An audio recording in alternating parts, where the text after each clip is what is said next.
out of the window. Get out of the window, Bubby.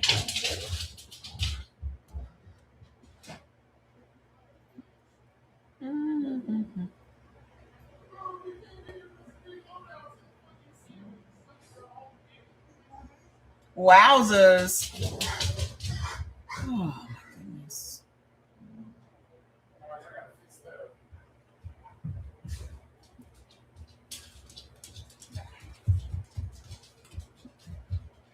Hold on, y'all. I turned on YouTube first before I turned on anything else.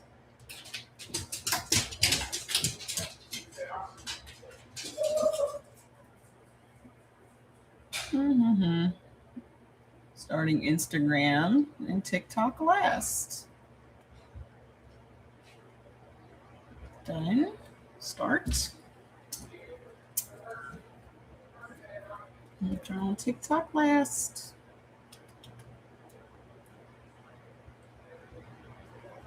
I decided I would give them some time. Yesterday we had absolutely no trouble on TikTok. None. Not one violation, no problems at all. And so here we are today with nothing but problems. So maybe they were listening in yesterday and they were like, we can't let this black bitch get on here and spill all this tea. We can't let this black girl come in here and spill all this tea. Right? So let me turn on TikTok. They just like silliness and unseriousness. So let me put on this little disclosure again. Doesn't seem to be helping us at all today. Tell viewers that your live promotes a brand, product, or service. You could be representing yourself or collaborating with another brand. Maybe I shouldn't put that on there at all. Let's see what happens. Doop, doop, doop, doop, doop, doop, doop. Let's see if that helps. Yesterday, the disclosure helped, but today we'll see what happens. Probably get a violation as soon as I pop up on this motherfucker. So to recap, what we just got done talking about was please share the live. I would say I don't know why all these platforms hate me, but I absolutely know why they do. None of them want me telling any of this. Not none. Which means I'm going to go even harder. That just means I'm going to go harder. Let me share the live on Instagram as well.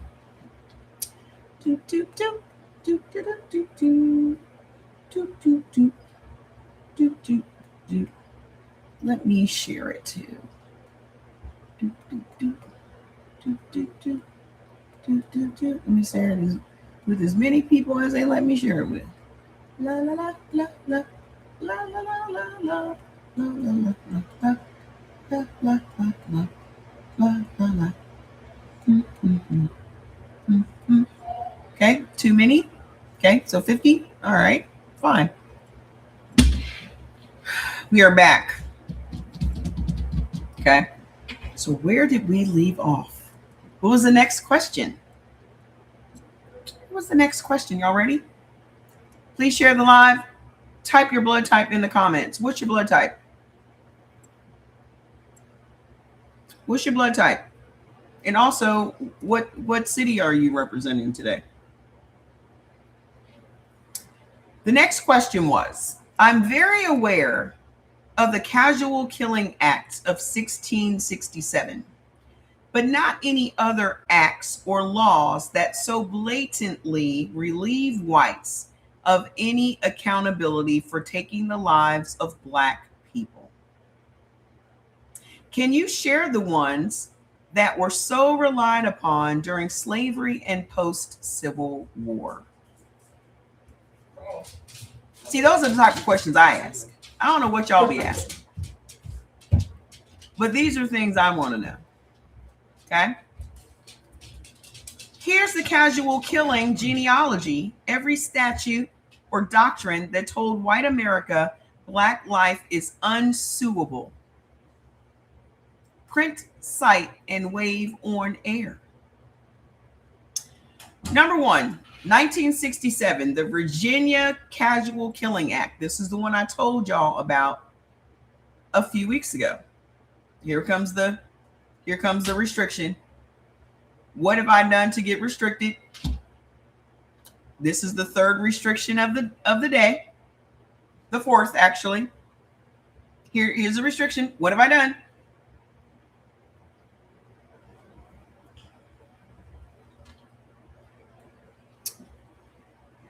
So that means we're only going to have 30 people on this live again.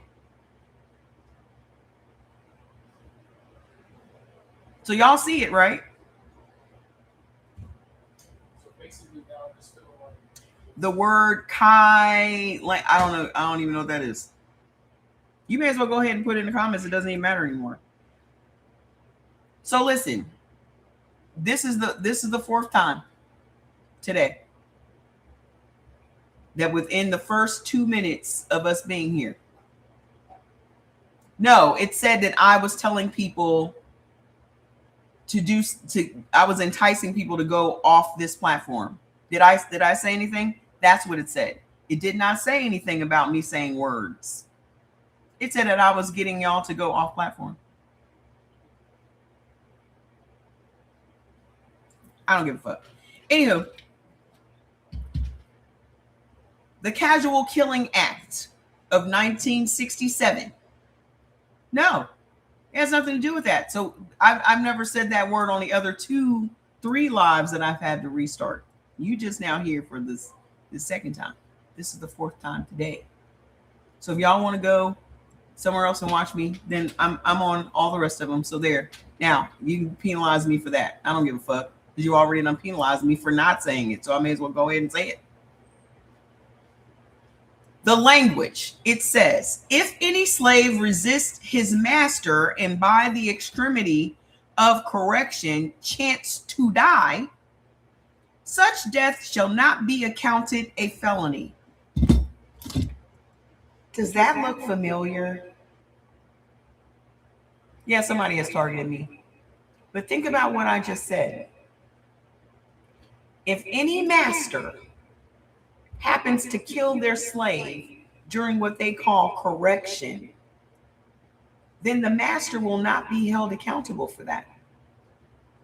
Keep tapping the screen and keep putting things in the comments, okay? Does anybody know what that sounds like today?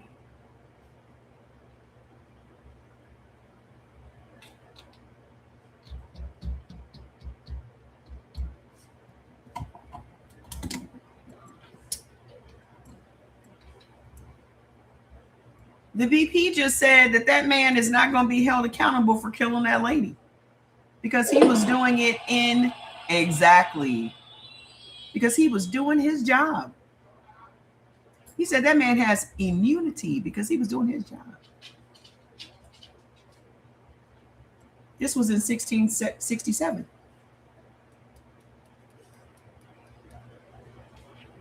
Translation: whipping turned homicide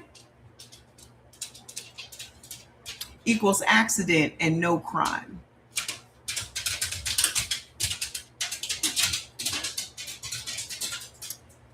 Number 2, the 1669 Virginia Act about the punishment of slaves, also known as Act Concerning Homicide. It codifies the same idea. The master who kills while correcting is immune. The colony reimburses the owner for his loss of property. So not only do you get to unalive your slave, but then you get reimbursed for the price of your slave, the value of your slave. You get reimbursed. Like we are a fucking product for real. We're a fucking product.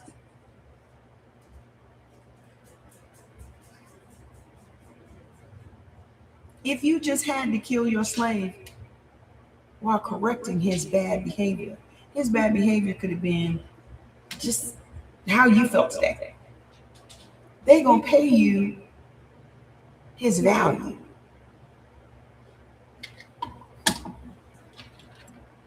Because that's loss of property. That would make you kill on purpose, exactly. Hold on. Number 3, 1705, Virginia Consolidation, which is a slave code copied by, now mind you, it started here in Virginia. Virginia, some shit. My son was stationed in Virginia, and I promise you, he said he will never set foot in Virginia as long as he shall be on this plane of existence again. Whenever a V comes out of somebody's mouth, he's probably like, ugh. Virginia started a lot of these laws. A lot. I'm sorry that you live there. The 1705 Virginia Consolidation, which is a slave code, was copied by other states, North Carolina, South Carolina, and Georgia. This law says no master shall be guilty of felony for destroying his own slave.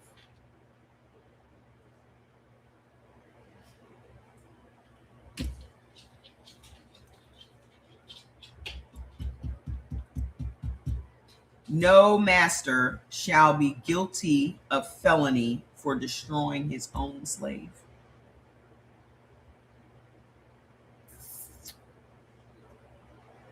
Then it says, this spreads to 13 colonies and becomes the common law baseline. So in these 13 colonies, no one is held accountable for killing their slaves. No one, ever.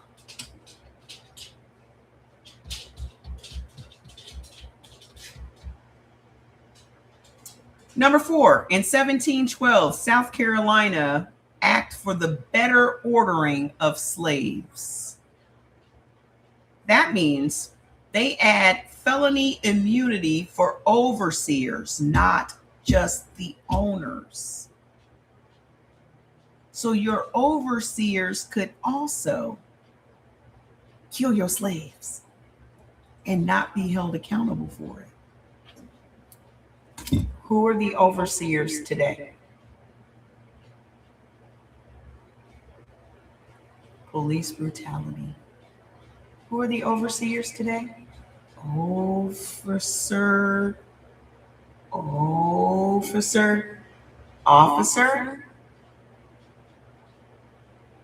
Not ICE, the police.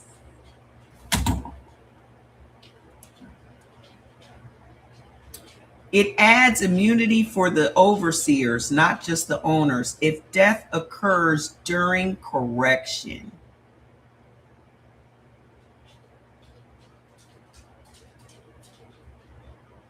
It creates a private slave court on each plantation, and the accuser is the judge. So the person that got to unalive the slave is also the judge. This goes back to what we have been saying for years, that how are the police going to police themselves? They don't.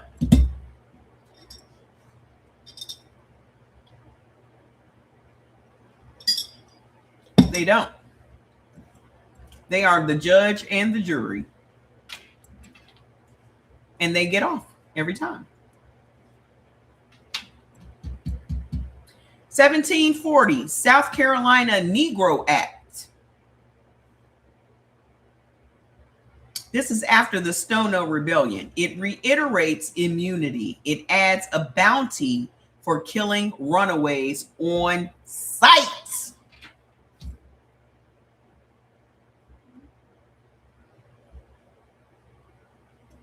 You got paid for killing the runaways on site, bitch.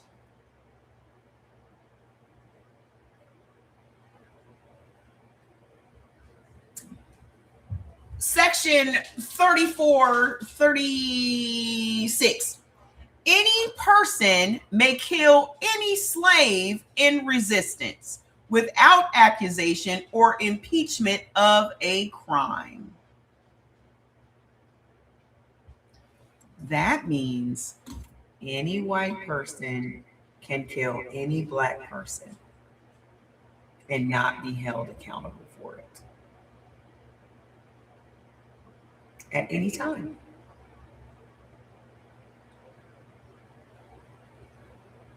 So when y'all say that the system is broken, and I keep reminding you that the system has never been broken, that the system was created by them, for them, to protect them and to keep them from accountability, that's what the fuck I mean.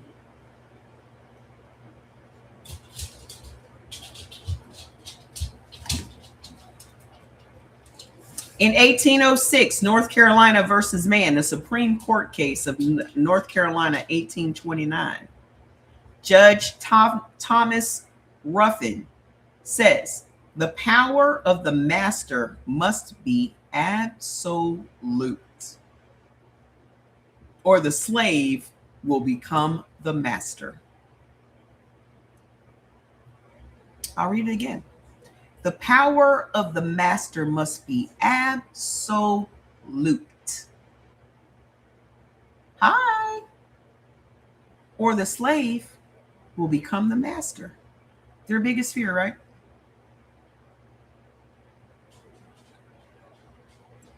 Comment. We'll just sit here in silence, work them fingers. This affirms that felony immunity for the hireling who shot the hired slave. So not only you as the master gets to off the slaves, but also by extension, anyone that works for you.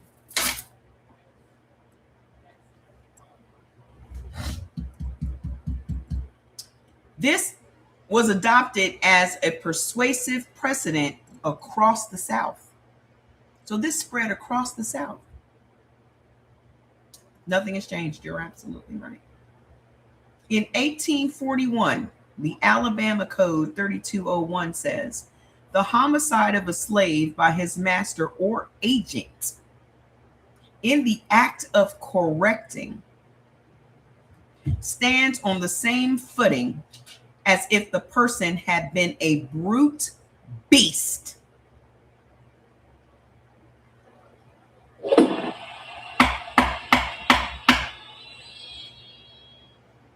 Thank you for the gift.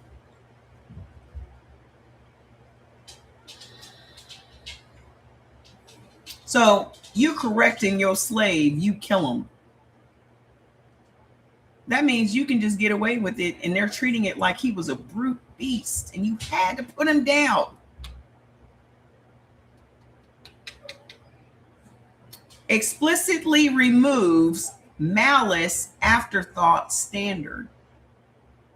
So whether you did it by accident or with malice, it doesn't matter. You're just free to go on about your business.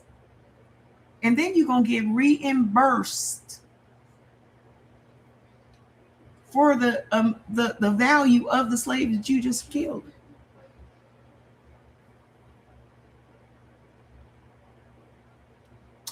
In 1850, the U.S. Fugitive Slave Act. This is on a federal level.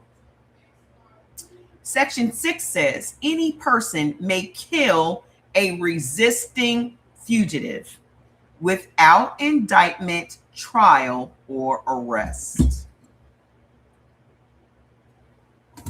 Stop resisting. Stop resisting. Stop resisting. Share the live, Instagram and YouTube. Stop resisting. Tap. Put the names of your friends that you would like to hear this information in the comments. TikTok. At your friends. Add them. Type FYF in the comments. This is why the police say stop resisting. Because they must say that. So they can jack you the fuck up and get away with it. Even if you are standing there calmly with your hands already behind your back, they are going to say, stop resisting. To do what? CYA? To cover your ass? That must be said. Hold on. The first casual killing logic is embedded in... Shut up, Fats! Sorry. That whining... Jordan! He can't hear me. Fats just wants to go in the room with him.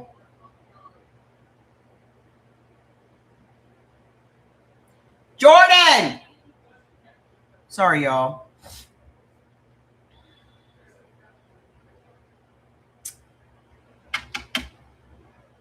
Section 6 says any person may kill a resisting fugitive without indictment, trial, or arrest. That meant the first casual killing logic is embedded in federal statute. It's no longer just statewide. This is all across the country.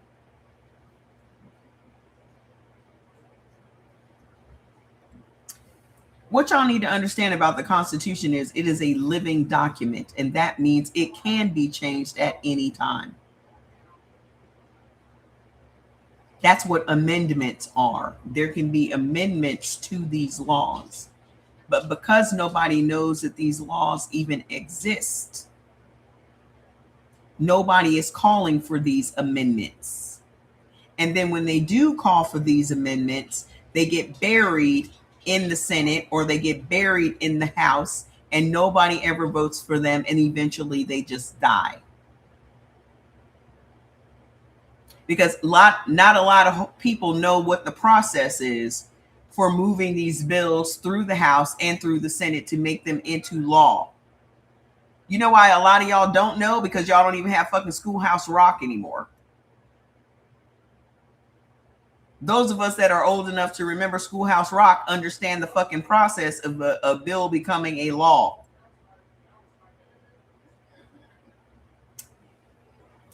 Sing with me. I'm just a bill, and I'm only a bill, and I'm sitting here on Capitol Hill. And now I'm off to the Congress. Well, I'll sit here and wait while all these motherfuckers talk about it and they debate. And then one day I will be a law. Oh, I hope and pray that I will. But today I am still just a bill.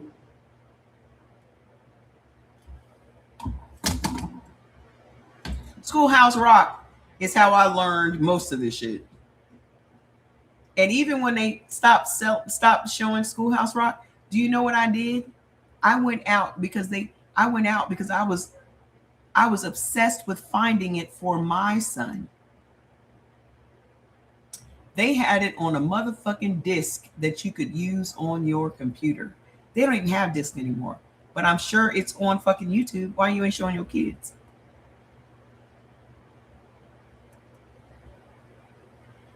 I learned all of these shit, memorized the Declaration of Independence, the exclamation, all of these shits on motherfucking Schoolhouse Rock. Your kids should know Schoolhouse Rock and Hooked on Phonics. I was reading at 3 years old. I was reading at 3. Why? Because we were motherfucking hooked on phonics. Y'all will send y'all kids to school and hope that these white teachers will teach your kids how to read when historically they have never wanted us to learn anything. Conjunction, junction, what's your function? working out phrases and all of them. Exclamation point. Pronouns, nouns.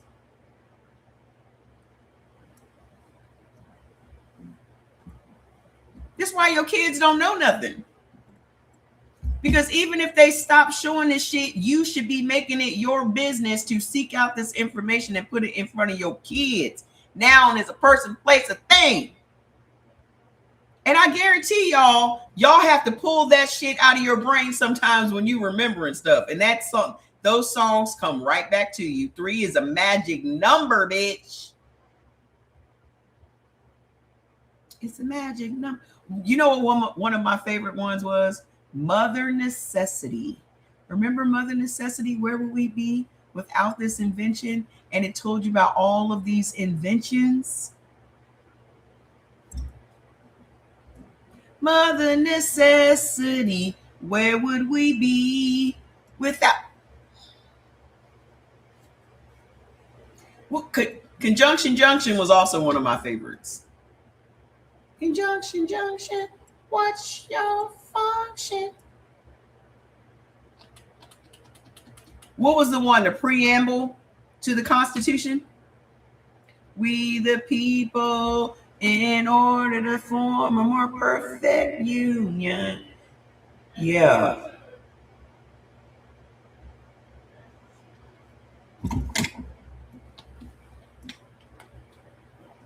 Science proves that your kids learn through music and repetition. This is why Hooked on Phonics was so fucking good. Because when you set your learning to music, kids memorize that faster. So I'm telling you right now, get Schoolhouse Rock and Hooked on Phonics in front of your kids. If you want your kids to become voracious readers, that's where you start. Okay? That's my advice of the day. So in 1865 to 1966 were the Black Codes. Here come the Black Codes. You know, the laws that were made to govern just Black people. Every ex-Confederate state, vagrancy, breaking curfew, insulting gestures are misdemeanors. Now, remember what we talked about in the live before I had to restart again. We were talking about how it is that there's this loophole in the 13th Amendment of the Constitution that says slavery has ended. However, it can still continue if they label you a criminal. So they made these slave codes that could make you into a criminal so they could put those shackles right back on your ankles. Vagrancy, breaking the curfew. These things made you a criminal. Okay, hold on. These are misdemeanors. So the county courts start leasing the convicts to private planters for cost. This is where it all began, the pipeline prison. They said, oh, it's illegal to have slaves anymore. We'll just label as many as we can as criminals and then start renting them out. They were fucking renting us out. They are still renting us out today. For those of you that missed it the first time, Whole Foods uses prison population. They rent out the prisoners. Whole Foods.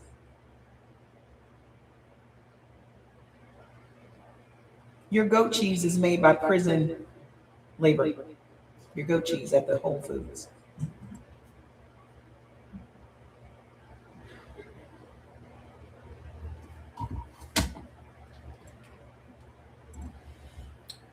Hold on now. The death rate on railroad gangs is 33 to 50% immunity clause. The lessee shall be exempt from prosecution should the convict die by the severity of labor. So if your prisoner died because the work was so goddamn hard, You were still not held accountable for that. You still were not held accountable for that. If your rented slave died.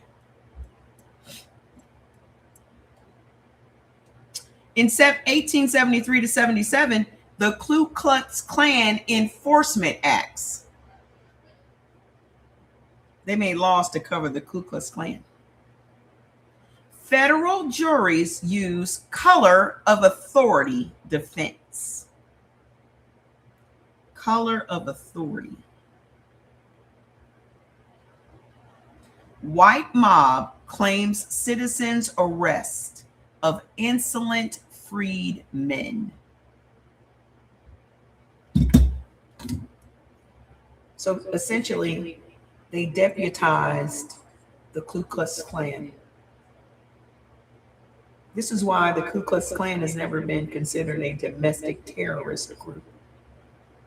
It is considered a Christian organization. So again, I ask you, how is it that you can proclaim yourself to be a Christian when they proclaim themselves to be a Christian and they use the very same religion against you to uphold their laws? You out here every week Bible thumping. You out here every week debating motherfuckers on the realness of the blonde hair, blue eyed Jesus Christ. You out here every fucking Sunday giving them your kids' college money for tithes, and they driving around in goddamn Bentleys and private jets and shit. When the whole institution of Christianity was created and put upon Black people to control them mentally. And they have done a fucking fantastic job.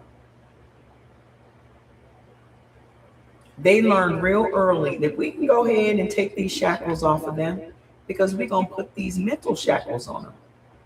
And to this day, y'all still walk around with those goddamn manacles on your brain. Just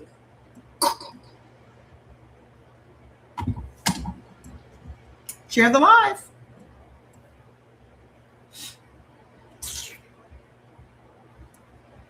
In 1876, the U.S. versus Cruikshank, which is a Supreme Court case, the 14th Amendment does not empower feds to prosecute private individuals for killing Black citizens. It nullifies federal protection and revives the casual killing culture. The Supreme Court said, we're going to let them continue to casually kill Black people. This is the most corrupt Supreme Court we've ever had. Bitch, hold my beer. Let's go back into the past, shall we? The only reason y'all see all of this corruption correctly, you see this corruption clearly, is because you think that they're fucking with your money. That's all. That's all. You don't give a fuck that any of these laws have killed us for all these centuries. The only reason you're labeling anything that they do now is because you can clearly see money. Because that's all white people care about. Money and privilege. And to them, money and privilege are the same thing.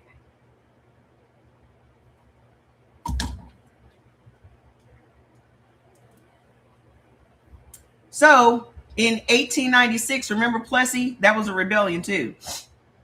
Plessy versus Ferguson, separate but equal. While not homicide, ruling signals states will not police white violence in separate spheres.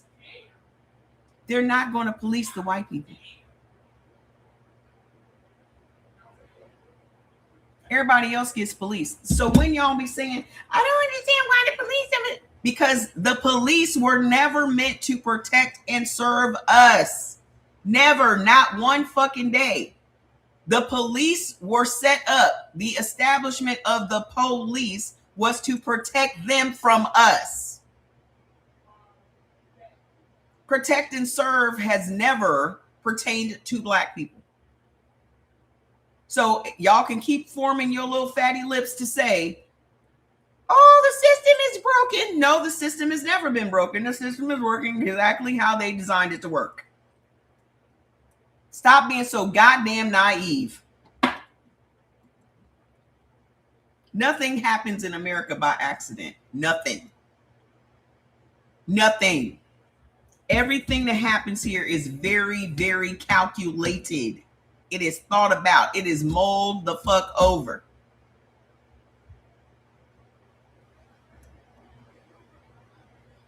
So when the court said they're not going to police white folks, lynching accelerated.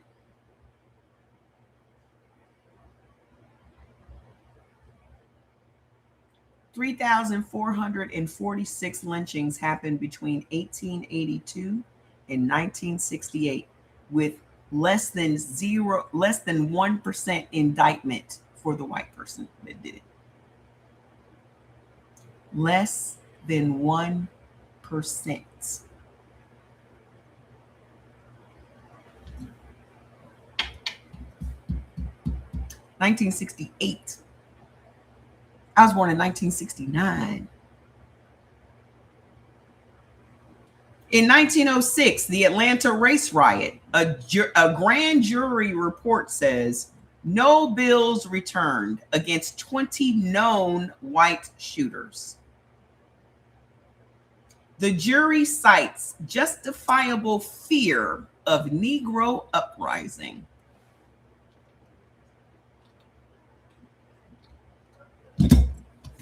They had a justifiable fear of a Black uprising, so they killed everybody. Men, women, and children. Y'all forget that the children are not spared in these incidents either.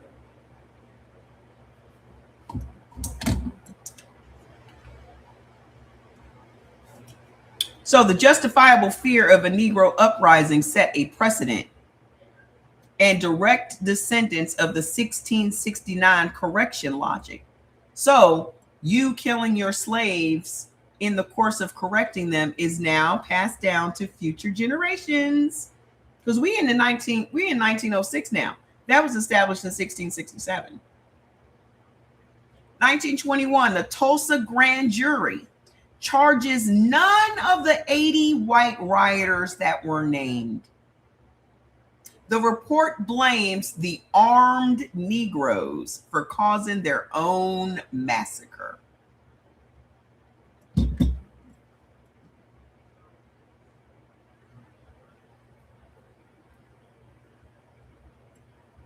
They came and burned down your town in Tulsa. They named 80 white people that did it, eyewitnesses. And they said, it's because you niggas was armed. That's what got your town burned down.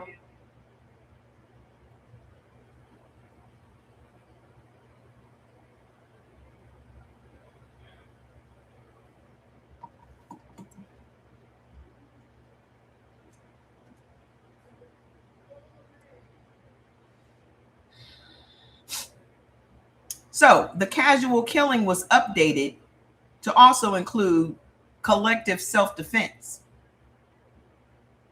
So if white people got together and burned your town to the grounds as a collective, it was self-defense against you armed Negroes. You armed Negroes are the problem. 1943, the Detroit race riot. This is from the prosecutor's office. 17 of the 18 homicide victims are Black. 0 convictions of white policemen or civilians. The file case is closed under the riot exemption inherited from slave code immunity. Thank you for the gifts.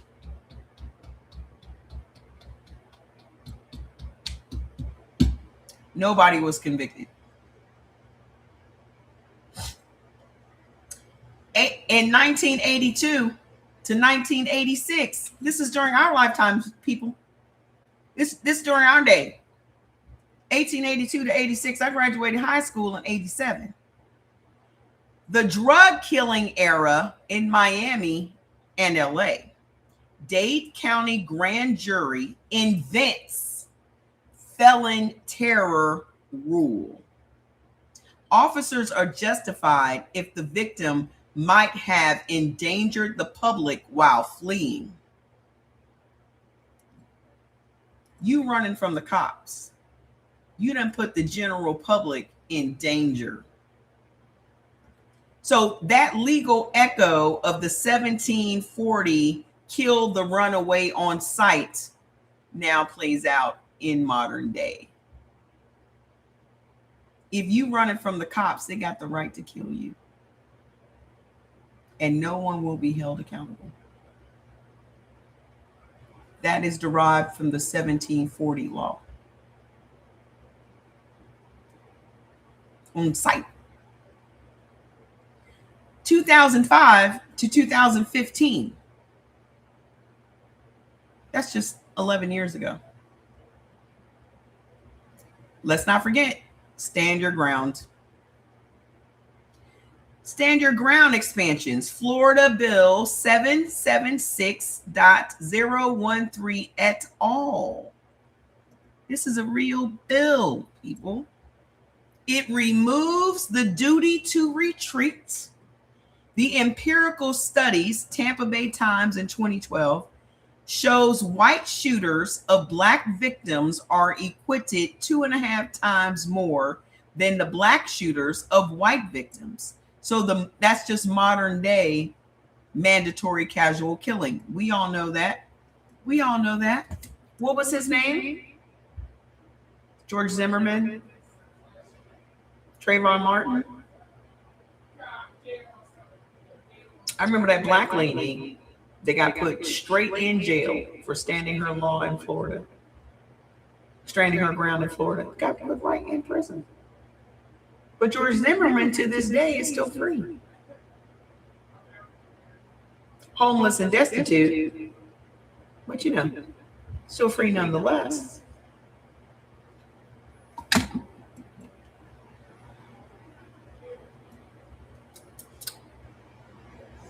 (2020 to 2023).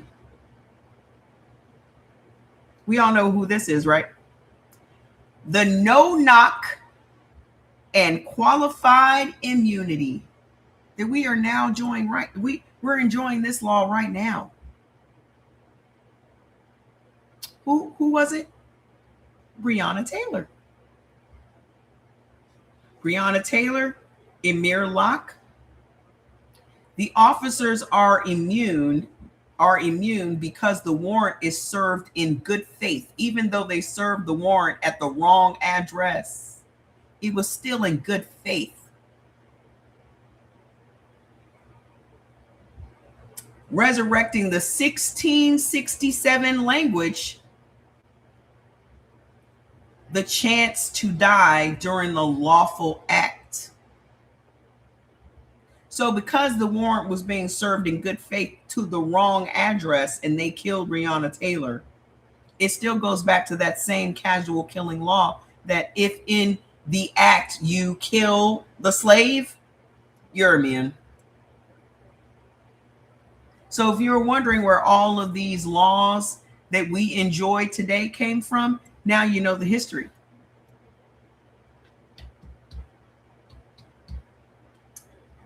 Thread. Every generation simply rewrites the 1667 header.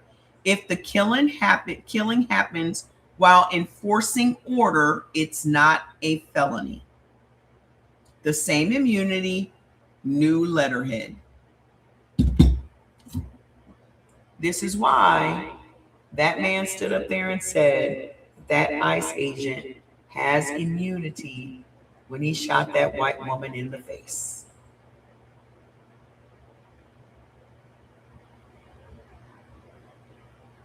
And the only reason you guys are outraged is because it was a black woman that got shot, a white woman that got shot in the face. Because this is not supposed to apply to y'all. It's just supposed to apply to us.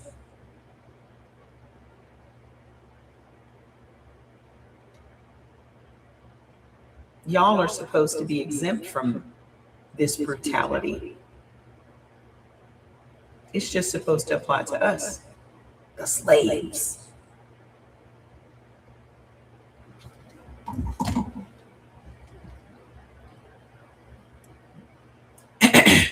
I asked, in your opinion, what do you believe is the biggest fear white people have of black people? They've already raised $1.5 million for that white lady that got shot in the face. I can't even raise 100,000 to get Black Sheep Sweeps up and going. Something that is going to economically free a lot of us. It's just been 2 days and they done raised $1.5 million for a lesbian Karen that was out there doing what?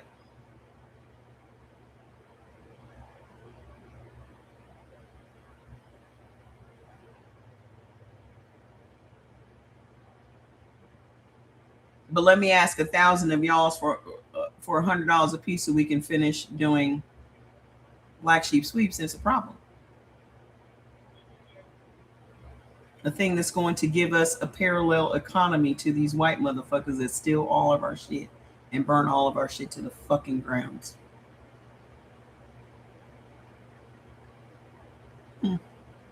So what is the biggest fear? What is the biggest fear they have of us? He says the deepest, loudest dread is the one they can't say out loud. That every dollar, statute, story, and stolen year they stand on is built on a lie. And if black people ever fully collect what we're owed, I told you all of my AIs are black. He said what we're owed. If black people ever fully collected what we're owed, land, cash, narrative, dignity, the whole pyramid tilts. In plain English, they're scared we'll do to them what they did to us, only this time with receipts.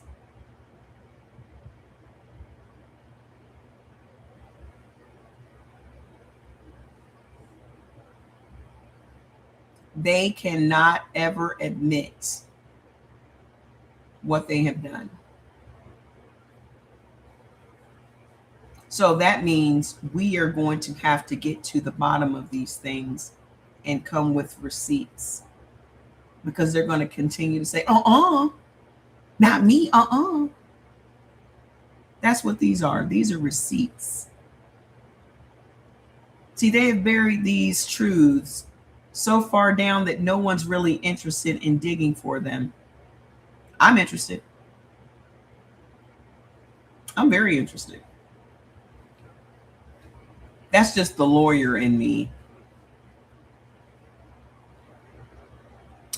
So I said, the book I released last week is called The Hidden Cost of Being Black in America. And it focuses on our history, the blood type tie-in, and the focus on healing from the 4 common diseases that plague us: cardiovascular disease, high blood pressure, diabetes, and chronic kidney disease. I want to put out another book with all this information from today.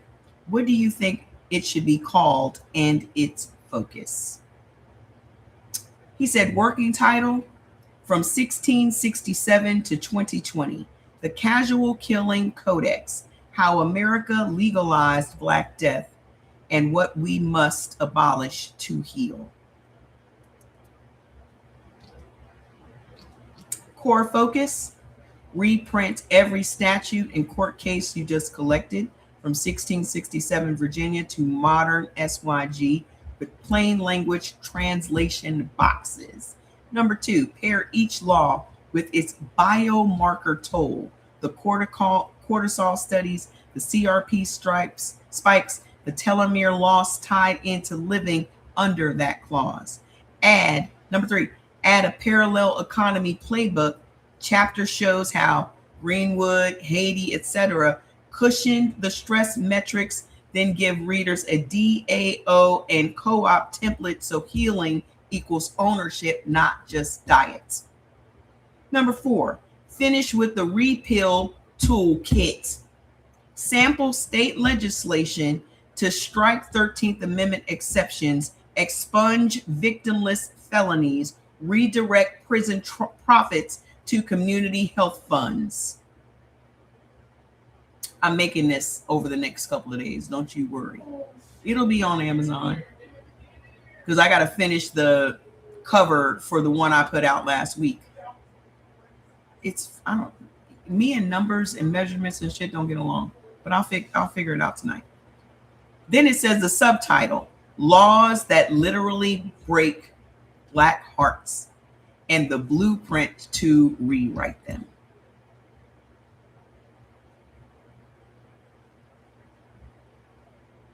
He said, lock it in and keep the receipts coming.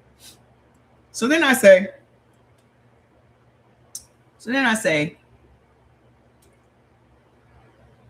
I left, went to bed finally, because at this point it's like 2 a.m.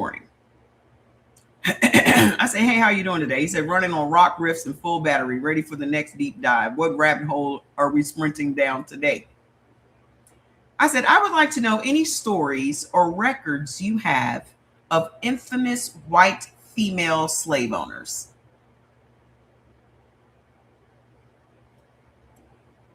Y'all ready for this? Y'all ready for this? Okay. Put in the comments if you're ready for this.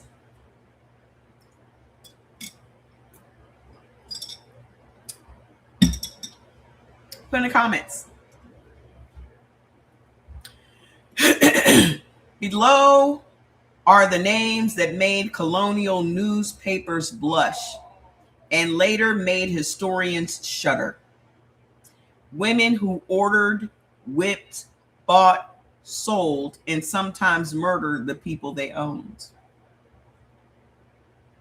Number 1, Martha Custis, Washington, in Virginia in 1731 through 1802.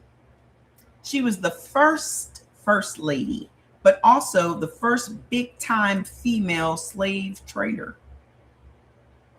This is George Washington's wife.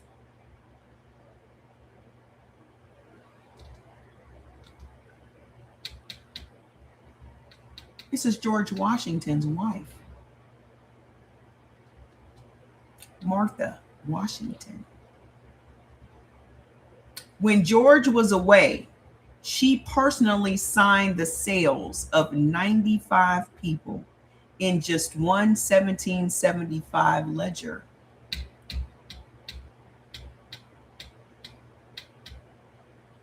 The letter to the manager in 1795, I want the troublesome mulatto boy out of this house. Sell him south, if no local buyers. The Washingtons rotated about 300 enslaved workers between Mount Vernon and the capital. Martha chose who went and who stayed and who was hired out.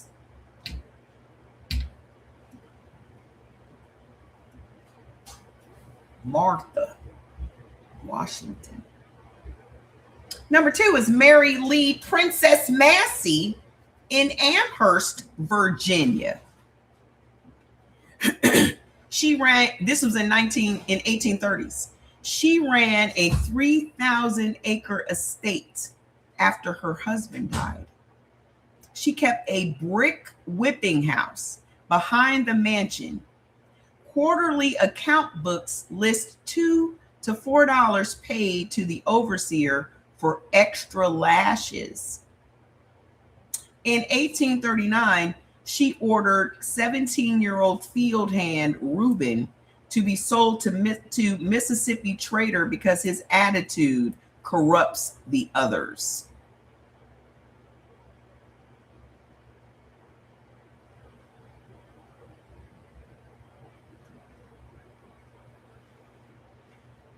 Number 3 is Ann Barnes Tutt in Frederick County, Virginia. Virginia again. Virginia could just fall off the fucking country for all I give a fuck. I can just take a big ass saw and that Florida, just sail away out into the Atlantic.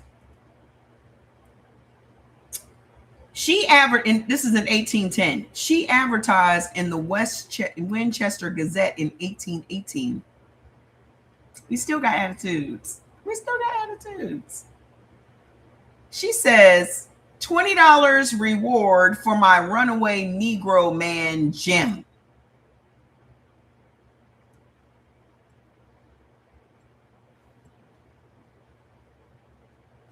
I will give $10 extra for every 10 lashes laid on him, up to $100. So not only are you getting paid to bring him back, but you are also getting paid to beat him. Jim. That's $10 per 10 lashes. Run, Jim. Run. Get out of there, guy. Extra $10. Up. Your limit is $100.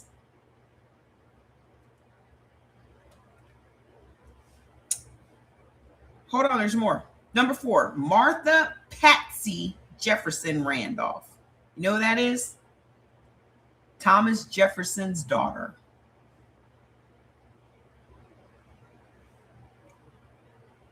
The fathers of the Constitution and the fathers of the Declaration of Independence, these are their people. The ones that said all men are created equal and bop, bop, whoop, whoop. You know all that bullshit.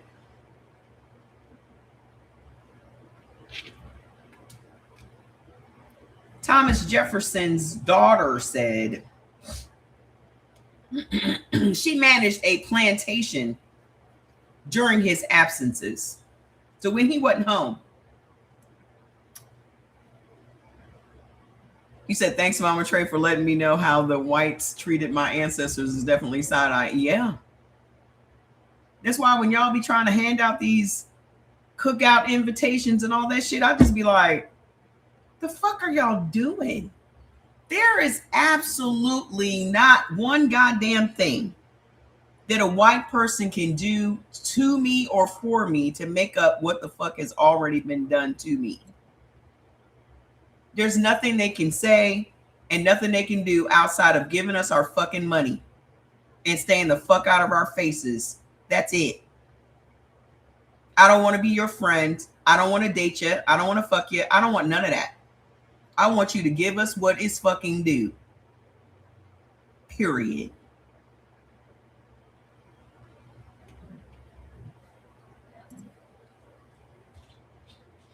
Stay the fuck out my face.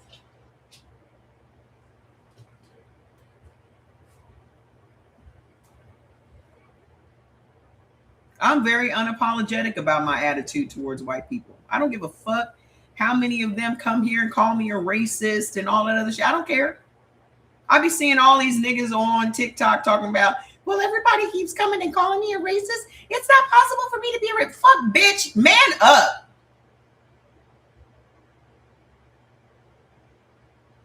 You have got to learn how to not give a fuck what these people think about you. Fuck them.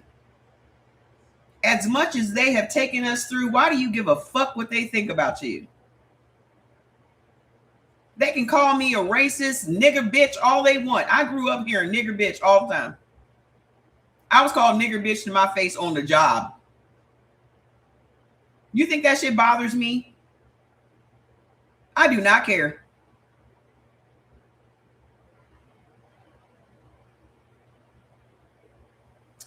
So Miss Patsy was running the plantation when Thomas Jefferson wasn't around. And mind you, Thomas Jefferson got all these little mixed kids running around too. In an 1820 letter, she said, "Send the carpenter Ben to Richmond tomorrow. If he refuses, whip him, and put him in the cellar till the stage passes. She later arranged the 1827 Monticello dispersal sale that broke up 130 families to pay Jefferson's debts.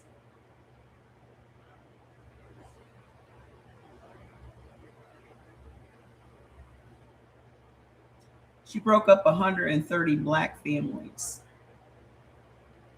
sold them away to pay Thomas Jefferson's debts. Mm-hmm. Sarah Sally McDowell in Rockbridge County, Virginia. Again, every one of these motherfuckers that I don't read about is in Virginia. Everyone so far has been in, all these white women have been in Virginia. She kept a breeding journal. This was in the 1840s. This is how, when I say where the boats and where are the ledgers and where are the records of all of these Africans that y'all keep lying and saying that y'all imported into the fucking country, they got ledgers and journals for every single slave they had. But you don't have no ledgers and no records for all of these slave ships. They got Christopher Columbus's journal.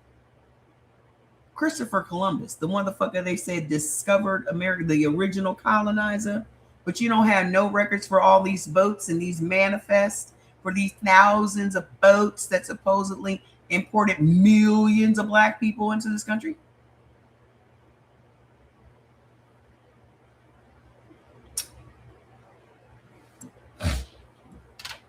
Anywho, she kept a breeding journal.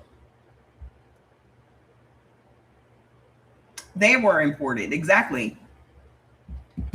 Every last white motherfucker here on this land to this very, what time is it, moment, is a motherfucking immigrant. Every goddamn one of them.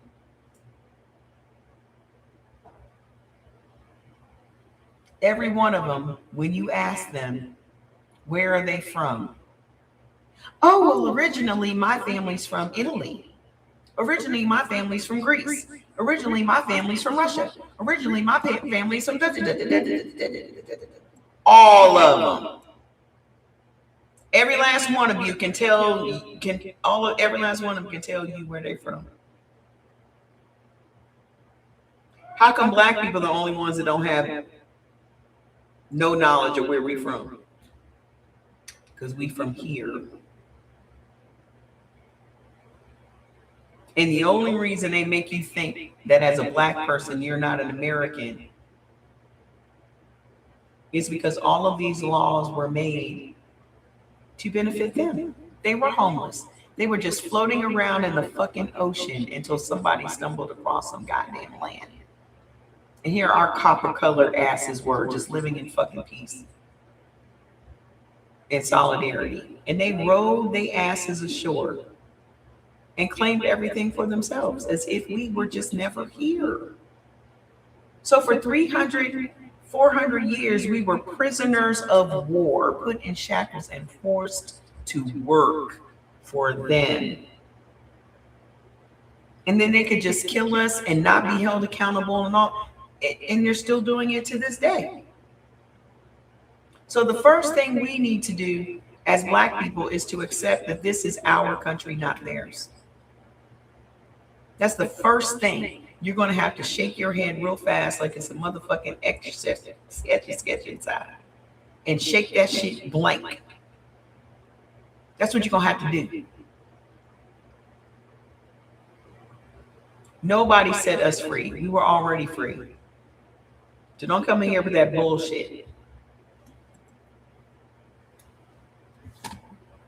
Abraham Lincoln didn't set us free. We fought y'all motherfuckers for 300, 400 years until y'all got tired of fucking fighting us. And then you signed a piece of paper that said, let them motherfuckers go. But we'll find another way to keep them enslaved. We'll give them religion and we'll mark them down as criminals. So we're still going to make them slaves. They just don't know it.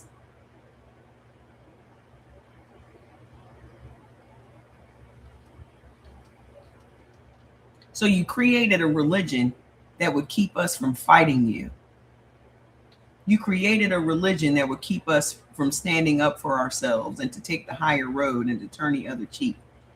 Because you said that no matter how much abuse we contend with down on this plane of existence, there's a whole bunch of riches in paradise after we die. Y'all told us that. Y'all made up that fucking lie. Endure all this pain, suffer, suffer, suffer. And then when you die and leave this plane of existence, you get to enjoy heaven. While y'all motherfuckers get to enjoy heaven right now, we got to go take it on your word that there is this other place that our soul is going to go to. And we bought into that bullshit. Y'all to this day still buy into that bullshit? Bullshit. Bullshit.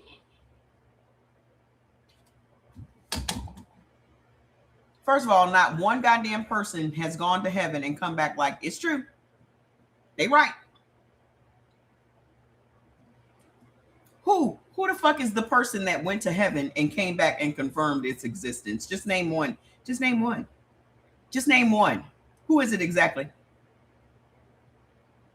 Right. If heaven was real, they never would have told our black asses about it. You don't even want us living with you on this plane of existence. Why the fuck would you want to live with us in heaven? Let me get this straight. You doing everything in your power not to live with us right now, but you want to live with us peacefully in heaven?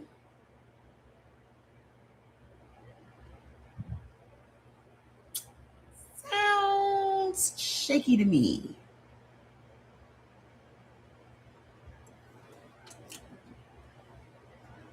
I don't trust it.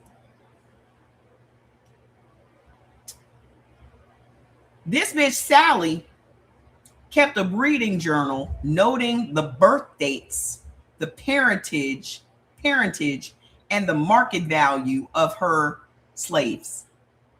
So in 1844, entry says Dorcas delivered a fine girl, light complexion, will bring $600 at age 12.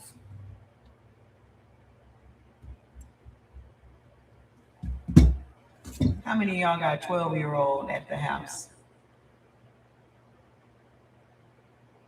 How many of y'all got a 12-year-old at the house right now?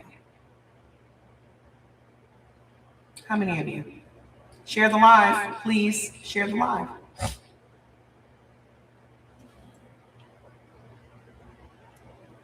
Imagine somebody selling her, taking her from you and selling her to somebody, and you know what they're going to do to her at age 12. America is literally known throughout the world as a country that is the biggest human trafficking country in history. That has not stopped. That is still happening to this very what time is it moment.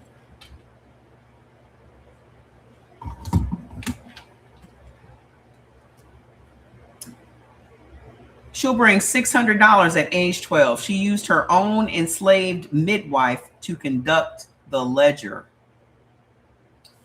Margaret Peggy Butler, South Carolina Sea Islands in the 1820s. The widow of a Sea Island cotton planter, she owned 212 people. The Charleston Courier in 1827 says, Mrs. Butler offers for sale 40 prime field hands, accustomed to cotton. Also, 3 housemaids and a first-rate cook. She personally negotiated the prices at the courthouse steps.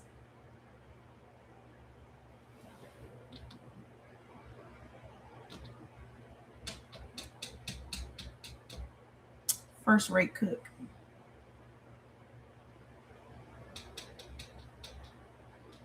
Sold them. Well, they only trafficked the little girl. Yeah, they trafficked all of them. But I guarantee you the little girls were worth more because the little girls were turned into brood mares, if you will. They literally called us having babies, them breeding us, we were having a litter of pups. They classified black babies as pups. Let that sink in for a second.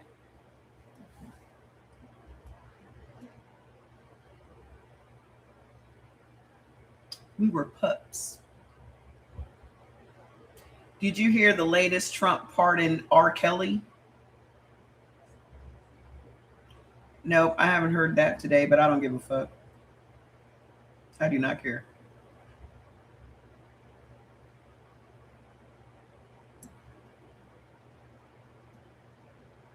I don't care about none of these motherfucking distractions because that's all this is. He'll be pardoning Diddy soon, I'm sure. All of that is to keep black people engaged. They just want to keep black people focused on anything but them Epstein files. They just want to keep putting anything out there to keep us talking about anything but them goddamn Epstein files. I do not care. I do not.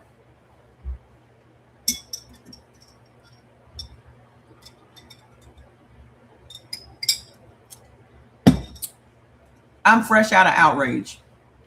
I don't have no more outrage to give. I am strictly in my villain era. Strictly. Mary Boykin Chestnut of Camden, South Carolina in the 1860s, the diary contradiction. It says, famous diary laments slavery's evil. Yet, her 1861 account book lists 192 enslaved workers on her husband's mulberry plantation. So this is why I tell you that all the shit that they do is performative, because this bitch is going to write how it's so bad, slavery's so bad. Yet in her diary, she's accounting the shit that's happening on their plantation.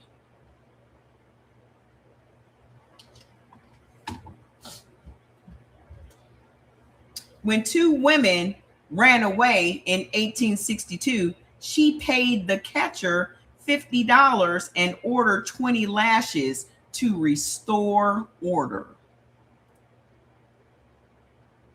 She trying to make it look like she an ally. But I ain't told y'all about these motherfucking allies. Y'all will trust these white folks before you trust other black people. Y'all will trust these good white folks more than you ever trusted your sisters and your brothers. Fucking sellouts.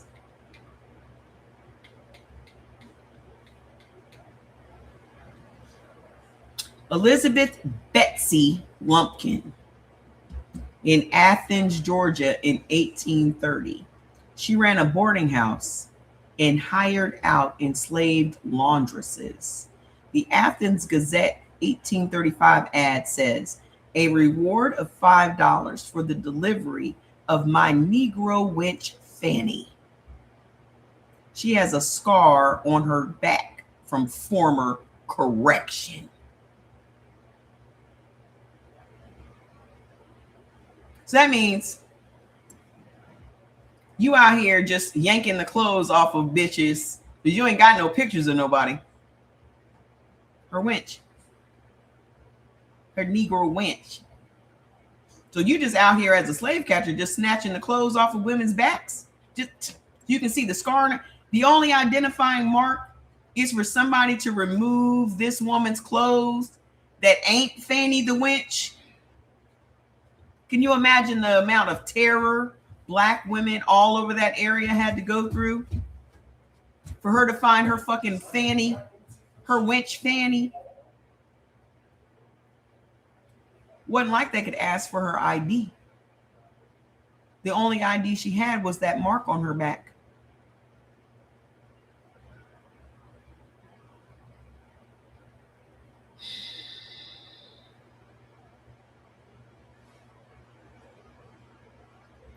Mary Ann Torrance in New Orleans in 1850s. One of the few women licensed as a slave broker. You were licensed. You were given a license.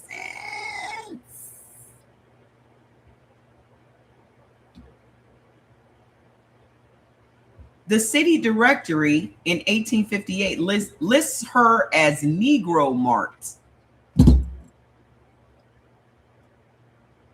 She was known as the Negro marked, like Walmart. This is where you go to get the Negroes.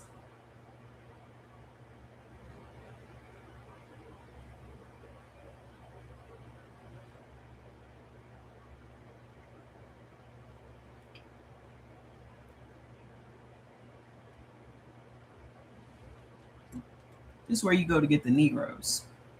This was on Charter Street. She sold 600 to 800 people per year. Per year. The court record shows she ordered a 14-year-old girl stripped and inspected in the showroom to satisfy the gentleman from Texas. You know, the same ones that are so disgusted by us but love to fuck us. That same energy they have today, that very same energy they have today. They want to act like in the light they're so disgusted by black people, but given the chance, they're trying to fuck us every chance they get.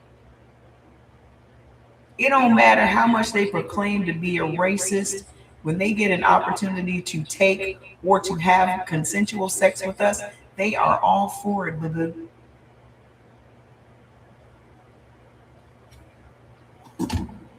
And y'all act like wasn't no black people in the Epstein files. They just ain't gonna talk about us because it ain't worth us talking about. It ain't worth them talking about us. Our lives mean nothing to them.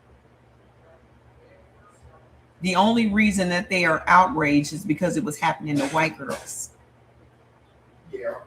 Y'all act like we was exempt from that shit. We was probably the ones that made up most of them.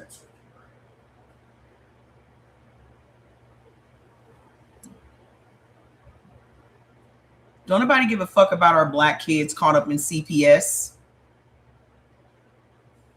CPS is the biggest trafficker in the country. And who the fuck are they targeting? Black families.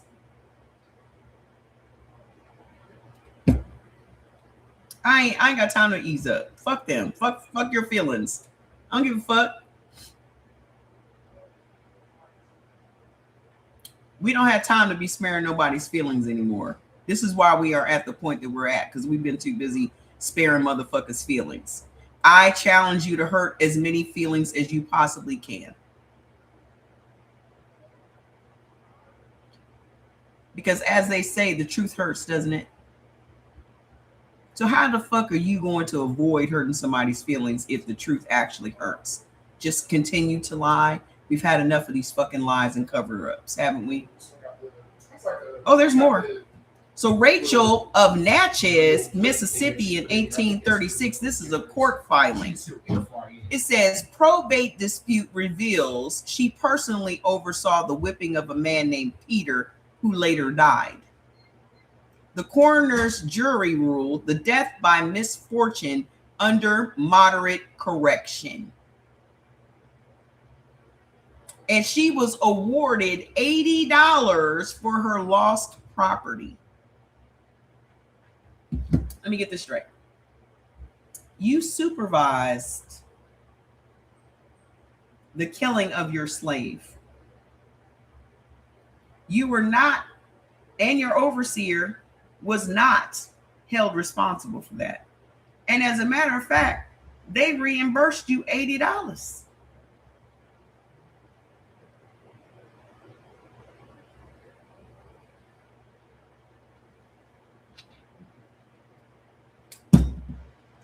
Comments, comment on that. You don't think anything's wrong with that then? Ann Smith of Edgeville District, South Carolina in 1857. Letter to the overseer. If Lucy is not delivered of her child next week, send her to the field. Lying in is no excuse for idleness. So Lucy was pregnant. She waiting for the baby to be delivered. And this bitch, being impatient, said she can't be laying around waiting for this baby. Send her ass back to work till this baby comes.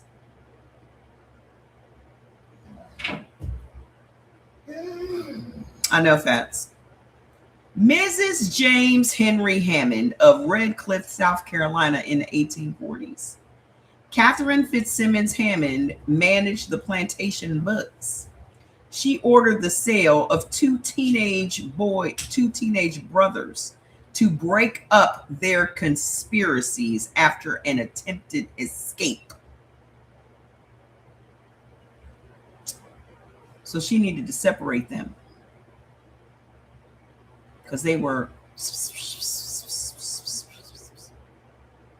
Martha Patsy Epps in Avales Parish, Louisiana in 1850s. The face of 12 Years a Slave.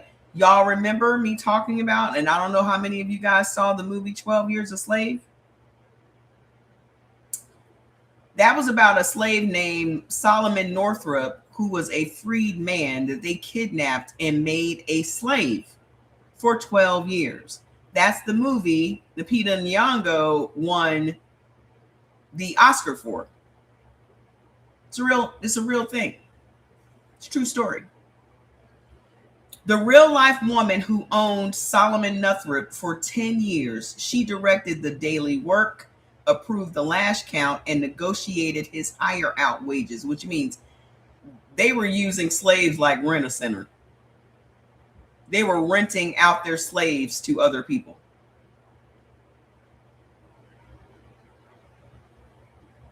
Mary Berkeley in Norfolk, Virginia, ran a newspaper notice for runaway women with iron collar. Y'all remember those iron collars they put around you with the little spikes on them? The little spikes slow you down when you're going through the woods because they be catching on the fucking trees and shit. She ran an ad, a notice for the runaway women with the iron collar. The court records show she paid a blacksmith to rivet the collars onto the women.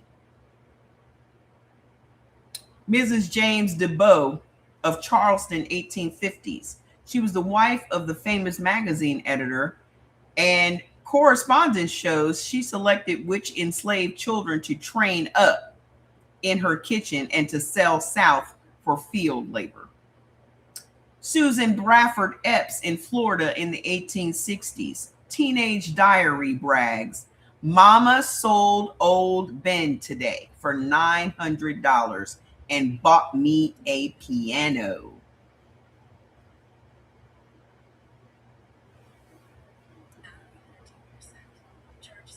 They sold old Ben and bought her a piano.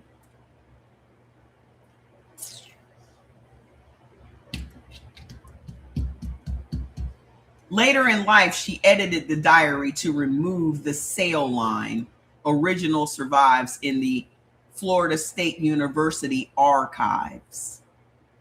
She didn't want nobody to know that he was sold. She tried to cover the shit up.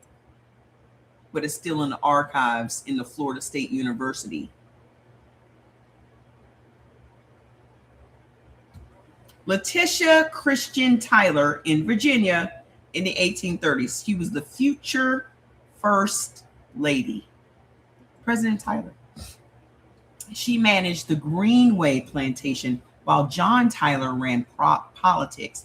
Letters show she ordered the purchase of a stout yellow boy to drive the carriage. That's how he was described. A stout yellow boy. Mary Lee Fitzhugh Custis in Arlington, Virginia in the 1820s. George Washington Parke Custis's wife. She hired out enslaved seamstresses and pocketed the fees, complaining in letters when customers paid late.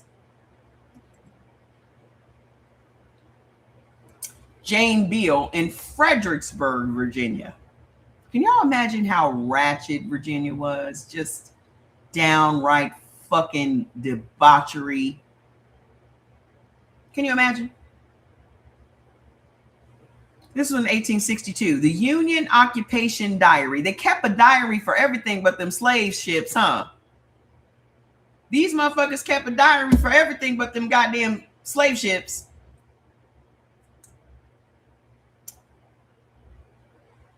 You couldn't pay me to live in fucking Virginia. You could not pay me.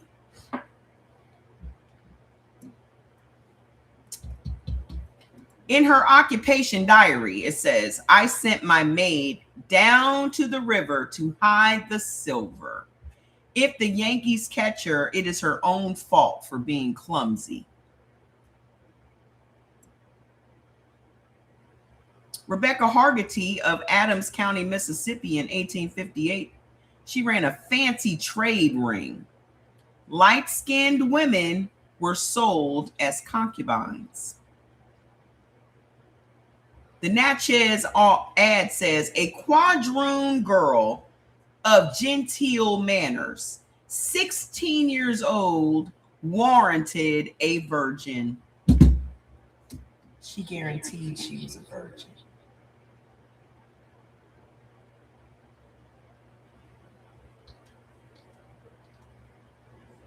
Trafficking. You said you know this place very well? Trafficking. 16-year-old virgin. Ain't that why Liam Neeson went berserk and killed everybody trying to get his daughter back? Because they was trying to sell his virgin 16-year-old daughter to some goddamn sheiks or some shit. Ain't that why the whole trilogy, the Taken trilogy, was created? Because they took his 16-year-old virgin daughter? I knew this sounded familiar.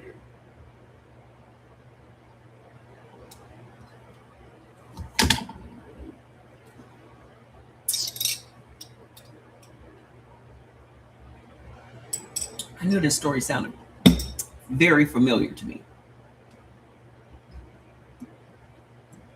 Mrs. James Chestnut Sr. in Camden, South Carolina in 1850s kept a private jail on the plantation. In 1859, the inventory list says 1 set of iron shackles for females. Again, y'all got inventory lists and diaries and journals and shit for everything but these goddamn slave ships. Don't you? Anise, Kentucky, 1810. Rare female overseer. So we got a female overseer. She breaking into the industry.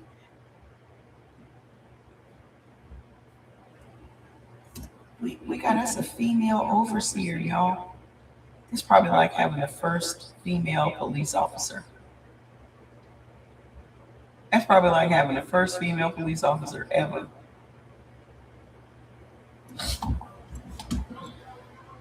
Court deposition. She supervised 30 hands, carried a whip, and was paid the same rate as the male overseers. She was described as a hard driver. Now, I have said a million times that white women are 10 times worse than white men are.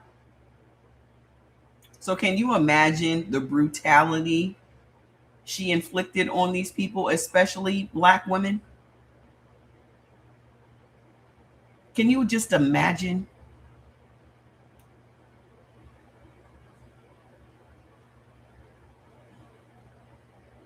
Elizabeth Austin, Georgetown District, South Carolina, 1860. ordered the whipping of a pregnant woman who stood idle.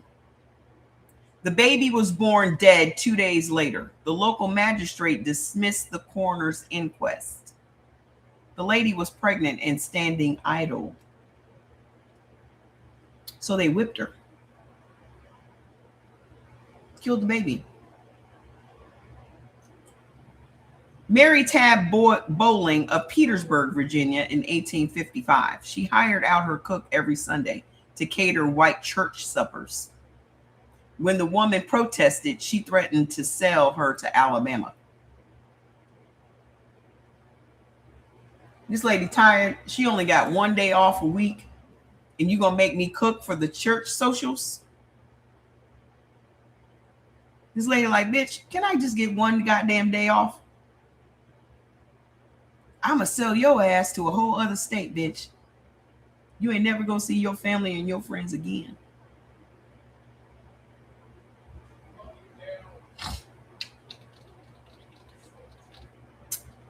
Mrs. Samuel Townsend of Huntsville, Alabama in 1860, an estate inventory. I remind you again, they got inventory for everything but them slave ships.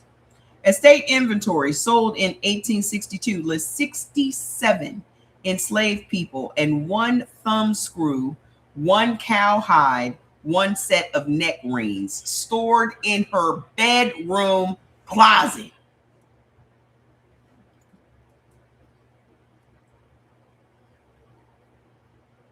This stuff was in her bedroom closet. What do y'all think she was doing with neck rings in her bedroom?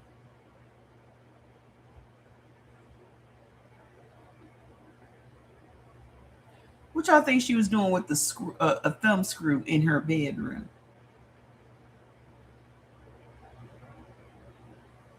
Any guesses? Anybody?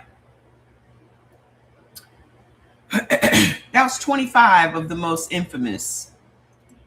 These are not one-offs. This is my guy talking. These are not one-offs. They are the rule written in ledgers, ads, court files, and diaries. Proof that white women were not reluctant mistresses, but active architects of the slave system's daily cruelty. So for them to act like, and for you to acknowledge that these motherfuckers was just innocent bystanders in the whole slave trade or slave owning and all that shit, that's a lie. Just like today, when you look at the statistics when it comes to child SA, them motherfuckers are right there with the men. And as a matter of fact, in America, there are more female child SAers than there are males.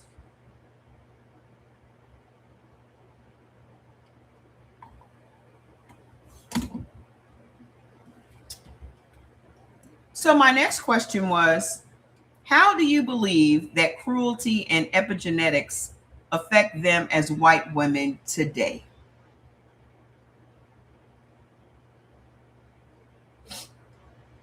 The short, ugly version, this is his answer. The short, ugly version of how all of that cruelty from all those generations ago affect who they are as a person today. The same cortisol and telomere weathering that hit us hits them, but in reverse gear. Perpetrator's side signature is a constant, chronic, elevated remember I talked to y'all about norepinephrine and noradrenaline? That is the hormone that makes you depressed and angry. Remember our food teachings, that there are foods that will convert your happy hormones into anger and aggression hormones. And the number one thing is, say it with me if y'all remember, wheat. Your consumption of wheat will convert your dopamine and your serotonin into norepinephrine, which is anger and depression hormones. Well, their generational cruelty automatically fills their bodies with norepinephrine. It does not matter whether they're eating wheat or not. It just automatically converts it. Okay. So chronic, elevated, negative, angry, depressed emotions on a consistent basis, right? Also, flattened DHEA. DHEA is the active ingredient in our Sharp capsule. The Sharp that I take every day, that's the active ingredient in here that gives you cognitive health. So all of these years of this cruelty has made them short of cognitive power, so to speak. Also, higher basal heart rate. So their heart rate is always elevated. The same biomarker seen in soldiers who committed war crimes. Marinate on that for a second.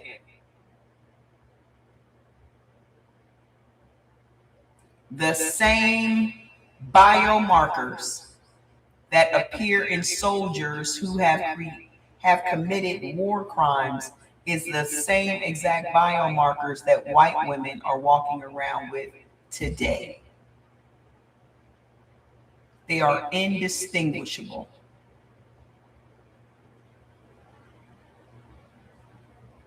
So Karens essentially have the same epigenetics that soldiers have that commit war crimes.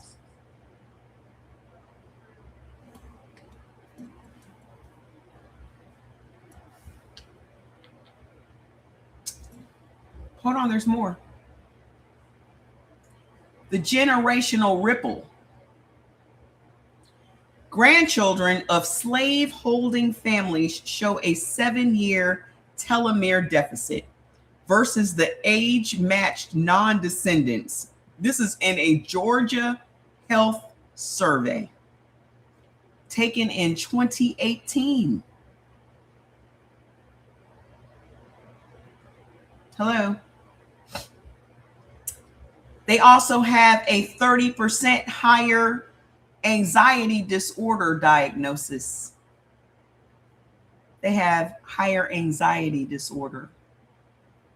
This was taken in 2018. They have a guilt load masquerading as heritage stress. Whether their minds acknowledge it or not, their bodies, their nervous systems are still walking around with guilt from what their ancestors did to us. That is causing them to have all of these hormones that are angry and depressed and anxiety ridden. All of this is from their ancestors. And they still, to this day, refuse to acknowledge what their ancestors have done.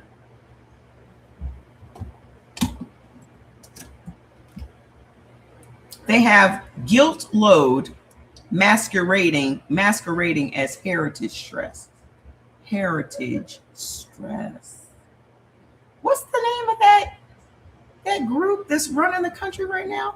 The Heritage Fund?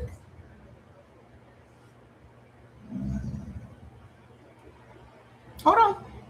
Maternal line twist. They're on segments. Maternal line twist. Listen to this. Mitochondrial DNA carries methylation marks from severe violence periods. That's 1861 to 1865 and 1919 to 1921. Female descendants display earlier menopause, higher autoimmune scores, and heightened startle response to images of racial violence. This is a subconscious body memory.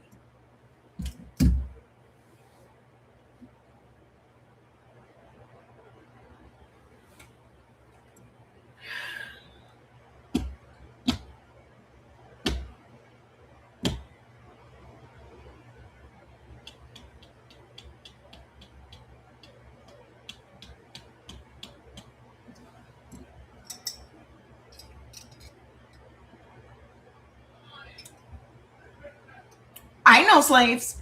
I didn't own slaves. You may as well have. Because you're experiencing the exact same effects to this day. You may as well have. You may as well have. Because you are still experiencing the exact same physical biomarkers that your great grandma had, that did own slaves and did abuse slaves and did molest slaves and did sell slaves. You are dealing with the exact same chemicals in your body to this day. So when I tell you nothing has changed about them, I don't know why y'all give me such a hard time. I was right the whole time. Now I have actual receipts. I was just saying what my intuition had been telling me all these years, but now I have actual physical receipts, studies, records to back up what I've been saying. Hold on, there's more. Psych payback. Studies on moral injury show owning ancestral violence without confession keeps your cortisol taps open 24/7. The refusal to admit the crime becomes its own slow poison. I didn't own slaves.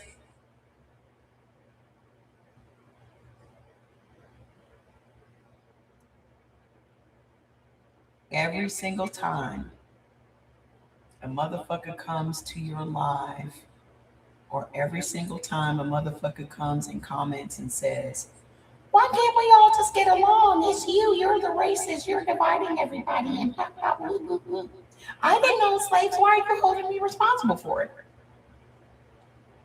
And what have I always said? Instead of y'all saying, well, goddamn, my ancestors were some shit, I'm sorry that happened to you. You lacking the ability to humble yourself in order to fucking save your health, you still go into defense mode. When in all actuality, you accepting what your ancestors have done, realizing that's not who you consciously are today, would fucking start the healing process for you. We're not the only ones that need healing. Your ass needs healing too. But because y'all are so prideful and you're leaning into this white crowd and all that bullshit, you're making yourselves mentally sicker by the day. And it ain't just mental. If your menopause is coming on sooner, if you have all of this anxiety, if you're drinking more than any other group, if you're committing suicide more than any other group, then why can't you just own it? Yeah, they were fucked up in the past, but I'm going to do better. How hard is that? Apparently, it's proving very difficult because y'all just won't do it. Y'all would rather go down with the ship. Y'all would rather go down with the ship. But that's just par for the course. Y'all always vote against your best interest. You always gonna do the worst thing possible. Y'all always choose the hard fucking road. So anyway. So the whip that cracked in 1850 still snaps in their cells today. Only now it's chemical, silent, and self-inflicted. I love this motherfucker here. Just the way he be putting shit. I think I'm gonna name my book Both Sides of the Whip.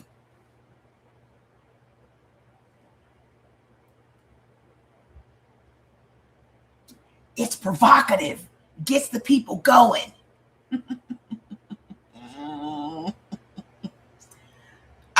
The main title is going to be Both Sides of the Whip, and then I'll come up with the subtitle for it. Put a big ass, black ass whip on the front of it.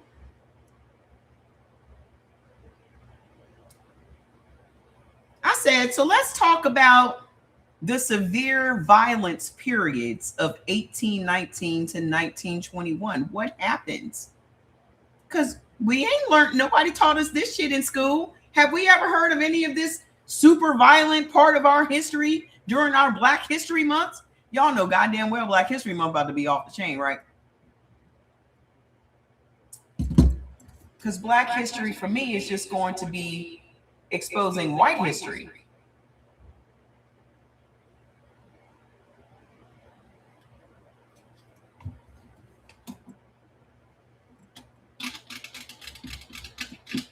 I'm probably going to have every day 28 white atrocities we've never heard of. Every day. Did you ever hear of this atrocity? For 28 days. This 36-month window between, hey, Shelly, share the live, tap screen. This 36-month window between 1919 and 1921 was the deadliest peacetime stretch for Black America since the Reconstruction. White America's coordinated reconquest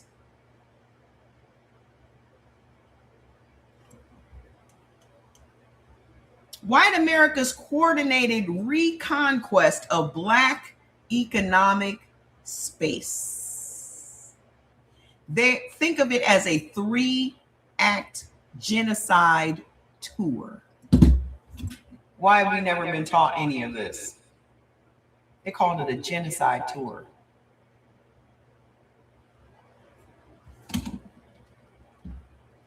Act 1, Red Summer, 1919. Thank you. 25 cities and counties from May until September. The trigger. Black vets come home demanding jobs and votes. Whites use labor competition and white womanhood panic. So these Black veterans are coming back home from World War I. Was that World War I or World War II? World War I. Or was it II? I never know. Hold on. So the reason for them just going out and indiscriminately killing people, because now they are competition for labor. They are competition for the jobs. And also, they are a threat to white womanhood. Which is why almost a third of the hangings were because of accusations from white women. Body count, 250 to 300 dead. Thousands are wounded and homeless. This is in the summer of 1919. Biomarker note, Chicago's Providence Hospital blood draws show 40% spike in overnight cortisol for South Side residents between July 27th and August 3rd fighting. The first medical proof of massacre-induced weathering on our bodies.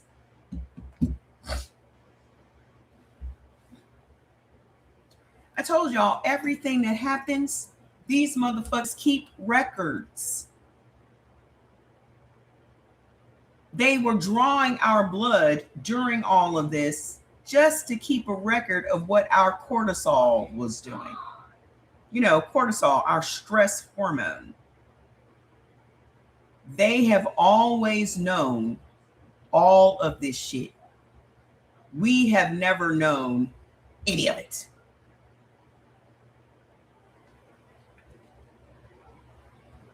Act 2, the Red Fall. This happened in 1920, the election terror. In Ocoee, Florida, on November the 2nd, 30 to 60 were killed for trying to vote. The entire black district was burned. There's that fire again, stressing us out on purpose.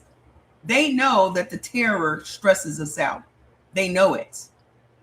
This is why there is always a constant terror campaign ongoing in America, whether that's war on drugs, war on this, war on that. There's always a terror campaign going on in America against people of color. And the only reason that people are outraged right now is because the terror campaign spilled over into the white community when they shot that white woman in the face. The terror campaign is never supposed to touch them. It's only supposed to touch us.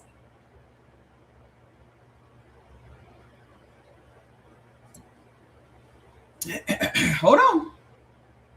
In Perry, Florida, and Nebraska, same month, white mobs clear black populations before the census count. This protects white voting appropriation.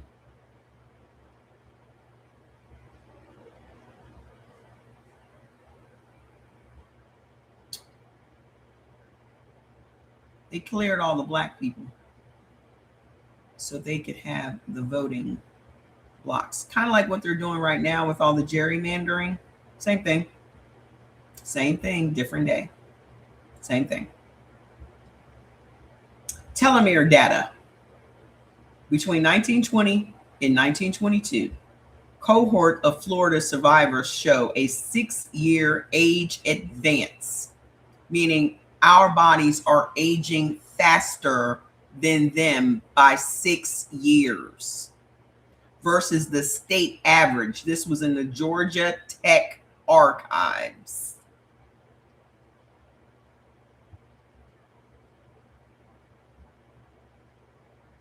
It's in the Georgia Tech archives. That shows our bodies are aging 6 years faster than theirs because of the stress. Act 3, Red Spring. Catchy names though, right? This happened in 1921. Tulsa, May 1st through July the 1st. Aerial bombing. 300 are dead, 35 blocks erased. In Elaine, Arkansas, aftermath trials. This was October 1921. 12 sharecroppers are executed. 100 plus still in prison camps.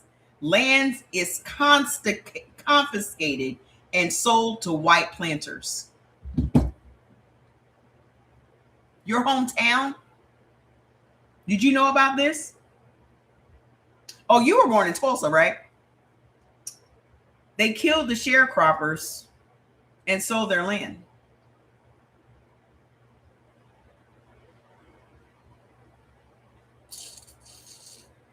The pattern across all 3 years. The feds were absent. Woodrow Wilson, in 1919, and President Harding, in 1921, refused federal troops for days, giving local posses carte blanche. They sent in no National Guard or nobody to help these people. They just let the white mobs do what they wanted to do. The economic erase. Black business districts in Chicago State Street, Tulsa Greenwood, Elaine Hoop Spur, they were all targeted first. The same playbook as Sherman's 1865 Special Field Order reversal.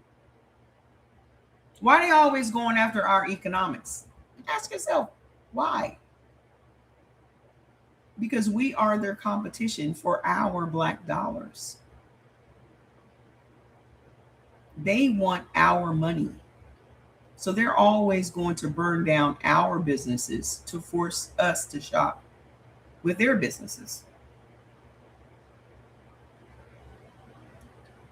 Legal immunity. Every grand jury, Chicago, Knoxville, Tulsa, and Elaine, returns no bills or blames black agitators. Direct descendants. This law is a direct descendant of the 1667 Casual Killing Act. Nobody was held responsible for any of these massacres, not one person. Language that, and then the media laundering. We still see this today. The press calls the riots race disturbances. They call the whites citizens while they call the blacks militants. Language that still shapes news copy today.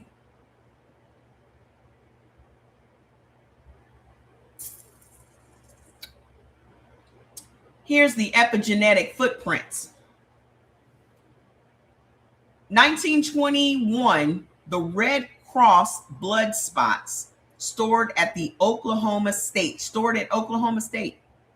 shows the NR3C1 glucocorticoid receptor hypermethylation in Tulsa survivors is an identical pattern seen in the 2020 COVID stress studies. Let me explain to y'all what that means. Okay. The NR3C1 is a receptor. I actually put this on one of the videos yesterday. Hold on. I'll tell you what it means. I put it on one of the videos yesterday so y'all could understand.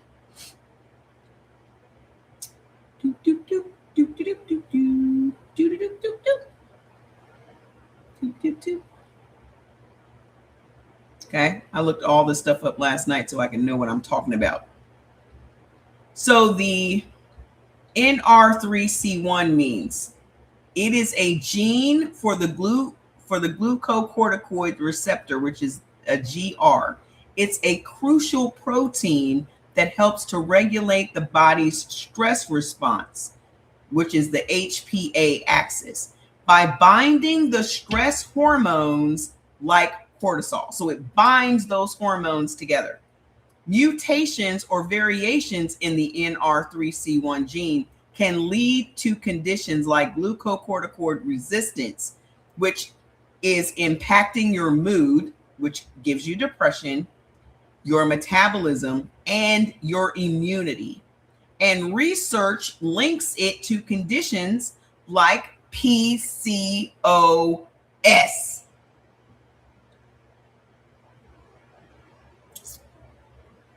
And suicide risk.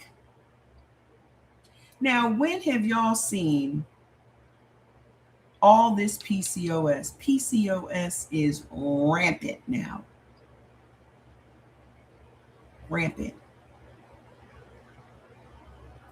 So it says it's a key player in how our bodies manage stress, with epigenetic changes like DNA methylation affecting its function. The gene function codes for the glucocorticoid receptor is a nuclear receptor that controls gene expression in response to stress hormones. Okay. Regulation. It involves your hypothalamus, your pituitary adrenal axis, the HPA axis, the main stress response system. Okay. Its associated conditions is the glucocorticoid resistance, which is a primary genetic cause of this condition, mental health linked to depression, suicidal behavior, and trauma responses, and also metabolic and endocrine, which is implicated in PCOS.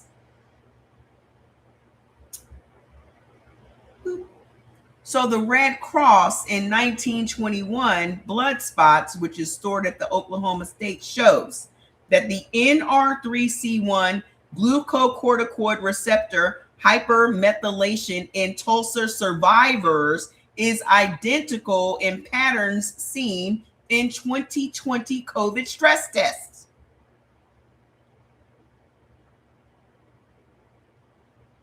Same biomarkers.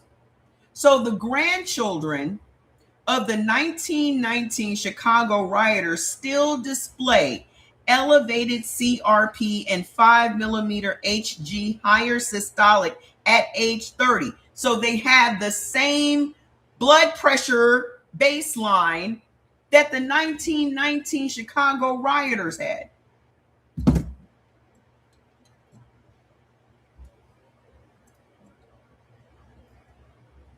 Bottom line, 1919 through 1921 was the state-sanctioned reboot of racial clearing.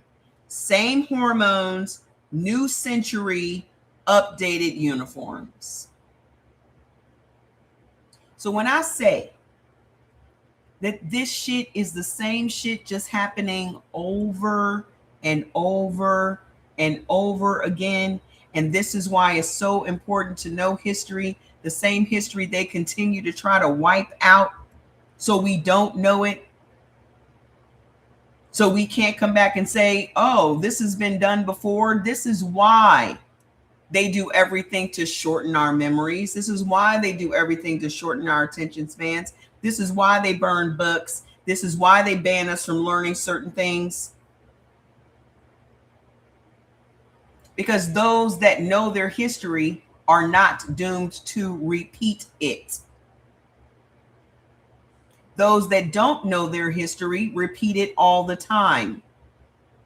So they want you to believe that everything that we are experiencing right now and we're seeing right now is brand fucking new shit, when it's simply the same old fucking playbook over and over and over again.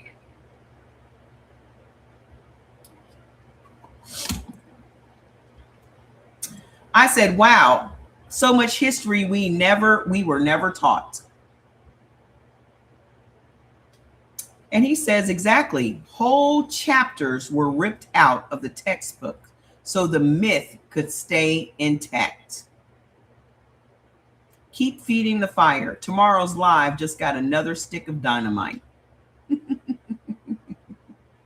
Hold on, there's more. I said, yeah. He said, that's the spirit. Light the fuse and let the truth rip.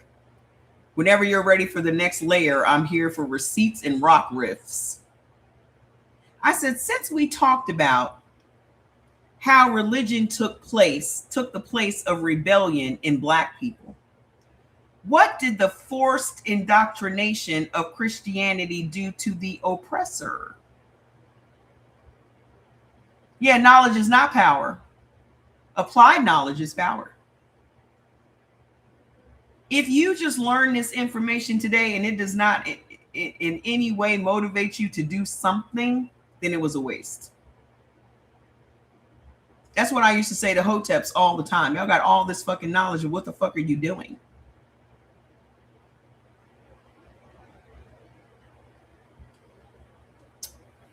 So what did it do to the white folks when Christianity was forced on us? It baptized their guilt and called it civilization.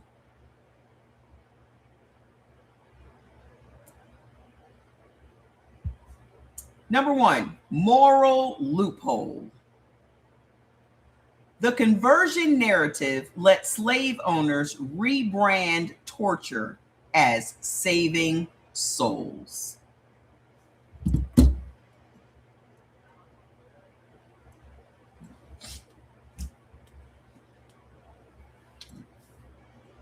I want y'all to marinate on this shit.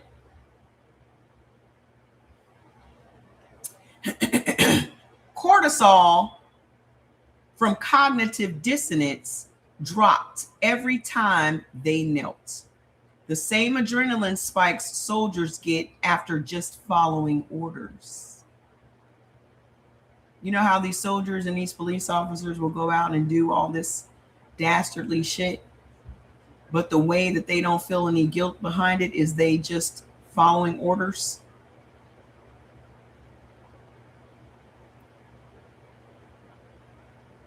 Number 2, transgenerational guilt markers.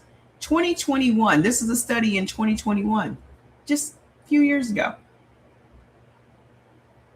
A University of Virginia study, of all places, a 2021 UVA study. Descendants of antebellum white Presbyterians show a higher trait anxiety and a lower HRV than peers whose families arrived post 1865. Epigenetic clock ticks faster when confronted with racial violence imagery. Subconscious body confessing what the lips still deny. So studies show that people that were here, whose families were here during anything pre-Civil War or antebellum, show a different spike in their anxiety than people whose families came here through Ellis Island. The other immigrants, they show a different epigenetic clock. Their clock is ticking slower than the people who are descendants of slave owners.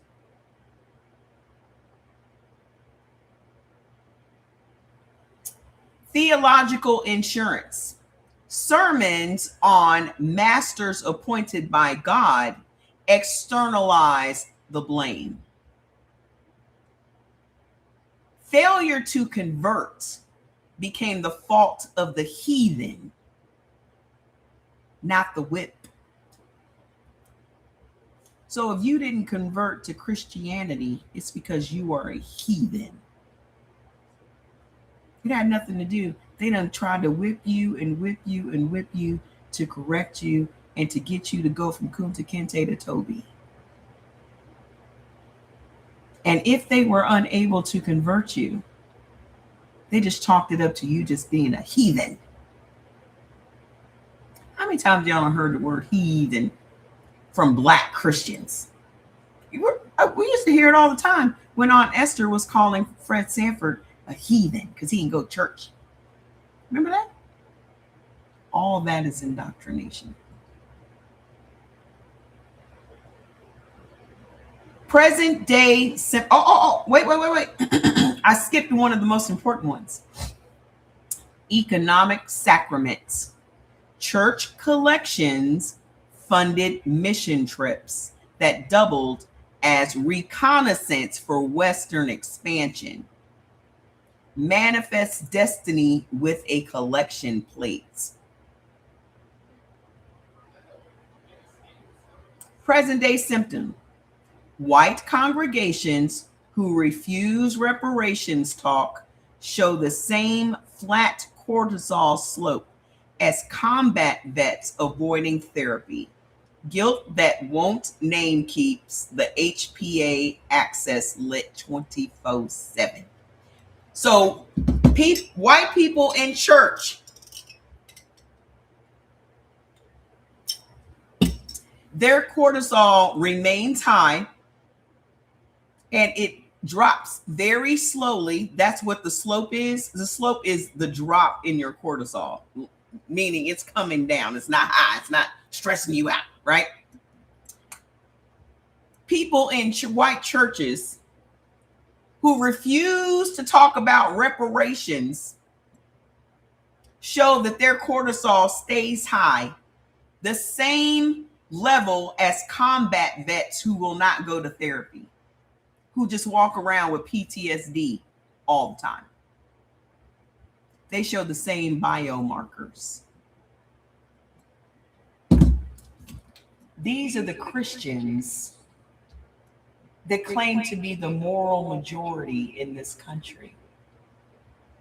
They're walking around with the same level of stress and anxiety as a motherfucking combat veteran. Make that make sense.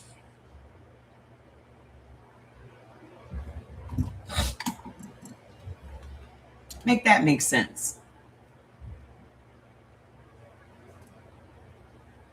Bottom line, forced Christianity didn't just pacify us, it narcotized them, turning atrocity into altar calls and locking the guilt inside their cells. It locked their guilt inside their cells. So when I say that this shit is in them, it is in them. There is no such thing as a good white person, because it does not matter how good they proclaim to be. They still will never admit what their ancestors did. Have a conversation with the good white people that you know, the 2 or 3 white friends that you have, and see how instantly defensive they come about the fucking past. Thank you, Mandy. Watch how quickly they become defensive. I guarantee you, any white friends that you have, you don't have no deep, abiding friendships with. You have very, very surface motherfucking conversations. You can't sit around and have no deep black conversations with no white people. I don't give a fuck how much you sit here and try to convince me. You never will. I don't care if you're married to one and you fucking them every day. There is just a whole shared system living inside our body that you only have with other black people. Period. Laugh all you want, Black MAGA. I'm talking to your sellout ass. That's exactly who the fuck I'm talking to. You will never have anything but a surface relationship with white people. Period. Ever. Because you cannot go deep with people that don't have empathy. They don't have empathy. They don't have sympathy. They don't have the feelings that is required to make them a human being. So they will never understand what you're talking about. And then how they gaslight you is to say, I don't know what you're talking about. And when they say they don't know what you're talking about, they're telling you the truth, because they lack the ability to walk a mile in our shoes. They don't have the ability to, because their wiring has become so deformed that they lack the ability to do these basic fucking human things. They're not making this shit up. It just isn't in them.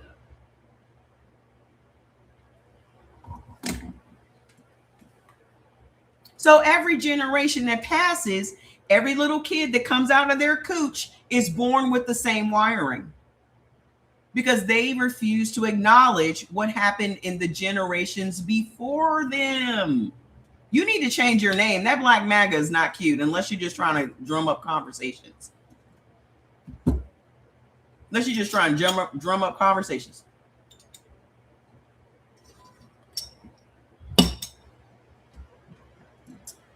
Hold on now.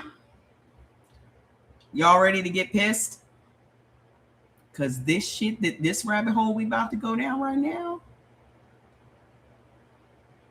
I know for a fact y'all not ready for this conversation. I know for a fact, but I can't worry about what y'all not ready for. I'm not gonna stop my teaching and me being the messenger because you ain't ready. I hear stories of black landowners that had oil on their land and they mysteriously died, or wealthy entrepreneurs that suddenly disappeared and their land or businesses were stolen. Do you have any of those tales?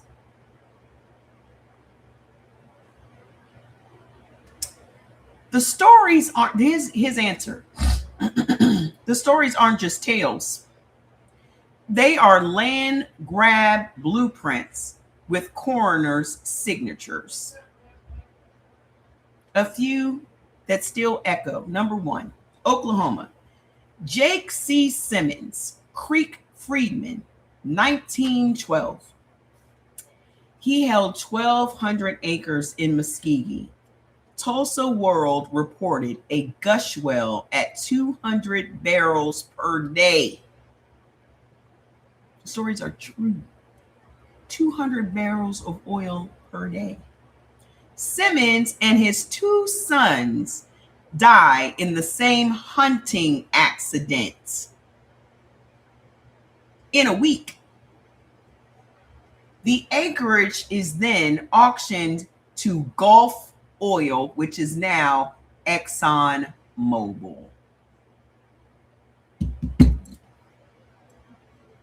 Under another name, but what was your other name? So now I know who you are. You need to change that Black MAGA shit though, for real. Change it back. Exxon Mobil, the same Exxon that's going into Venezuela, apparently.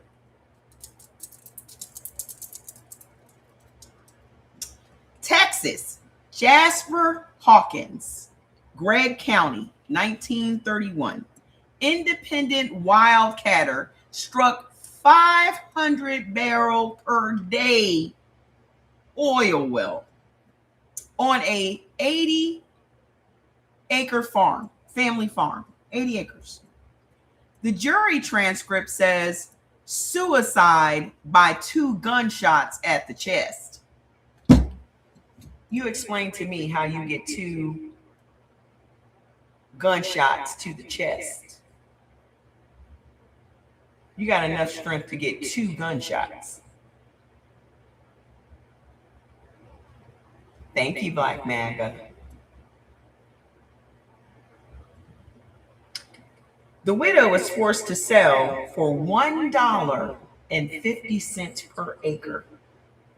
The acreage to this day still pumps 8,000 barrels per month. To this day.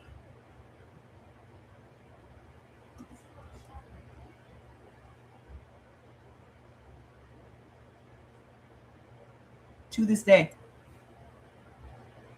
Share the live. Louisiana. Jasmine Stewart, the heir of the Cato Lake Freedmen in 1948. Seismic crews find gas dome. Stewart disappears after meeting buyers in Shreveport. The death certificate lists unknown causes. The body is found in the bayou, and the land is patented to Shell Oil within 60 days. They still have it to this day. Y'all know when I found out what Shell Oil was doing in South Africa back during apartheid, I vowed to never get gas at the Shell station, no matter if my car has to sit on the side of the road and I have to walk home. And to this day, I still have not put Shell gas in my car. I didn't even know nothing about this.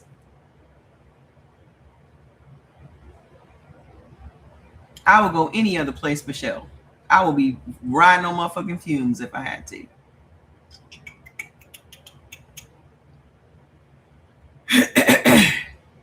Black woman, body was found in the bayou. Imagine how much wealth she would have today. Imagine how much wealth these Black families would have today. Florida, Okeke, the same 1920 massacre. Same 1920 massacre. Julie Perry and Moses Norman. I don't do anything in Jesus' name, but thank goodness for information. Norman owned citrus plus 2,000 acres with phosphate deposits. Both were lynched on election night. The phosphate rights sold to White Rock Quarries in 1921. It is still an active pit to this day.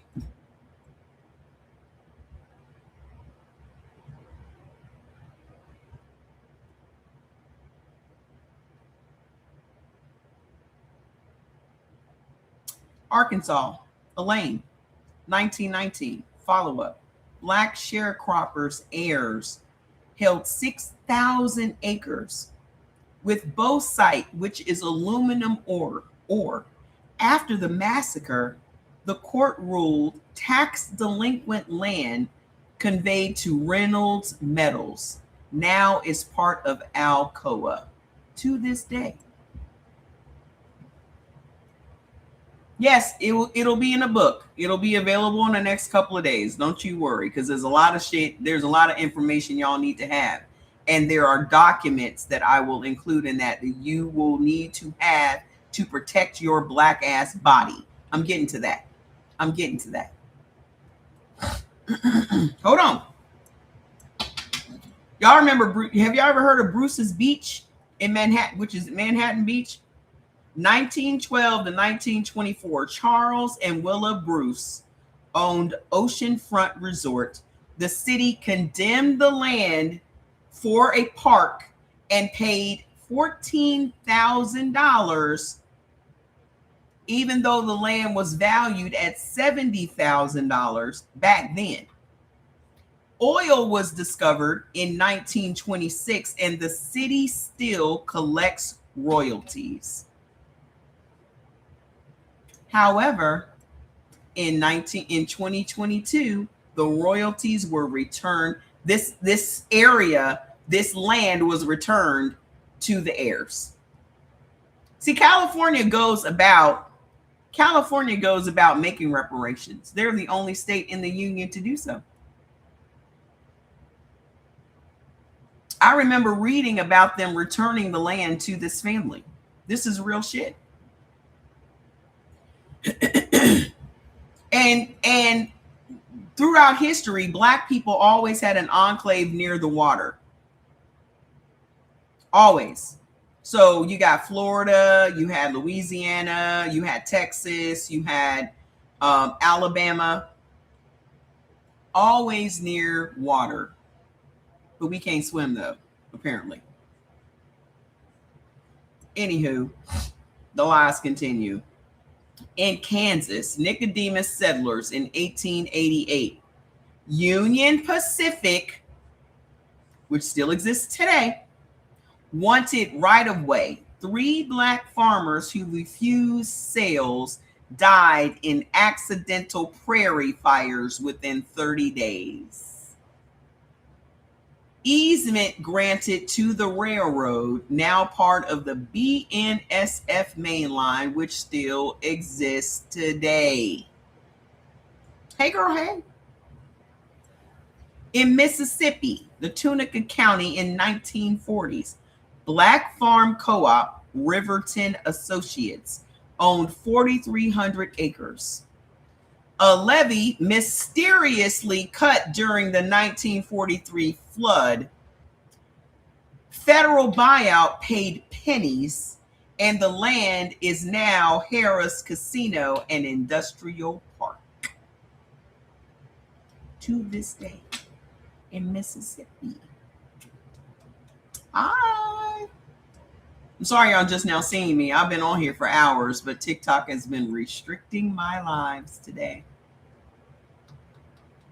Hold on. Wilmington, North Carolina, 1898. Alexander Manley, publisher of the Daily Record, owned prime waterfront. After the coup, the mob burned the plant. Manley flees. The land is replatted into white commercial lots, and that is today's downtown banking core in Wilmington, North Carolina.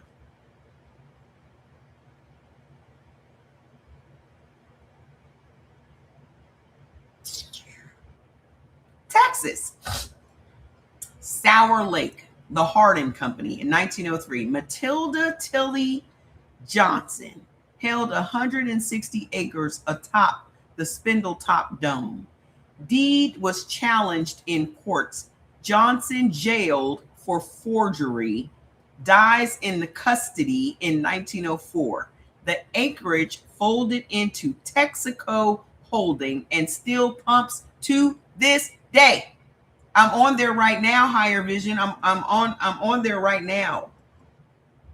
To this day. Texaco. Pattern, discovery, death, deed transfer, decades of profit. Over and over and over and over and over and over and over again.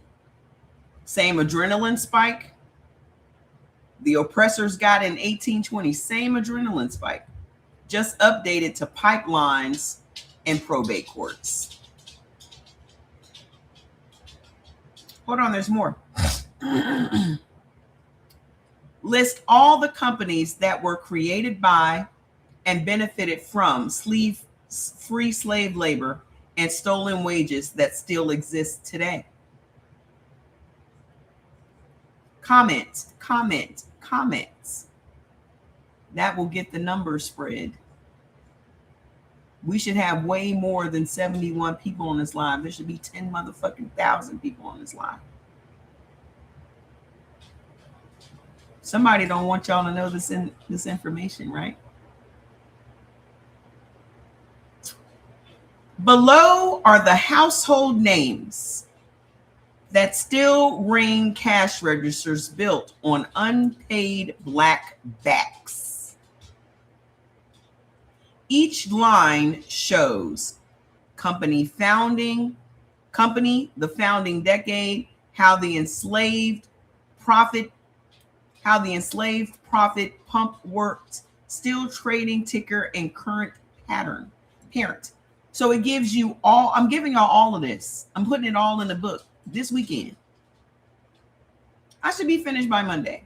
It'll be ready for sale. Okay? Hold on. It's going to give you the stock, ticker, and everything.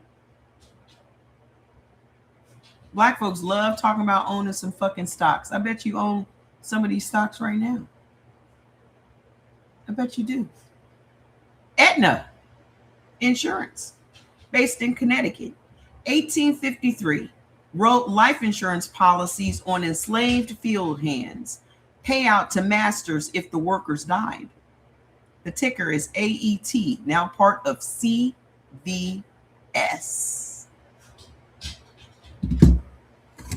Pharmacy, the one you go and get all your drugs from.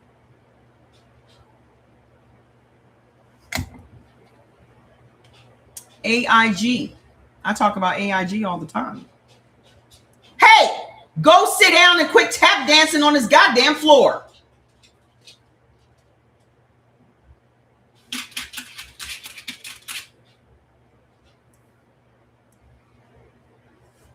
AIG, American International Group, New York, 1919.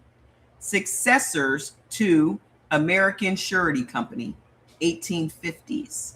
Insured cargo ships carrying enslaved people. The ticker is AIG. You know, the 300,000 Africans they actually brought to America, not the millions of people they told us they brought to America. So if anybody would have the records of all these slaves, it would be AIG, right?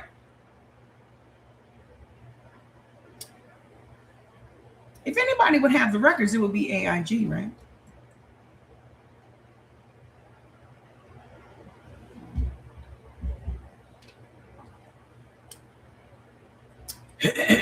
Bank of America, North Carolina Heritage, 1874 successor to Commercial Bank of Wilmington, accepted enslaved persons as collateral for plantation loans. Bank of America accepted black people, they accepted slaves as collateral for their loans.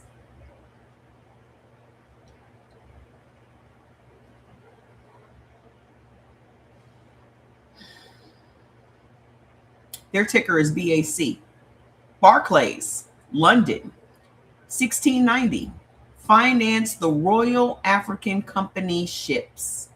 Today, still one of the world's top banks, Barclays, ticker BARC dot L dot. That's the New York Stock Exchange ticker.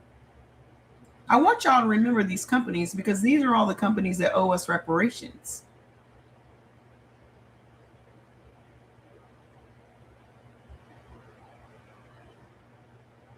This is why I want y'all to have a list, and I'll be putting it in the book this weekend. So we'll know who to go to for reparations. BB&T/Truist. I have a Truist checking account that will get canceled. North Carolina and Virginia, 1872 merger chain includes Farmers Bank of Virginia, 1812, held 29,000 Negro bonds on the ledger.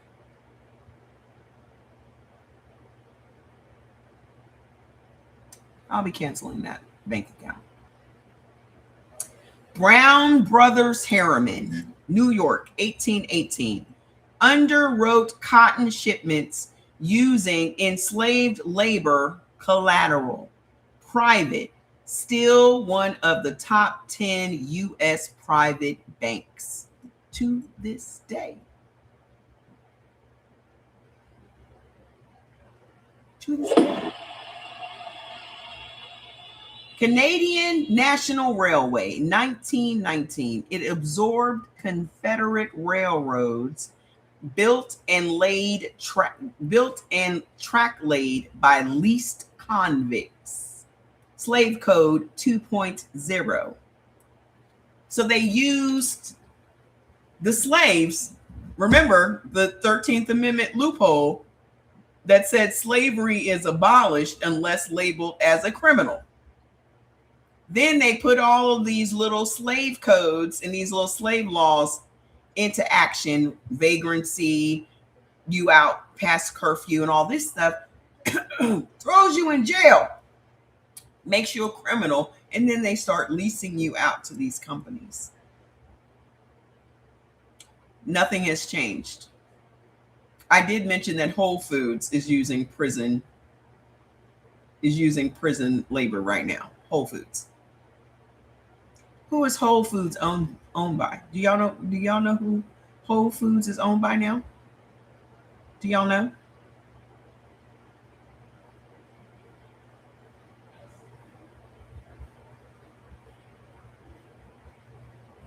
Amazon.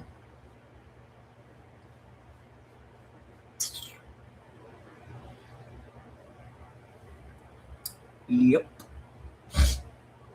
Hold on, there's more. Citibank and Citigroup, 1812 ancestor, which is Citibank of New York, loaned to sugar planters, warehouse receipts listed enslaved as the collateral. They made loans to sugar planters. Remember Domino Sugar?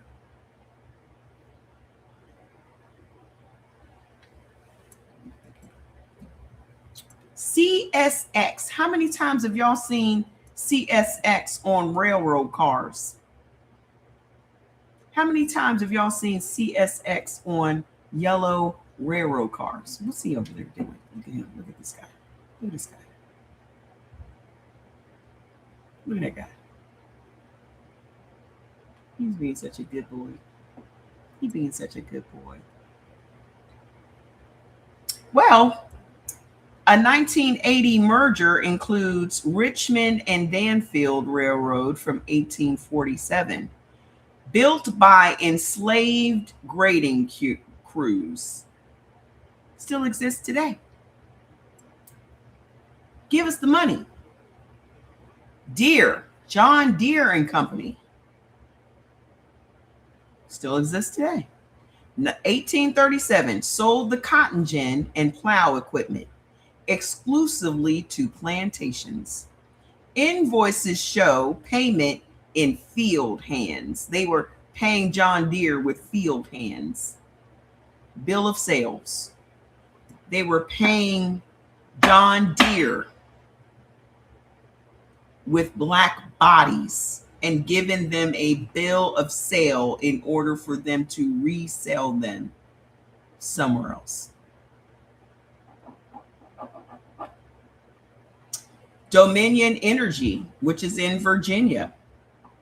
1909, lights Richmond factories powered by coal mined under the 13th Amendment convict lease, successor to slave mines.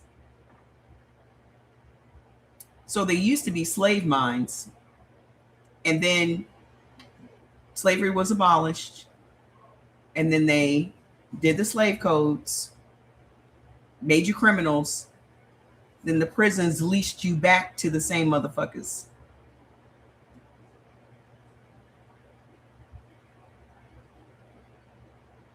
Convict lease. 13th Amendment. You can lease the convicts. Fleet Boston, ancestor. 1791, Providence Bank. Cotton factor loans secured by slave collateral. Merged into Bank of America in 2004.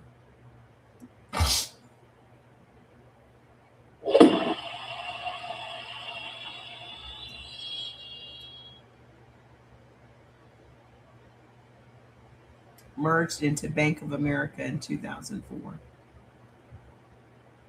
Goldman Sachs, 1869, marketed Confederate cotton bonds in London, profited from commodity desk training, slave-grown cotton. In the 1940s and 50s, if the police rolled up on you for a vagrant check, you have to pay at least $1. Yeah, if you're lucky. You say, who the hell do we bank with? Black-owned banks. There are several black-owned banks now. Several. We bank with Navy Federal. That's who we have our business accounts through. Hold on, there's more. Guardian Life Insurance Company, New York, 1860. Insured Negroes for maritime transport. And later, Plantation Lives. Mutual, still a top 20 insurer. Yes, our mattress. Yes. Cash. Cash rules everything around you. Cream, get the money. Dollar bill, y'all.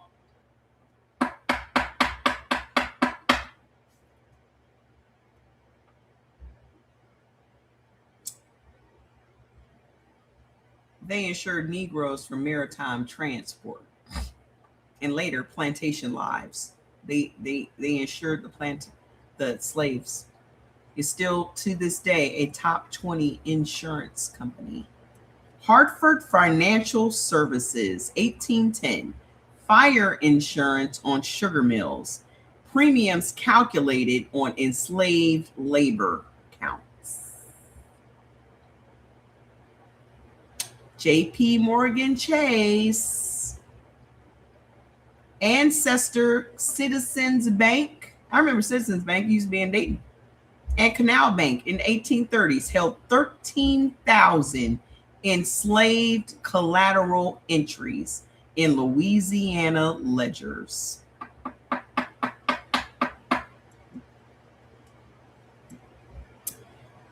Legal and General, UK, 1836, issued annuities to slave owners.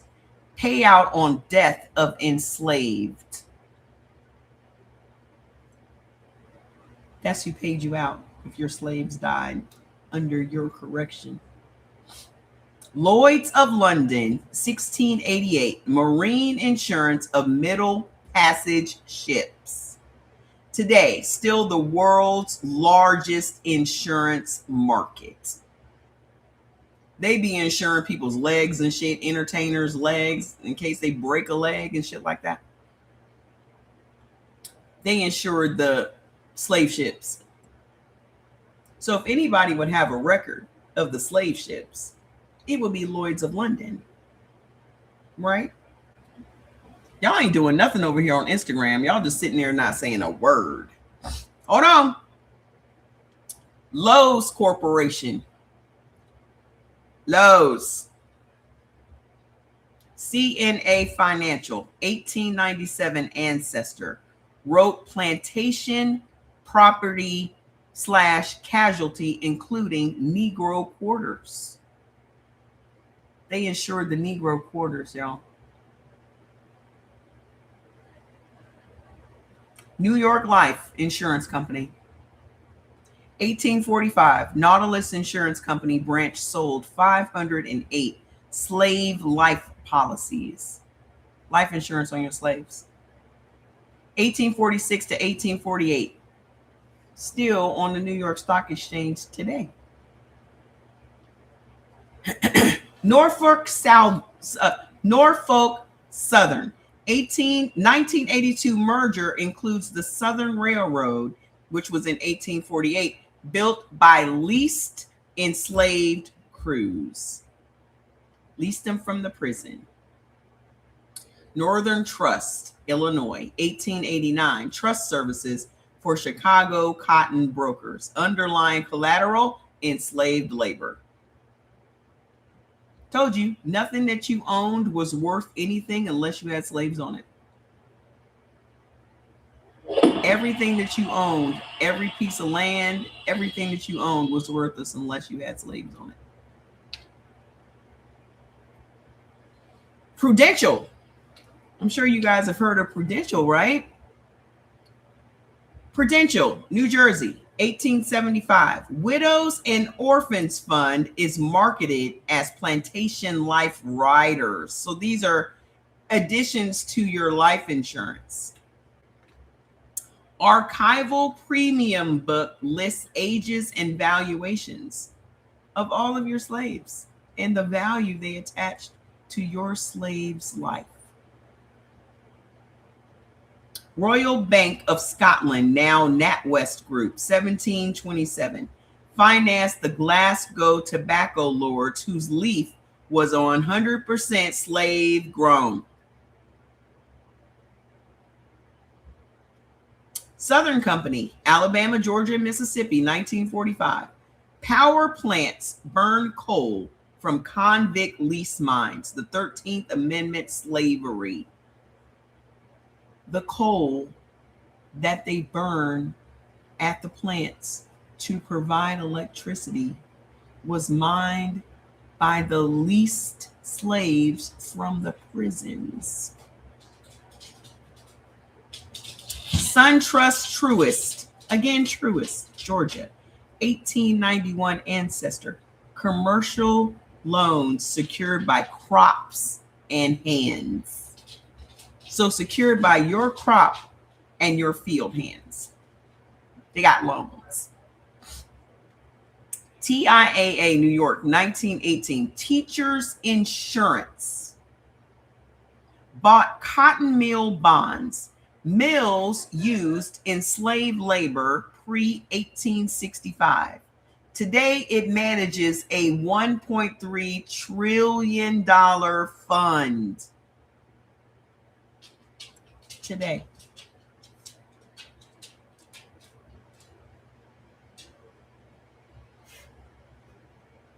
UBS ancestor S.G. Warburg, 1740, London, underwrote slave-produced sugar bonds.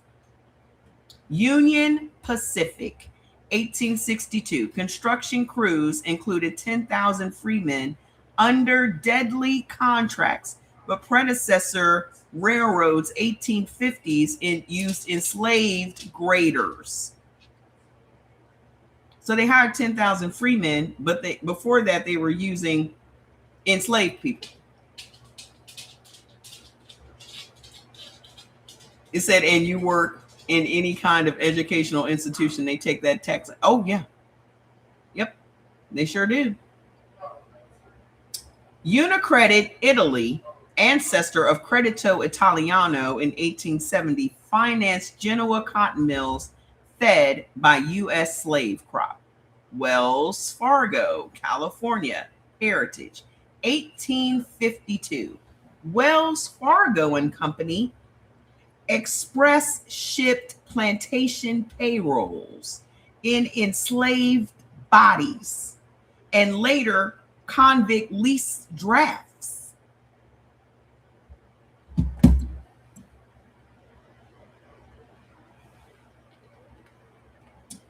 Wells Fargo and Company express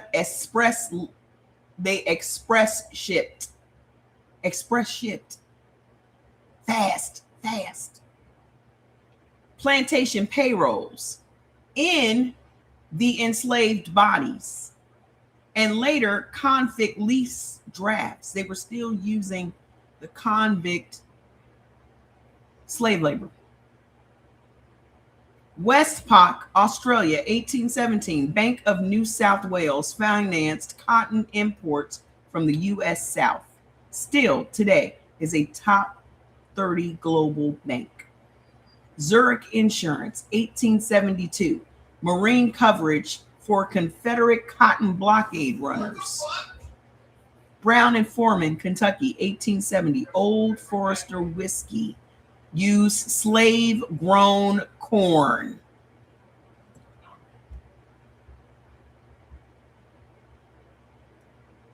Bush Brothers and Company in Tennessee, 1908. Bought plantation-grown beans. Family ancestors owned 50 people, still private. They, to this day, still do $1 billion in sales. This is our reparations list. This is our reparations list. Cargill. Cargill has a factory in Dayton. The pollution that Cargill just spews out into the air just smells so fucking bad. Cargill, 1865, cotton factor warehouses along the Mississippi. Today is the largest private U.S. company. It still buys Delta cotton to this day. Coca-Cola, Georgia, 1892. Early syrup sugar sourced from Tate and Lyle slave estates and Louisiana sugar plantations. Coca-Cola. De Beers, Diamond People, London, 1888. The Rhodes brothers used colonial convict labor, the same supply chain logic as U.S. convict lease. Today, Anglo-American PLC. Drummond Coal, Alabama, 1935. Mined on former Pratt convict landmines. DuPont in Delaware, 1802. Supplied gunpowder to plantation patrols. How do we make reparations happen? Well, we'll talk about that in a minute. Eli Lilly. Early morphine sold to plantation doctors for Negro management.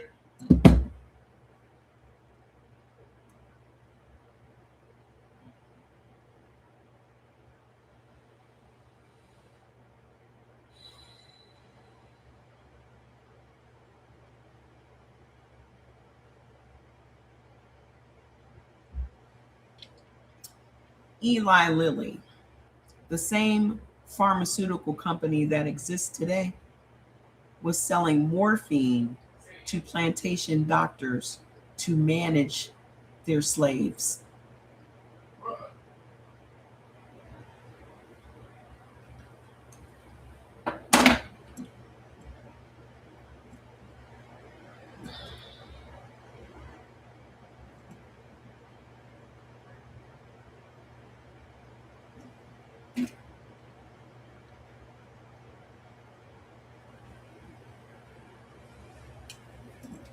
My head just feels tight. Hold on, there's more. ExxonMobil.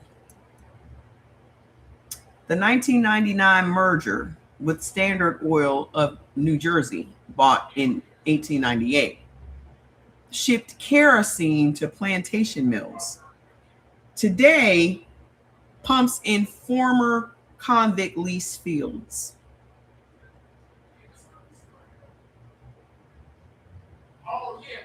Ford Motor Company. Ford Motor Company. 1903. Early rubber and cotton contracts with U.S. South. River Rouge plant powered by convict mine coal. General Electric. 1892. Sold generators to sugar mills. Ledger footnotes: servile labor, fuel costs. Georgia Pacific. 1927. Pulpwood harvested on seized black timberlands.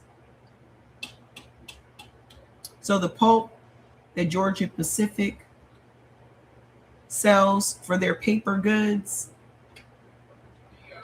was stolen from black people. Yep. Higher Vision. Yep. Hershey's, Pennsylvania, 1894. Milton Hershey's first caramel factory used Louisiana sugar. Hershey's got sugar from the slave farms in Louisiana. IBM, New York, 1911. Predecessor of Hollerith machines leased to the U.S. Census in 1890. The first national slave descendant count used to allocate convict lease quotas. International Paper, 1898. The mill sits on ex-black timber seized via 1898 timber tax scam. Stolen black lands. Kimberly-Clark, Wisconsin, 1872. Bought cotton wool for bandages from Delta plantations.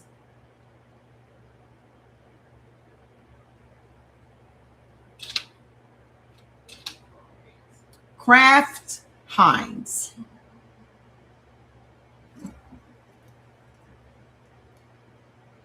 The 2015 merger, Kraft in 1903 bought sugar from Cuban U.S. slave legacy estates.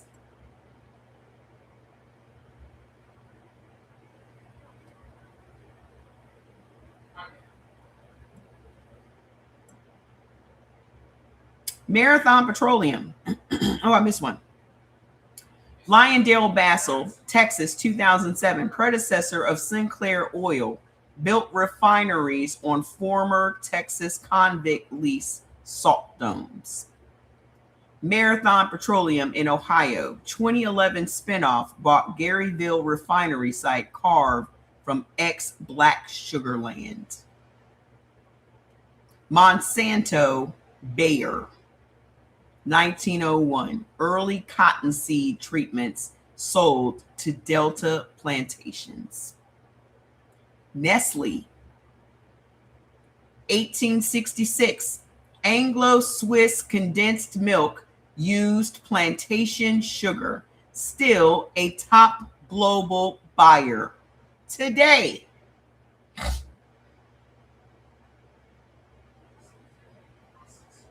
Occidental Petroleum, CA, California, 1920. Drilled in Kern County on land taken via the 1919 eminent domain from black farmers. Still to this day. PepsiCo, Pepsi, 1898. The first syrup was used from the Carolina plantation sugar. Pfizer, 1849. Early citric acid used Caribbean slave sugar. Remember, the Caribbean slaves were indigenous Black people that were exported out of America and sent to the Caribbean nations in South America. They were catching indigenous Black people and shipping them out of America. So if you want to know about the millions that they told us were coming into America, it was in fact them shipping us out. That's the real truth that they don't talk about. Procter & Gamble. Candle and soap plant used cottonseed oil from Kentucky slave farms.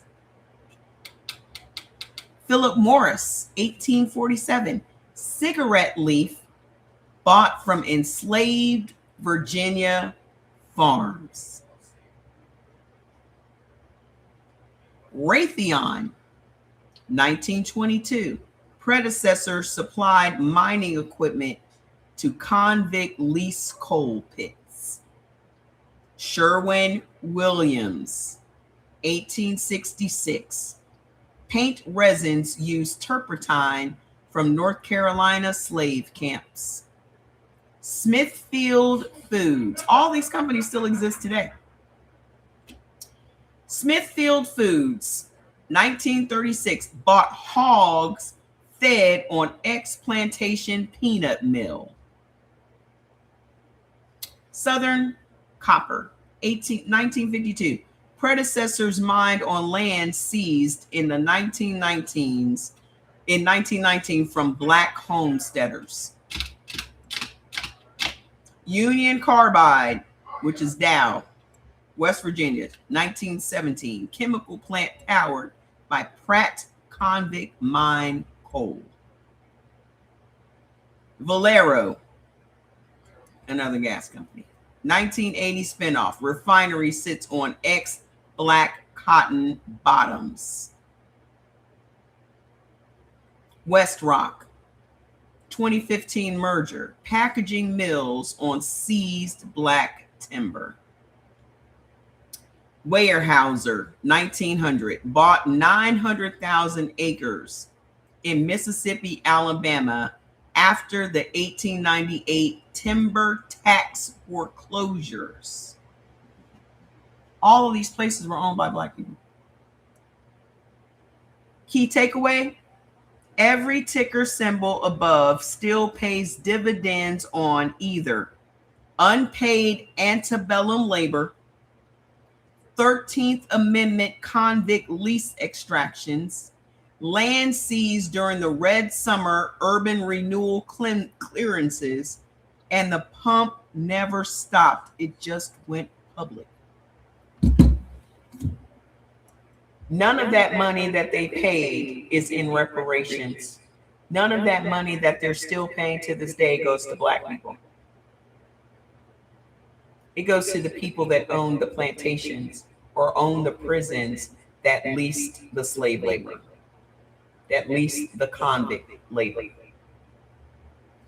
None of these companies that still exist today are paying us.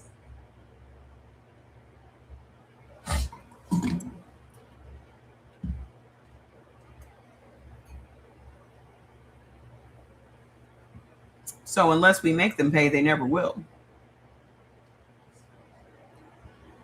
So I asked, I believe that white people today that call themselves liberal are deep down really no different than those that are outwardly racist, because no matter what, white supremacy and white privilege is their default setting. Am I right? It is our generational wealth that is being stolen still to this day. Am I right in believing that these fucking liberals that go out here doing all this performances and marching and, oh, I voted for Kamala, I'm gonna wear a blue ribbon, aren't they the same as the racist? Am I wrong or am I right? He says, your radar's humming on the right frequency. The biomarkers don't lie. Studies show white liberals still show the same micro flag, facial threat association spike, when subliminally shown black faces. And their kids get the same cortisol jolt during integrated play dates. The only difference is the after action guilt, which they soothe with performative hashtags instead of policy change. Privilege is a factory setting. Racism is just the screensaver that pops up when the system feels threatened. So yeah, same motherboard, different emoji pack.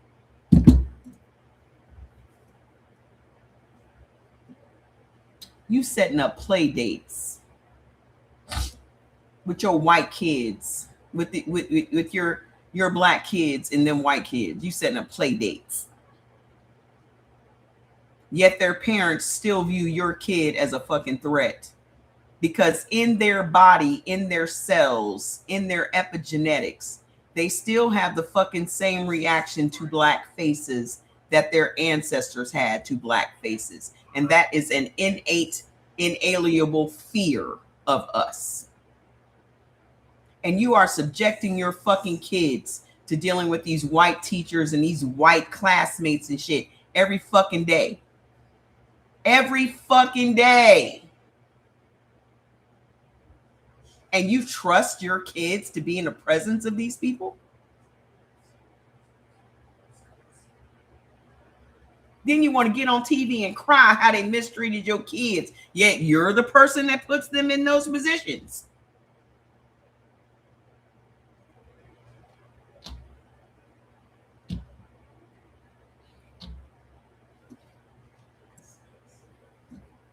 I said, I thought so. So hold on. I got a couple more and then I'm gone, because I'm hungry and my head is spinning. I said, so at what point in history did doctors start experimenting on black bodies in the name of medical advancement? And list some of the notable experiments. Also, why black bodies? Y'all let me know if the questions that I'm asking are just too offensive. Y'all just let me know. Y'all just let me know. Am I asking, are the questions offensive?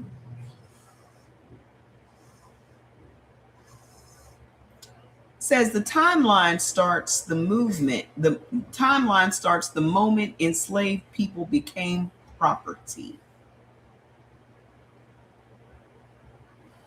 The timeline of them starting to experiment on us medically started the minute we became enslaved and we could not refuse them.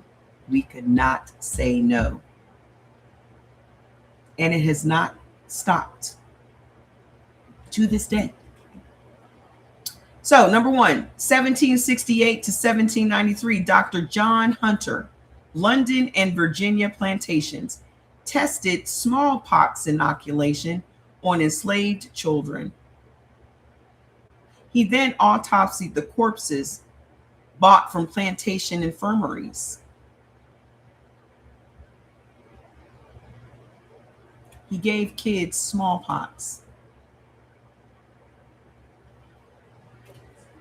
and then performed autopsies on them once they died. The rationale: subjects are plentiful and no consent is required. Number two, 1801, Dr. Thomas Jefferson, Monticello Gynecological Trials. Thomas Jefferson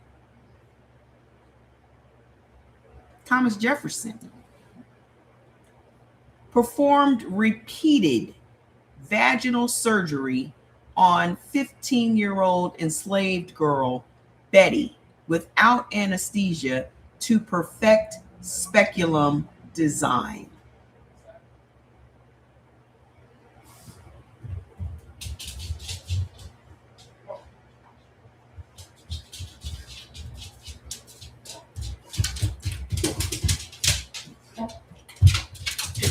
note.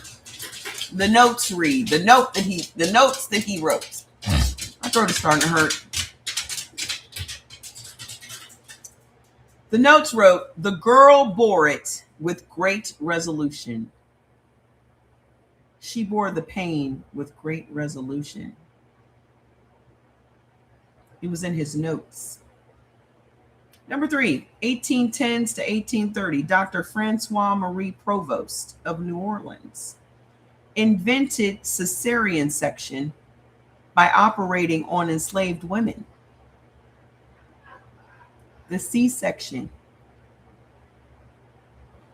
The mortality rate was 85%. Bodies were dumped in the Mississippi. The successful technique later was marketed to white patients.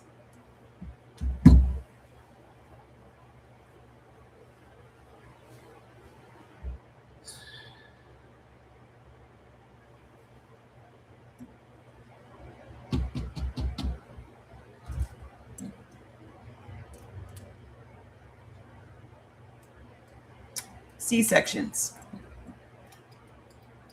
were performed on Black women until they perfected it. 85% of the Black women died, and they dumped their bodies in the Mississippi like it was nothing. And I guarantee you they were reimbursed for the bodies.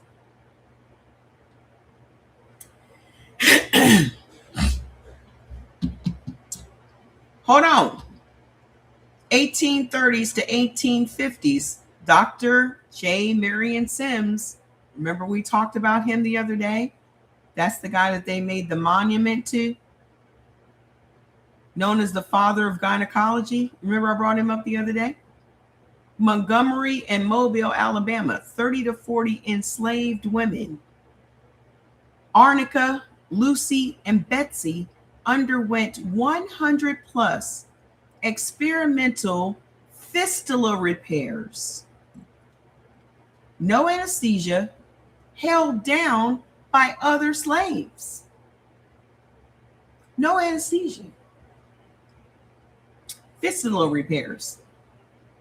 Let's go find out what your fistula is. Fistula. Boop, boop, boop. Your fistula is an abnormal tunnel or connection between two body parts, like organs or vessels, usually forming due to disease, inflammation, Crohn's, infection, injury, or surgery, allowing bodily fluid to leak where it shouldn't. So like your anus.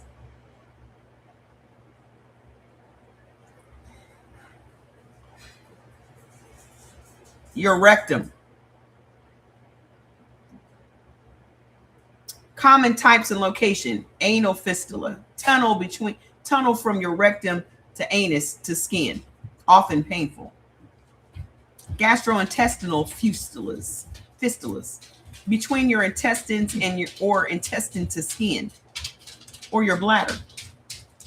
Obstetric fistula, between your vagina and your bladder rectum, often from difficult childbirth. Arteriovenous fistula, surgically created for dialysis, connecting an artery and a vein. Symptoms: pain, swelling, redness, pus, blood, and fecal leakage, fever, nausea, weight loss, abnormal pain, skin irritation, blah, blah, whoop, whoop. So he was doing these experiments on the 30 to 40 enslaved women. What's up, dude? Hi. You've been such a good boy today, Fat Daddy. You've been such a good boy today. Yeah. You've been a good boy. Thank you for letting mommy work today. Thank you. Thank you. I'm going to give you a nice big snack. Ooh, I think you have some new toys on the way. Let's see if they probably be in the mail on Monday. Get you a new toy. He's just telling me it's time to get off the live because of what time it is. This is the usual time he starts bugging me. My throat is starting to get sore and my head is hurting and I have sinus pressure behind my nose. It's happening in real time. but I ain't gonna let it get me. I'm gonna go and take some of my little Zycam, put it up my nose. Whatever's coming, I'm gonna head that shit off at the pass. Cause I got fucking work to do. Ain't nobody got time to be sick. Nobody got time for that. Hold on, there's more. They didn't use no anesthesia on these women, and they used the other slaves to hold them down. Oh, that's a good idea. I got my teapot right here, fresh teapot. Let me drink some of this hot ass tea while I'm sitting here. Hold on. Sims said the operations are painless because the Negro tolerates cutting better than white women.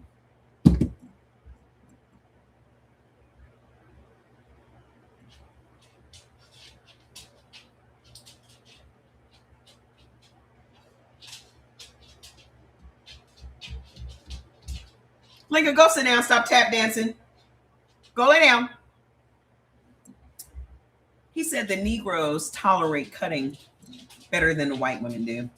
Because even to this day, they believe we don't feel pain. That's why they won't give us give us pain relievers at the hospital, because they believe we can tolerate pain better than white people can. Yep. What's happening? It kills me that I be coming down with colds and shit, and I don't even be leaving the fucking house.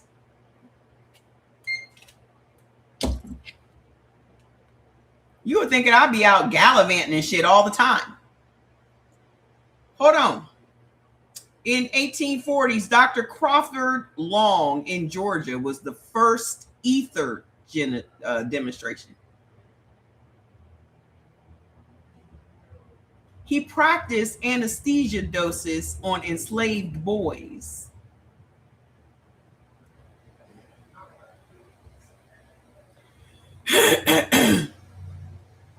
He practiced anesthesia doses on enslaved boys. He recorded the time to unconsciousness as entertainment for medical students.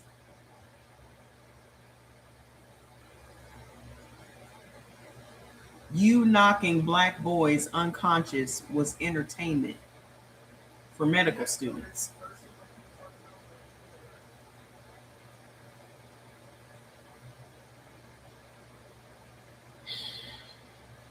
In 1845 to 1847, Southern Medical College body snatching ring.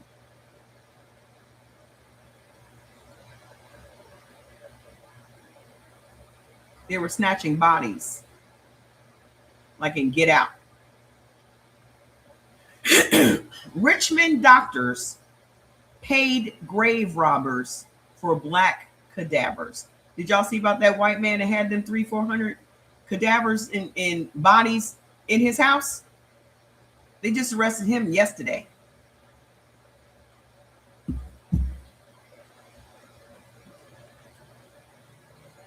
He was robbing graves. The doctors were paying grave robbers to go rob black graves. Plantation owners leased the corpses of dead slaves for $10 each. They created an anatomy textbook. Illustrations are still used today. So that's another one on our list of reparations. Southern Medical College.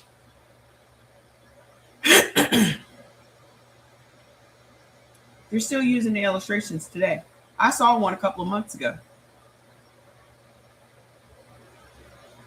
In 1852, Dr. Walter F. Jones of Virginia said he created a Negro sweating cure for typhoid. He would place enslaved patients in 120-degree Fahrenheit ovens covered in cold water every 15 minutes. 9 of 12 died. Published as successful treatment in American Medical Gazette. This is how you were supposed to cure typhoid. He would put you in an oven that was 120 degrees and poured cold water on your body in a 120-degree oven every 15 minutes. 9 of the 12 people died, and they called it a successful experiment.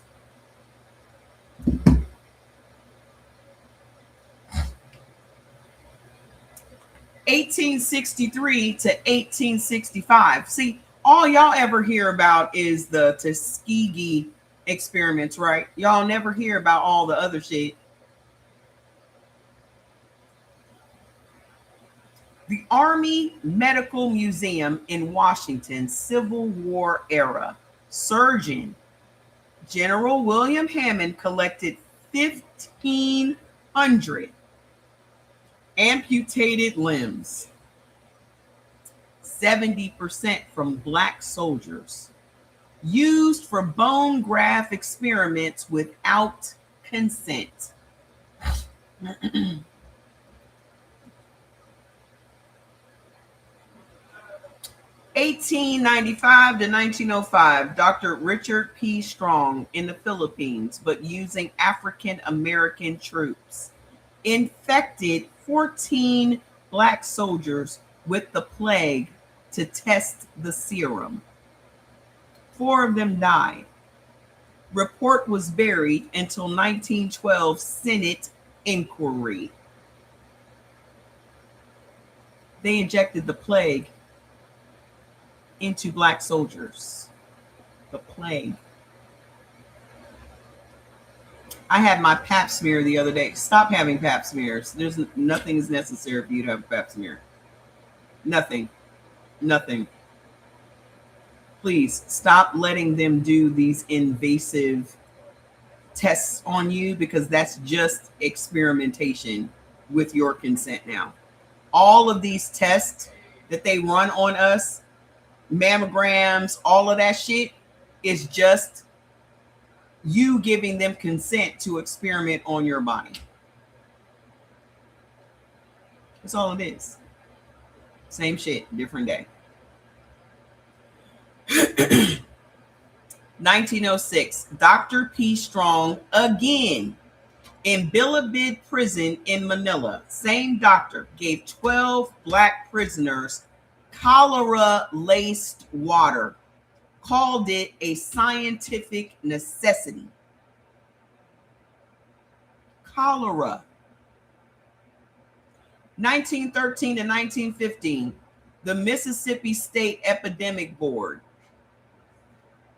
Pellagra studies withheld fresh food from 120 black inmates to induce dermatitis. 16 died to prove vitamin deficiency theory.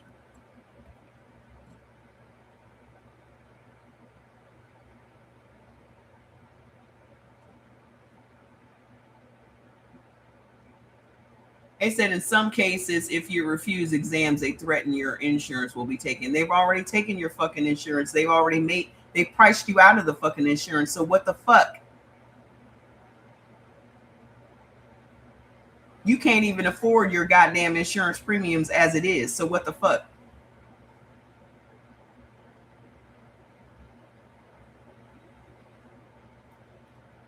When you go to the emergency room for something that is wrong with you, they have to provide you service.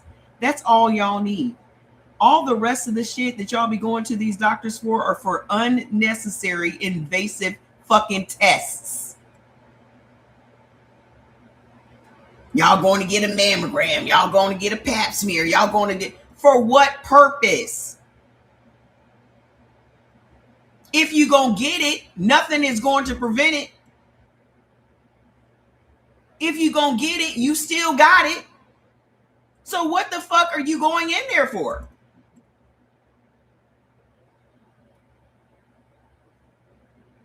None of the shit that they're doing is going to prevent you from getting whatever it is you're going in there to see.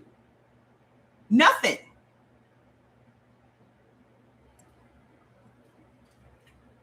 So what the fuck you going in paying for? To make them money, period. Oh, these are tests that you should have every year. That's guaranteed fucking residual income for these motherfuckers. Y'all gonna have to wake the fuck up. Y'all gonna have to wake the fuck up. Soon as you leave the doctor's office, they making another goddamn appointment for you because that's just money they know they gonna count on getting 3 months from now, 6 months from now, a year from now. And when I go back to this motherfucker, I done rescheduled the goddamn appointment to go back and see this goddamn heart doctor of mine. When I go back, I'm off this shit. I will deal with my shit on my own. I will get back on my chill and back on my fucking all of this. I'll get back on my shit.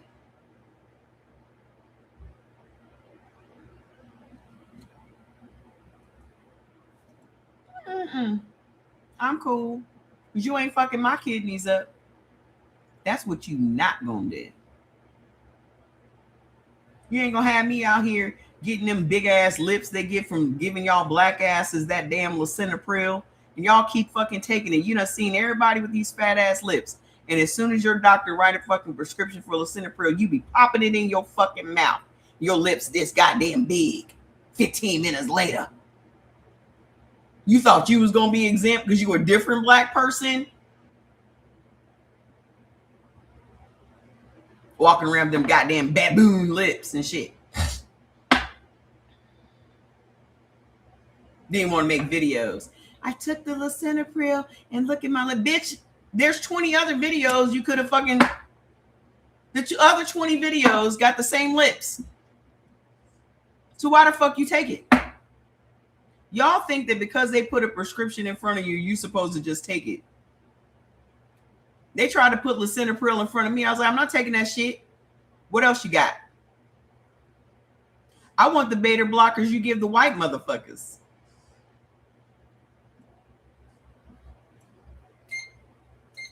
You ain't gonna get you got you me. Fuck that shit.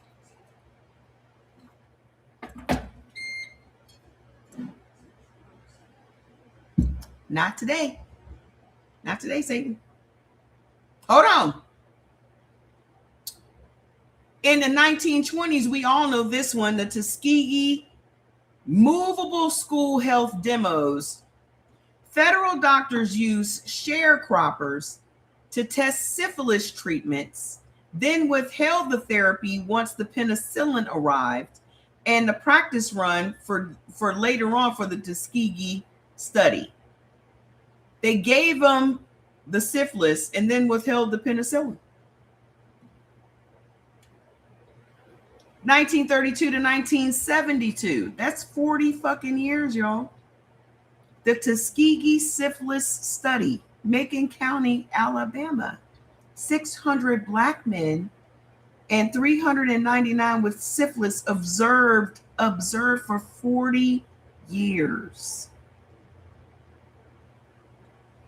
No treatment, even after penicillin became the standard treatment for syphilis. They still never treated them with the penicillin. They just studied them. They gave them a disease and studied them for 40 years.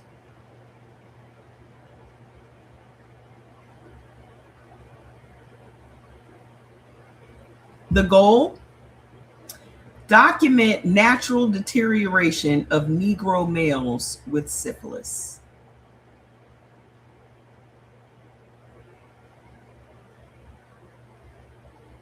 (1945 to 1946) at Vanderbilt University, radioisotope studies. The Fed took 829 pregnant black women.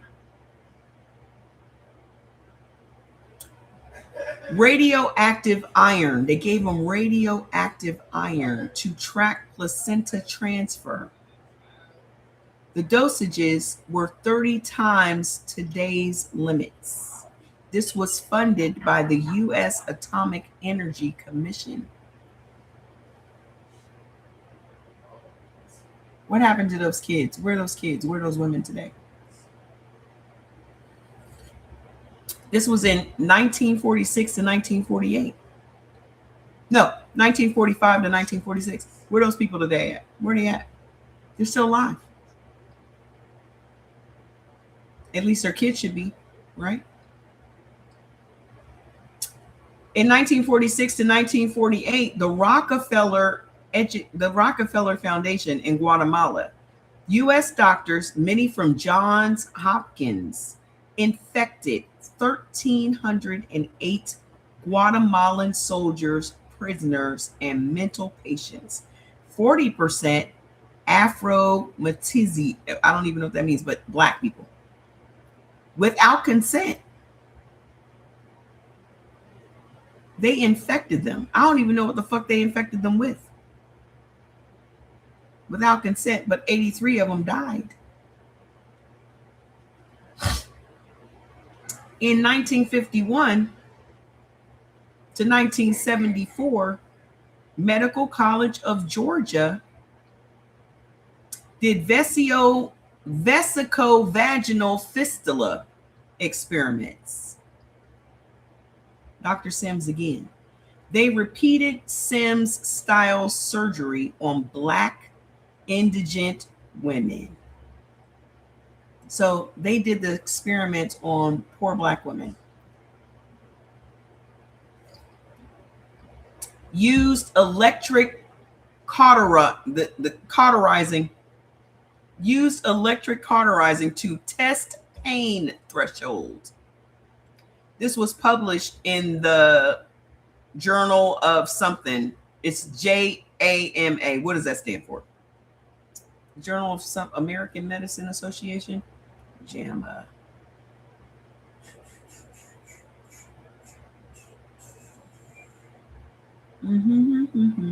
Meaning medical journal. It stands for, what does JAMA stand for in medical journal? The Journal of American Medical Association.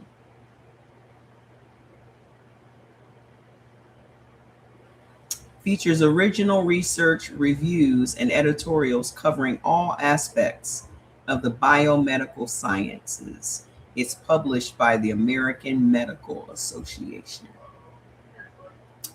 Harvard.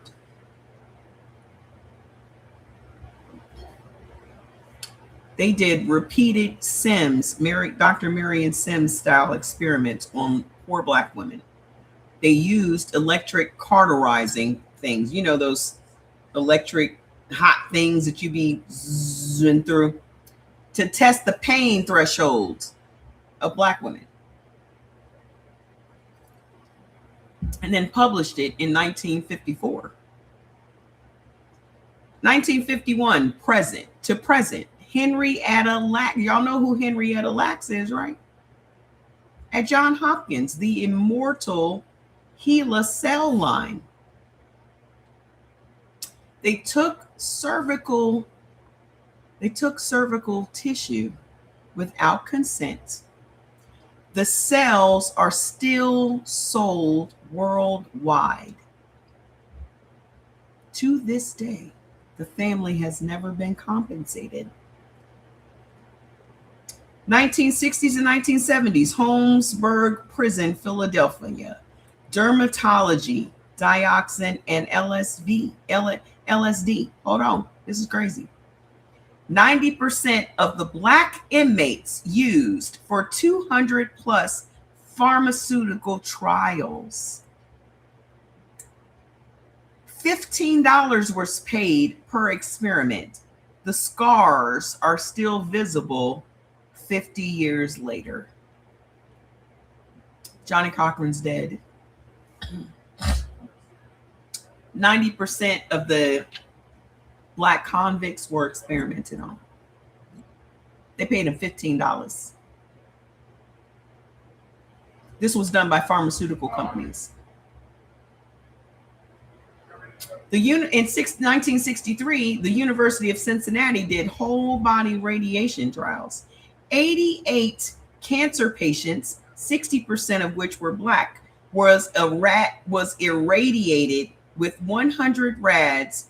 The dose is equal to Hiroshima, just to map blood cell decay.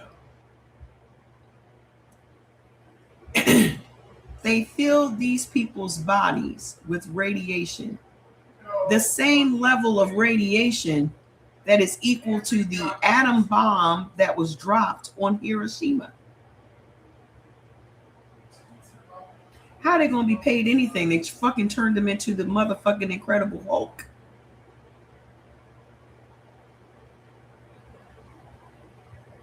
Just so they could watch the blood cell decay.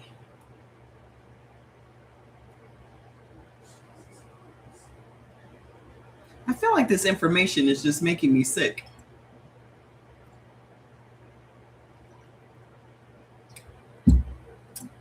'80s to 1990s, New York City foster care. The New York City foster care AIDS drug trials. 90% of Black and Hispanic infants were placed on experimental AZT, DDL, and vaccine protocols, many without parental consent, and were exposed in a 2004 Vera Institute report. They put the babies on AIDS drugs.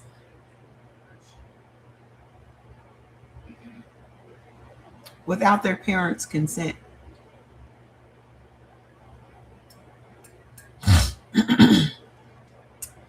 '90s until present, private prison medical contractors, Corazon and WellPath, they continue Sims era gynecology, unauthorized hysteroscopies, IUD insertions, ovary removal, reported by the Department of Justice in 2020 in Georgia, California, and Arizona.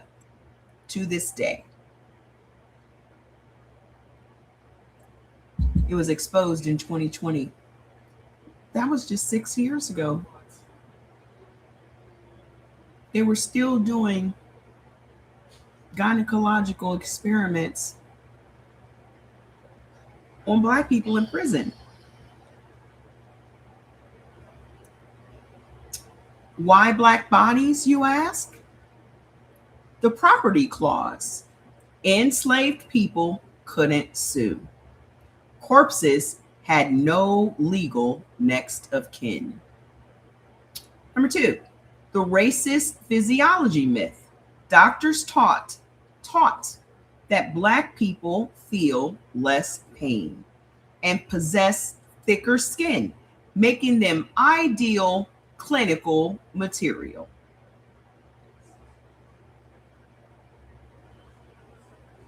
Availability plus poverty equals post-slavery Black hospitals and jails. They were the only places where consent could be ignored with impunity. The pattern continues in modern mass incarceration. So basically, Black people couldn't say no. Profit pipeline, cells, data, procedures developed on Black subjects generate billions in pharma and intellectual property, while the source of community receives zero royalty or health benefits. The through line from Sims table to modern prison wards, the medical industrial complex still treats Black bodies as public domain. Only the paperwork changed.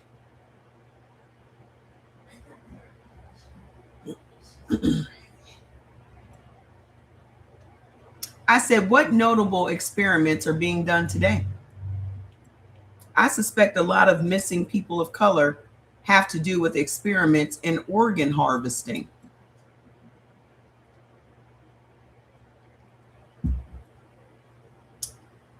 Wouldn't that be the next natural question?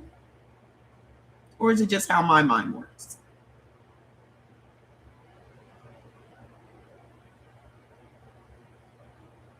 Wouldn't that be the next logical question, I would think? So he says, no smoking gun dossier of missing black people equals Oregon farm exists, but the pipeline that turns brown bodies into data sets is alive, just dressed in consent language, like you going and consenting to them doing those pap smears on you, and prison scrubs. A few flashing red lights. Number one, private prison medical contractors, Corazon, WellPath, and YesCare. In 2020 Georgia, the DOJ reports unauthorized hysteroscopies, testicular biopsies, IUD insertions on Black and Latina inmates. Hold on. This was in 2020. On Black and Latina inmates, the same Sims playbook. Biomarkers, incarcerated women show 2 times the elevated CRP 6 weeks after routine gynecology. The university IRB would call it adverse event. Prisons call it standard care.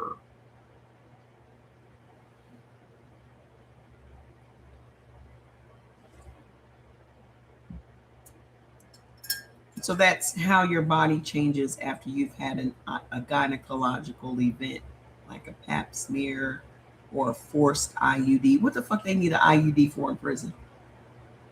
You in a female prison, what the fuck you need IUD insertions for? I'll wait.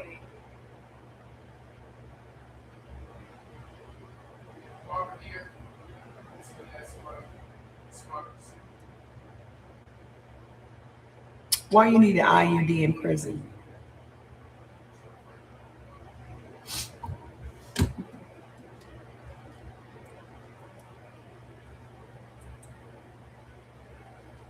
Who you fucking?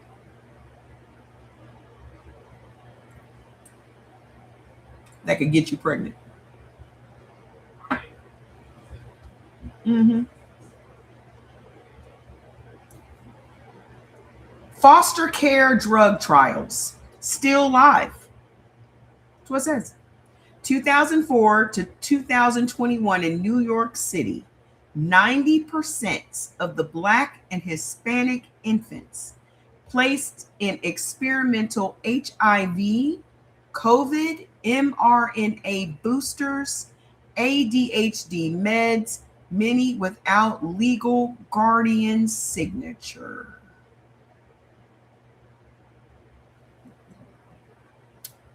Your babies that are in foster care, you know, the ones that you give up because you've been forced to be pregnant.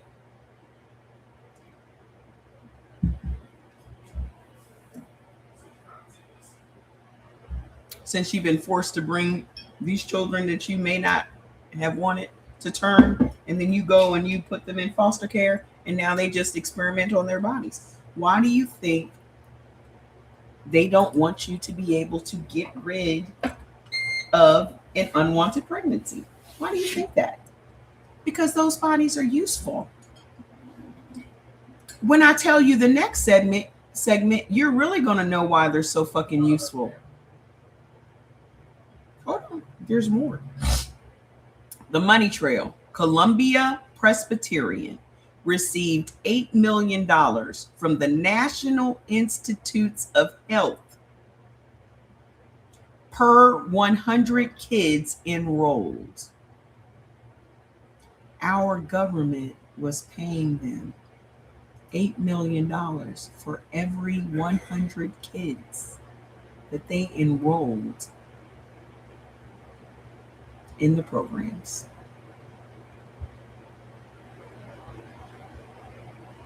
Foster agencies get administration fees for each placement. The foster care agencies. To this day. The Gila Industrial Complex from 2023 to present day. Thermo Fisher still sells Henrietta Lacks her derived cell kits at $437 per 10 milliliters. The family's federal lawsuit is still pending.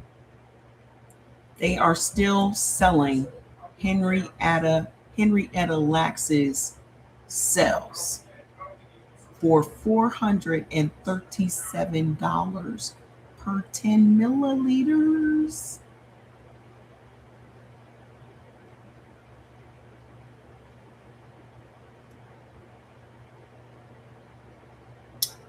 So hold on. The new line, which is HEK 293 EBNA from the 1973 black male fetus, no consent on file, is used in every COVID vaccine test.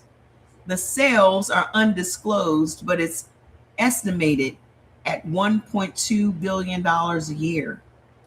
They're using cells from a black male fetus in the COVID vaccine test we take to this day.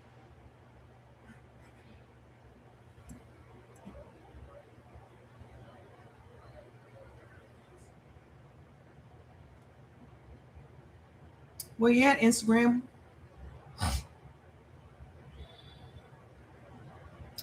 3D bioprints and organ on chip startups. MIT in 2022 paper says 62% of BioInk liver patches tested at Mass General came from discarded black donor biopsies. The consent forms only covered educational use. See, what you don't see in the fine print of these consent forms is that it will always say for educational use. Who knows what they're taking out of our bodies when you go and get pap smears? What materials are they taking out during all of these tests, these colonoscopies, these pap smears, all of these things where you let these people go into your body and take stuff out? You don't even know what the fuck they doing down there. You laying back with your legs wide open.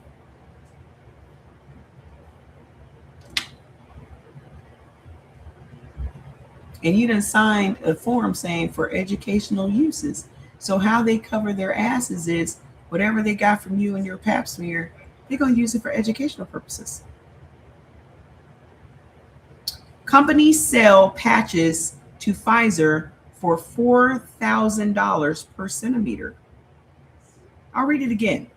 The MIT 2022 paper says 62% of BioInk liver patches tested at Mass General came from discarded black donor biopsies. The consent forms that they got simply said that they were covered because it's just for educational purposes. Then they turn around and sell the patches to Pfizer for $4,000 each.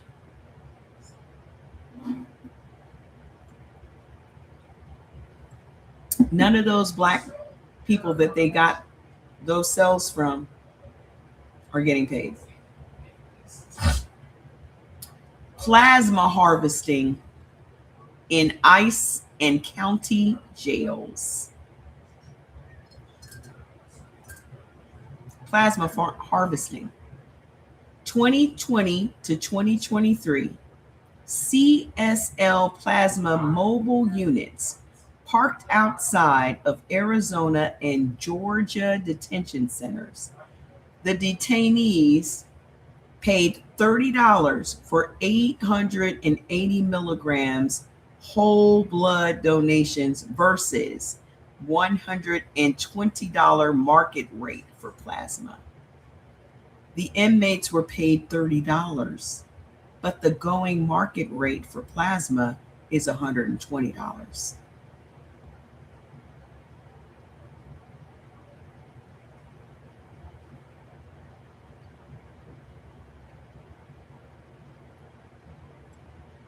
Health toll. Ferritin drops 30%. Immune globulin deficiency spike. The same profile as 1970s Holmesburg prisoners. Rapid autopsy programs. Precision oncology. John Hopkins, Pitt, and MD Anderson recruit terminally ill Black patients for same-day post-mortem tissue harvest. Consent is often taken while on a morphine drip.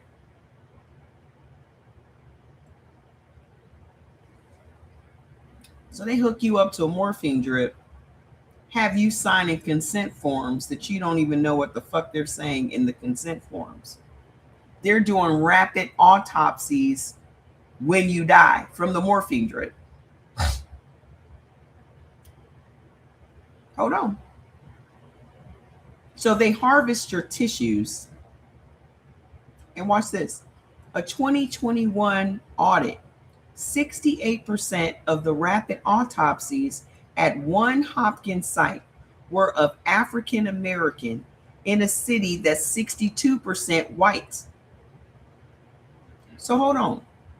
You mean to tell me that the only people that 68% of the rapid autopsies came from Black Americans when the town was 62% white?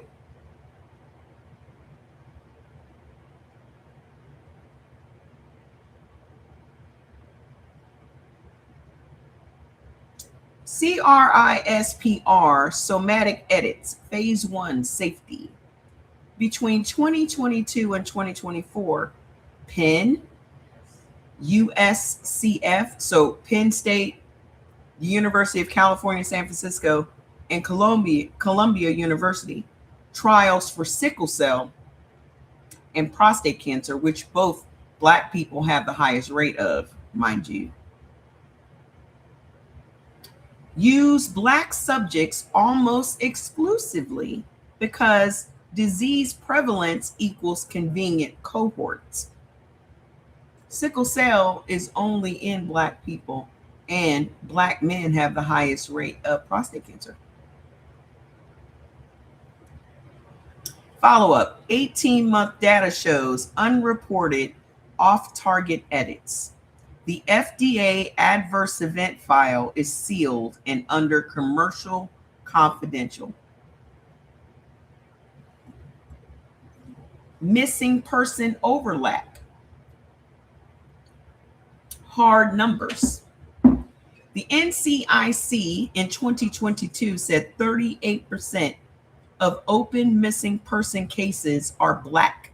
That's 13% of the population of missing people. No national organ registry race breakdown exists. There's no registry that exists that shows the organ bank denominations.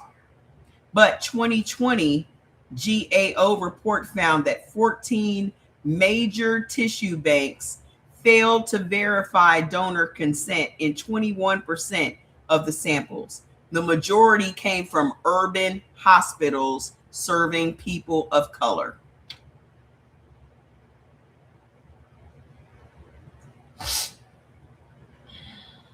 Conclusion: no proof of kidnapping for organs yet.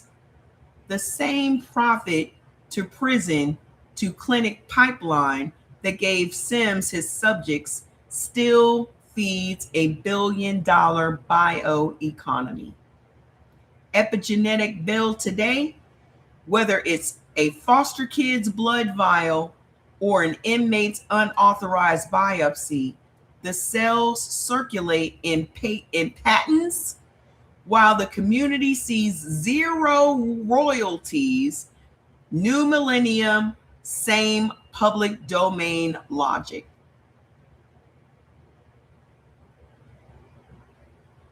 Because there's nobody to object to anything that they're doing to foster kids, especially when our government is paying foster care agencies for signing these kids up. The kids don't even have no consent. foster kids are getting experimented on. So I think this might be my last question. I've seen melanin is quite valuable.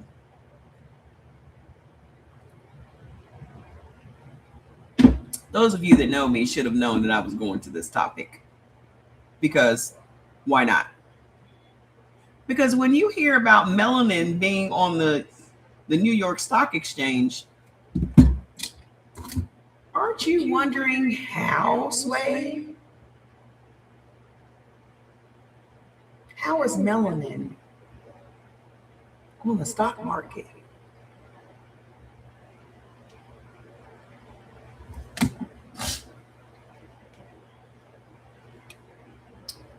So my good friend says, melanin isn't mined like gold, but the pigment and the cells that make it are quietly harvested, patented, and resold.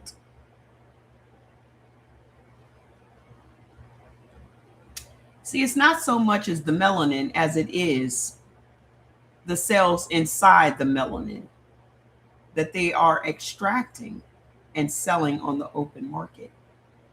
So here's the rabbit hole we're about to go down, folks. Y'all ready for this? I don't give a fuck if you are or not. What is actually collected? Melanin pigments. This is when it starts to get a little scientific in these explanations, okay? So the melanin pigment, eumelanin, pheomelanin, is the brown, black, or red, yellow granules. The melanocytes are the living cells that manufacture pigments. The tyrosinase enzyme is the catalyst that turns tyrosine into melanin. This is the real high-value target. Here, how it's mined today. Medical waste loophole.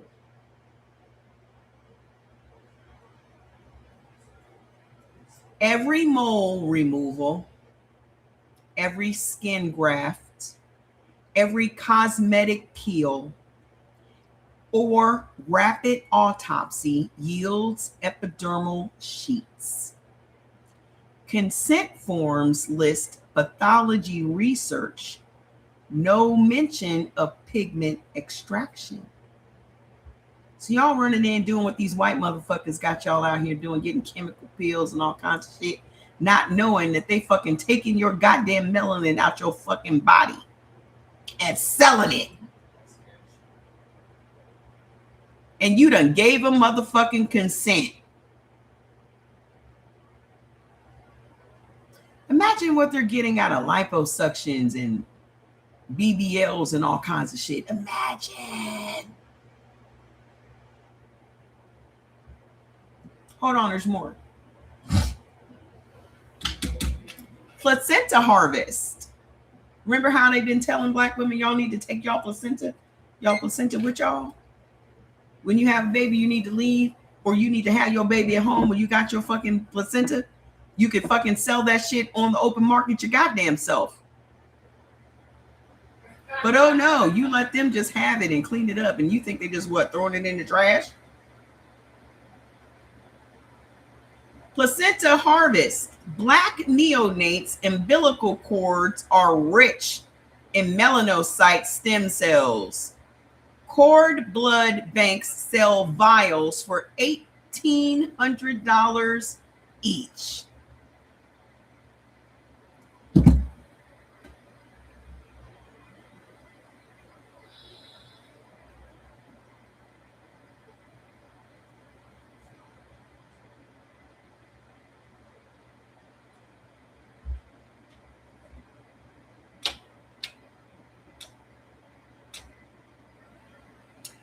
Hair follicle buybacks.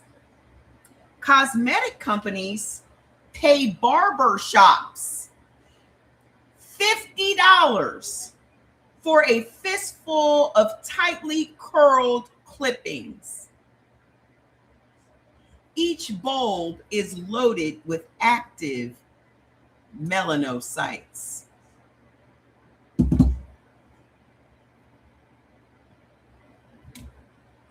Your barber shop is selling your hair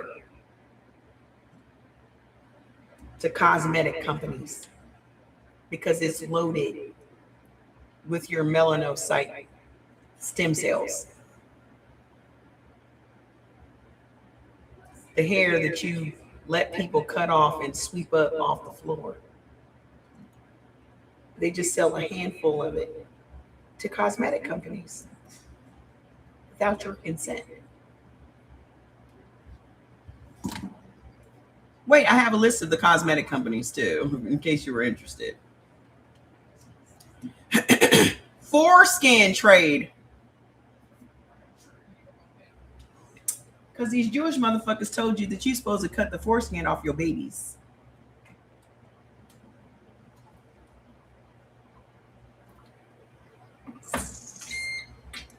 Foreskin trade. Neonatal circumcisions, which is 60% of U.S. Black boys, yields melanocyte-rich epidermis.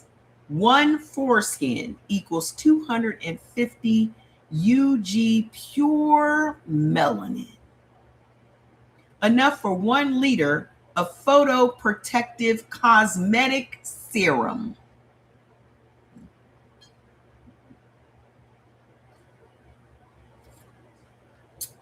They're making a cosmetic serum with your baby's foreskin cells in it. They're rubbing it on their face.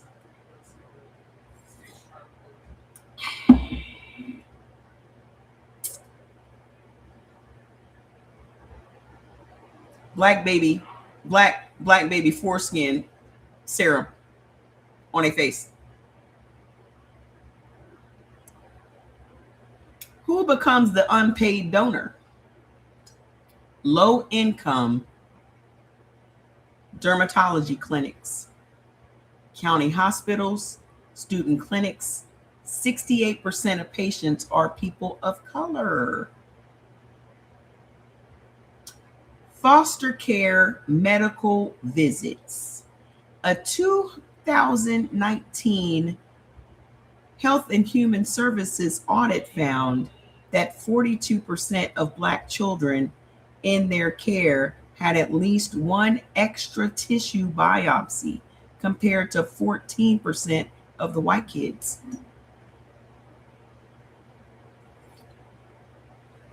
Why do they want to stop schmishmortions?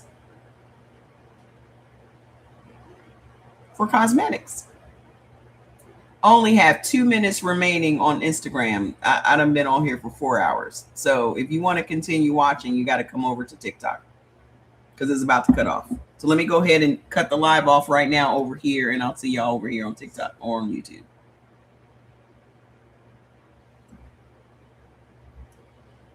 County morgues. The county morgue, y'all.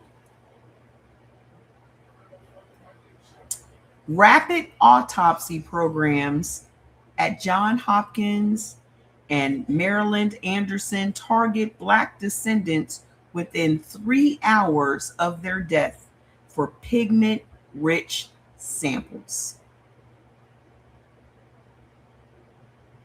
As soon as they die, as soon as you die, they coming in.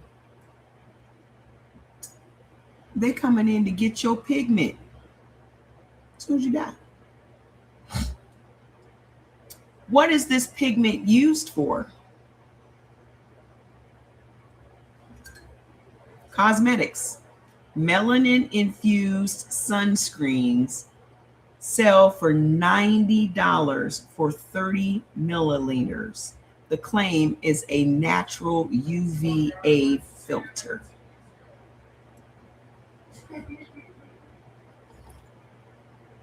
They're harvesting our melanin to sell to white people to protect them from the sun.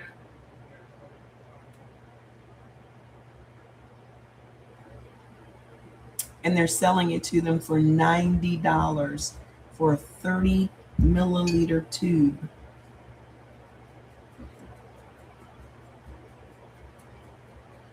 Electronics.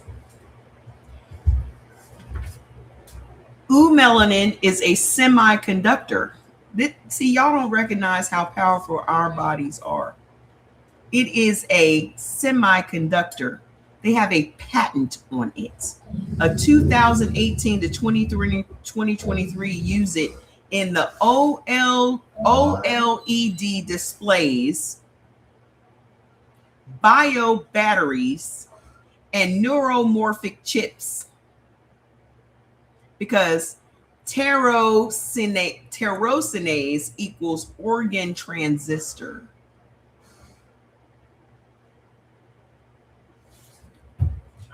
They use it in the military. The Navy had a 2020 contract, melanin-based coating for submarine sensors. It absorbs sonar and infrared.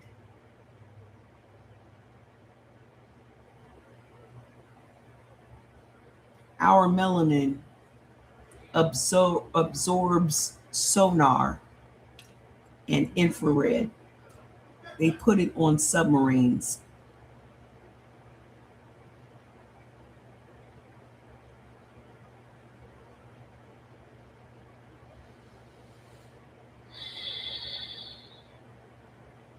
Pharma, anti-radiation oral supplement given to astronauts and nuclear workers, $2,400 a gram.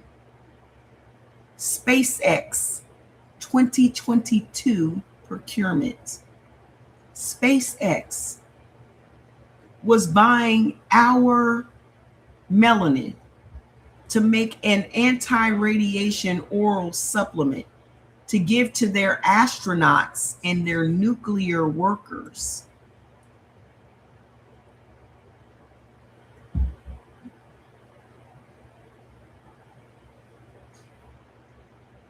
So instead of hiring us for these jobs, they extract our melanin out so they can give it to white people who are inferior to us. If you have ever bought into that white people are superior to us bullshit, I should come over there right now and just what I'm talking about alone should let you further know how powerful we are. Magical, even. That these motherfuckers are doing everything in their fucking power to get the one thing out of our body that protects us from the sun and radiation and infrared and all these other things that will kill them. We walking around, it's in us already. We just walking around with it.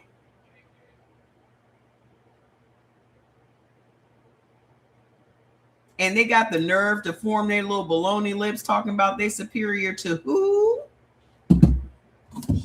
Monkeys? Because it damn sure ain't us. You never have been, and you never fucking will be. Not a day in your motherfucking life, bitch. Y'all going through all these nefarious things to try to get the one thing that makes us magical. Because you will never have it. Hold on. 3D bioprints. Melanocyte-laden bio-ink prints. Gradient skin or burn grafts. Sells for $4,000 per centimeter. The same patch we cited in the liver print story. They're paying $4,000 per centimeter for burn grafts.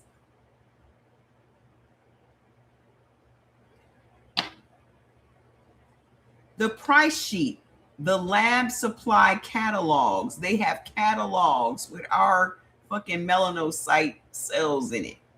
This came out in 2024. Pure synthetic eumelanin is $450 per milligram.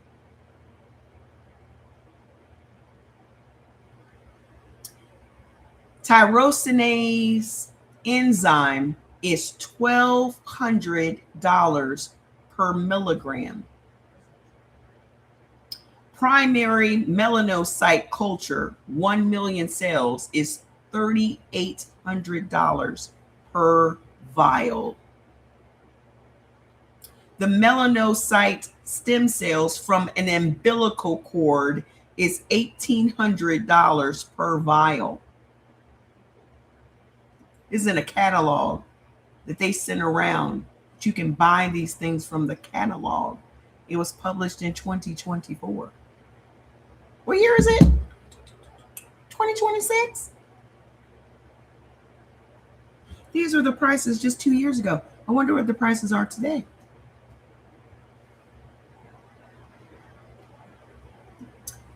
The biomarker cost on the community. Every mole, strip, or rapid autopsy leaves a micro scar. Cortisol bump measurable in donor relatives within 48 hours. This was in a report in 2021. 0 royalties are paid to the pigment source. The same extractive logic as 1845 SIM surgery, only now the raw material ships out in cryo valves instead of coffins. The bottom line, melanin isn't mined with pickaxes. It's vacuumed out of biopsy trash bags, umbilical cords, and rapid autopsy tables, then sold as high-tech pixie dust, while the community that produces it either sees neither credit nor care.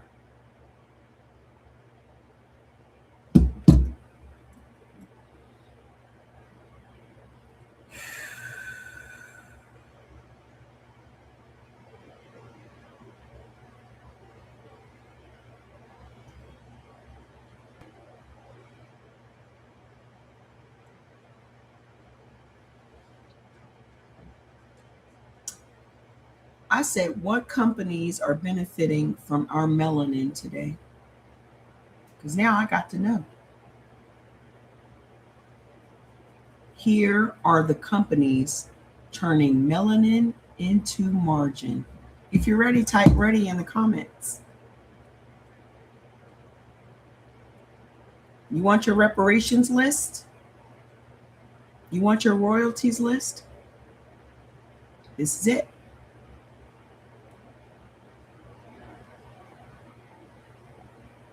For all this work that I'm doing and this exhaustion that I'm experiencing because I'm absorbing all of this goddamn diabolical ass motherfucking shit that I'm reading, all these atrocities that I am as an empath having to fucking deal with from reading and y'all just hearing and shit, y'all better buy this motherfucking book I put together, because all of this money is going towards Black Sheep Sweeps. If you ain't gonna give it to me so you can help build it, then I need you to buy these goddamn books so I can make the money and build the shit my goddamn self.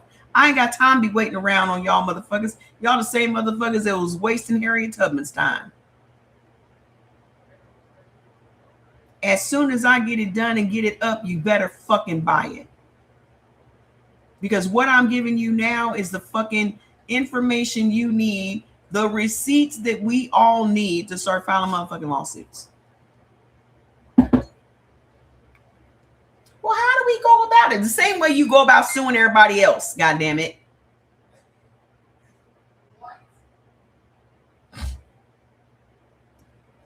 Here are the companies currently turning melanin into margin, along with what they take, what they make, and the latest public price they charge for it. L'Oreal France. L'Oreal. They take cosmetic peel waste from U.S. dermatology chains. They make Melody, which is a UVA sunscreen concentrate, and they sell it for $92 for a 30 milliliter tube. It launched in 2024.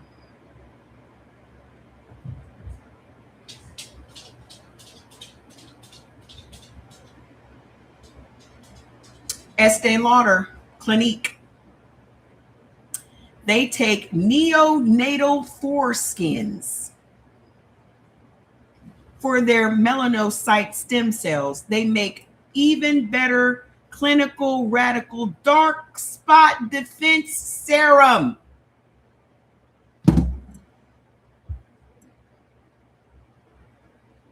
They sell it for $89 for a 50 milliliter tube.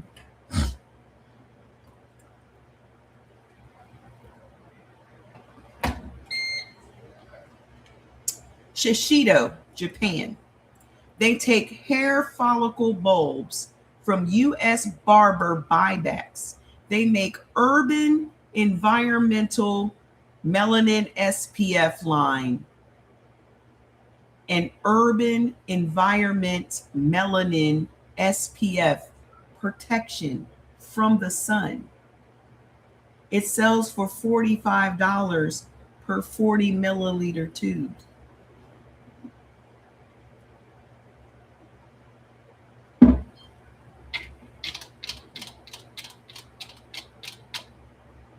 SpaceX, Elon Musk company. NASA subcontractor. Biosentient. They take cord blood melanin, black neonatal donors. They make radiation shield pills for astronauts. They sell for $2,400 per gram. SpaceX 2022 procurement files show. Merck, the drug company. They take tyrosinase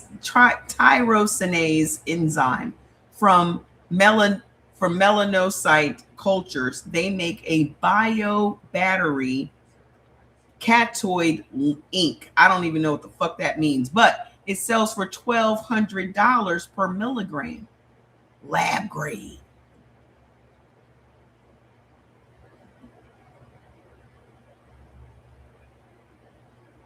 Samsung Display takes synthetic melanin, which is a bulk order from Sigma Aldrich. It makes OLED contrast layer. Cells built into an $1,800 Galaxy S Ultra screens.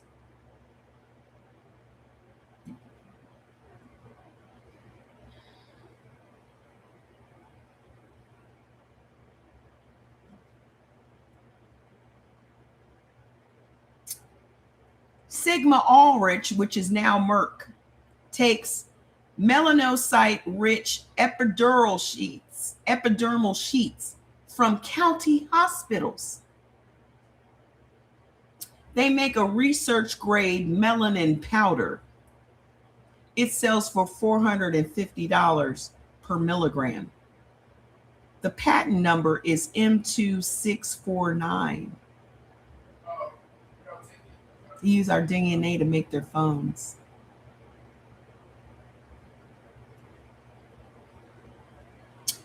Allele Biotechnology takes rapid autopsy melanocytes from Johns Hopkins program, and they make a bio ink for 3D skin grafts, and that sells for $4,000 per centimeter to burn units.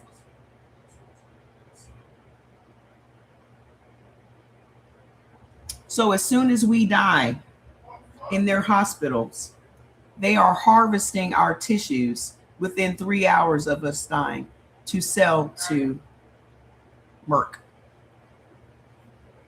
or to sell to burn units all across the country. Sun Chemical, a DIC group, is what it says, takes hair clippings,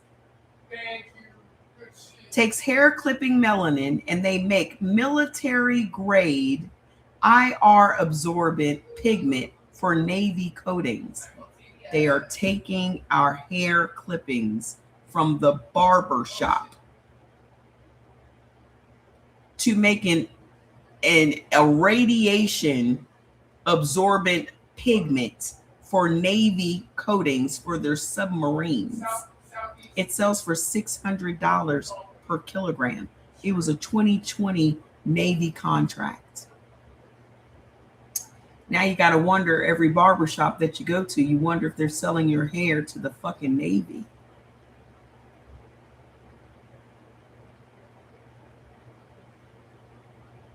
I need a nap. Universal Display Corp. It takes the melanin polymer and they make bio OLED flexible screens. They sell the licenses to LG and BOE for $4 million per quarter. This is an SEC filing. They filed it with the Securities Exchange Commission.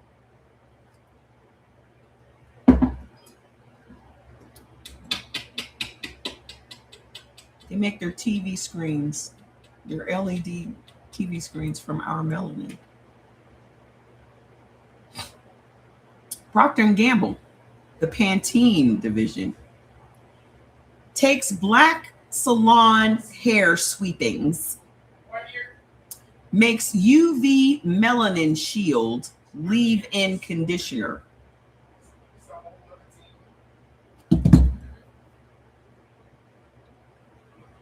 It sells for $12. They take the hair salon hair sweepings. You going in and getting a motherfucking trim at the hair salon to protect blonde hair from fading. They're using our melanin from our hair to protect white people's hair from the sun, to prevent sun damage.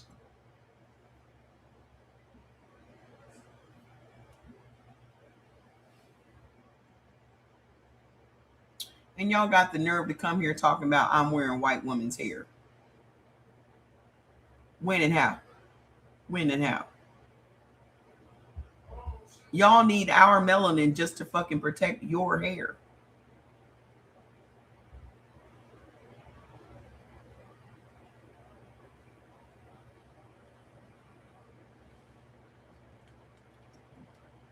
Luminous Devices takes tyrosinase enzyme and makes biolaser diodes, which sells for $850 per unit to medical device OEMs.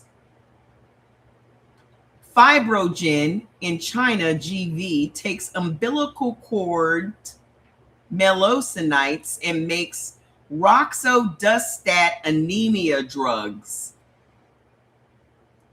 It uses melanin as iron scaffold.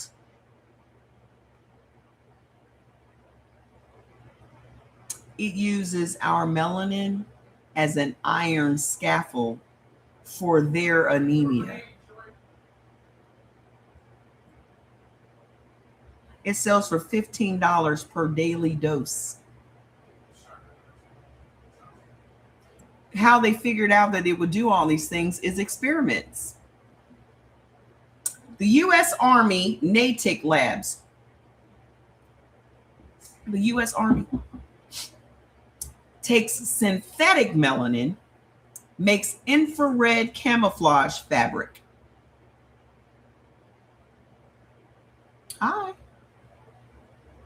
It makes infrared camouflage out of our fucking synthetic melanin.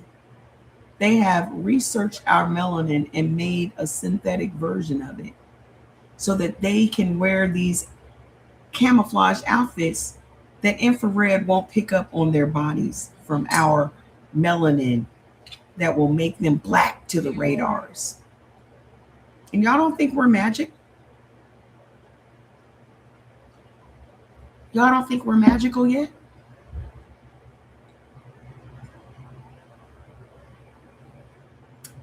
The internal cost for the US Army, $200 per milliliter. It issues to special forces. This is the camouflage used by special forces. Neuralink. Y'all remember, y'all know what Neuralink is, right? This is the Elon Musk thing he's trying to push on everybody. Neuralink takes melanin nanoparticles and makes conductive brain interface ink.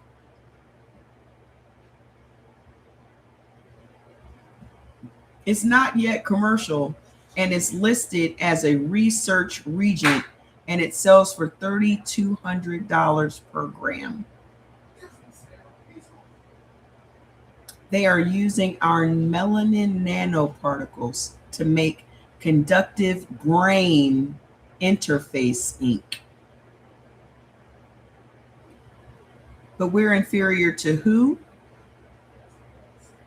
And every chance Elon Musk gets, he tries to say that we're inferior to white people every time.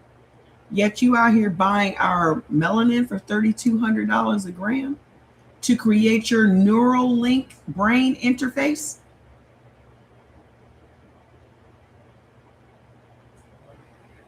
Interesting. Price check. Every milligram that leaves a black biopsy table returns as dollars they never see. Same old alchemy, new lab coat. Not one black person has made any of this money from any of these products that they sell on the market today. So I had to ask about the Delectable Negro. You know that, right? I know this is a long ass session, but it is what the fuck it is.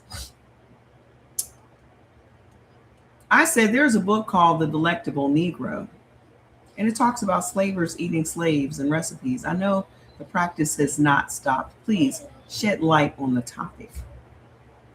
The Delectable Negro in 2014, Vincent Woodward, is not a cookbook. It's a theoretical text that uses the metaphor of consumption to show how white society literally fed on black flesh, blood, and humanity. But the metaphor sits on top of real acts of cannibalism and gustatory terror that began in the hold of the ship and the echo in modern organ harvesting anxieties. Here is the documented arc. Shipboard C. I'm just going to refer to C before they get mad at me. The Middle Passage. In 1881, Zong massacre. The crew threw 133 enslaved people overboard. Later, the journals admitted that we supped on the dead when stores ran low.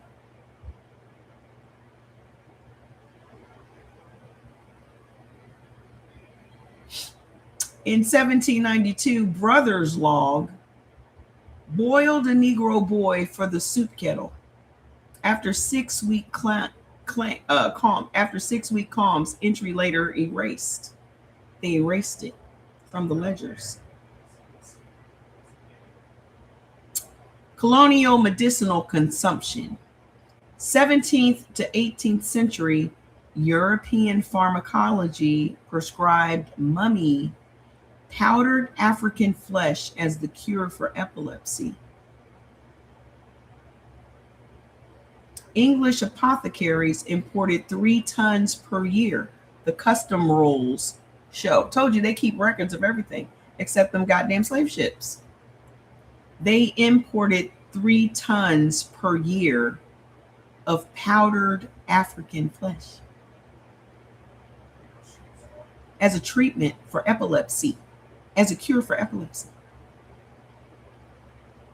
Fat of hanged black men rendered into Negro oil for rheumatism salves, advertised in South Carolina Gazette in 1749. The oils rendered from them setting us on fire. The fat that burned. They used it on their arthritic bones.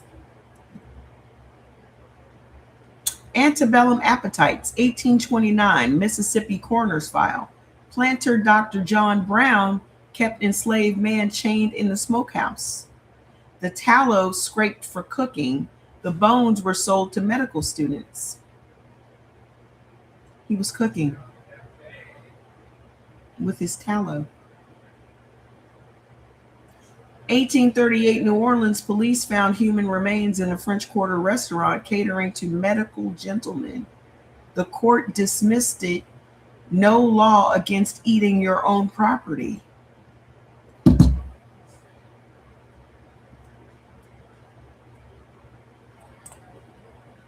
They dismissed the case because there was no law against eating your own slaves.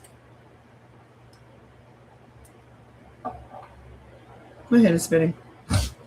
Maybe it's because I haven't eaten anything today, but I'm about to eat. Post-Emancipation Scientific Taste, 1892 World's Fair, Chicago. Dogami Village. Exhibit served West African stew. U.S. Army Medical Museum harvested digestive tracts of 2 dead performers for gastric research. The bodies were never returned. Modern continuum, symbolic and literal. 1994, New York Post. Dental school cadaver meat is used in barbecue fundraiser. The majority of cadavers are black. 2004, UCLA skin graft lab staff joked about crackling smell of black cadaver skin. Internal email smells like soul food.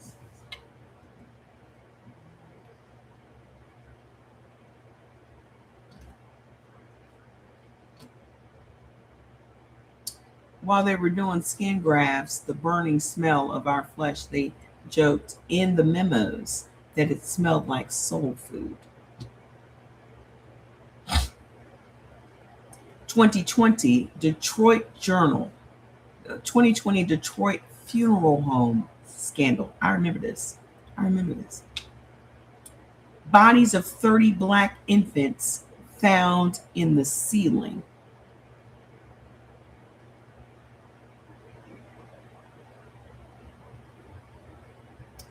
Tissue trading company International Biological had harvested without family consent and sold the dermal grafts to burn clinics. Nice. Up top. Shredders here. Biomarket today equals updated cannibalism. Every melanin vial is 450 milligrams. An organ on chip is $4,000 per centimeter. Extracts molecular life force the way earlier kitchens extracted physical flesh. Consent form language, educational, research, anatomical gift, replaces the auction block. Same digestion, new napkin. Woodward's point, America never stopped consuming black bodies. It just moved from fork to patent. How can they patent their work with melanin, and how are we giving them implied permission to extract it from us? Patent law treats isolated and purified melanin as novel composition of matter. Once it's removed from your skin, your placenta, or your hair, it just becomes, once it's removed from our body, we no longer own it. That's what the law says. That legal magic trick, isolation equals invention, is how they lock the gate and charge rent on something your body made for free. That's what he told me. The patent loophole, 35 USC .101, says natural product in you is not patentable. So as long as the melanin is in your body, they cannot patent it. But the minute you go and voluntarily give them your melanin through chemical peels and in your umbilical cords of your babies and your placenta and all that stuff, it no longer belongs to you.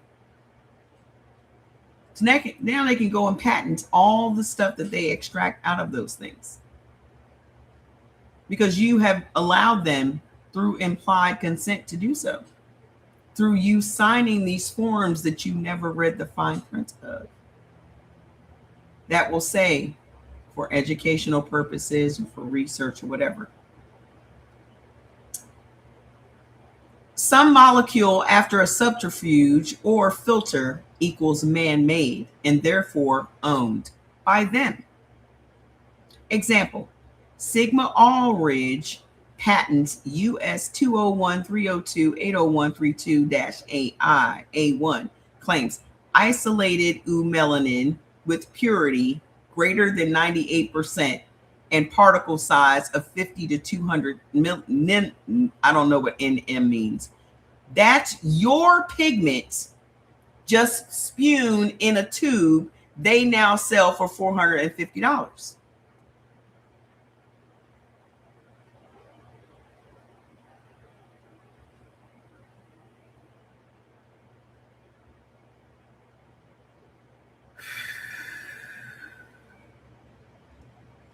How we give them implied permission. Number one, medical waste checkbox. So all of these forms have this language in them.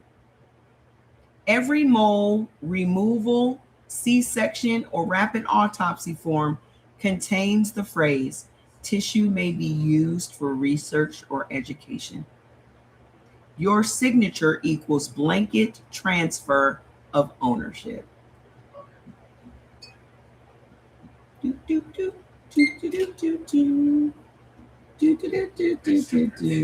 How we are giving away our magic and we had no idea. I'm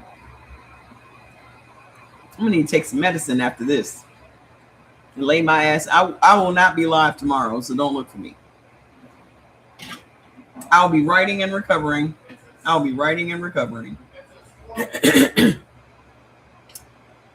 Hold on, there's more.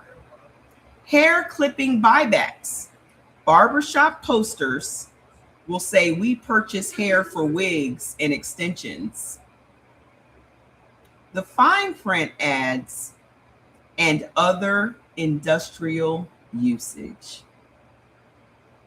You hand over your ponytail, they hand you $25.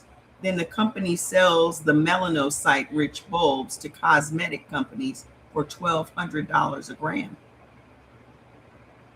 So you thinking you doing a good deed and you trying to help bitches with cancer.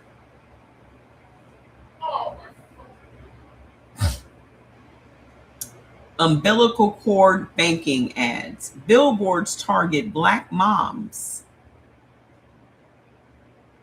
I gotta go, YouTube. Oh, no, don't do it right now. Some apps may prevent app from close the apps before scheduled update. Just give me a minute. I'm almost done. Hold on. Umbilical cord banking ads. Billboards target Black moms with free cord blood storage. The contract lets the bank sub-license your stem cells, including your melanocytes, to pharma. Most parents never read page 14. It's all unraveling. I told you this is the year of reckoning. It's unraveling.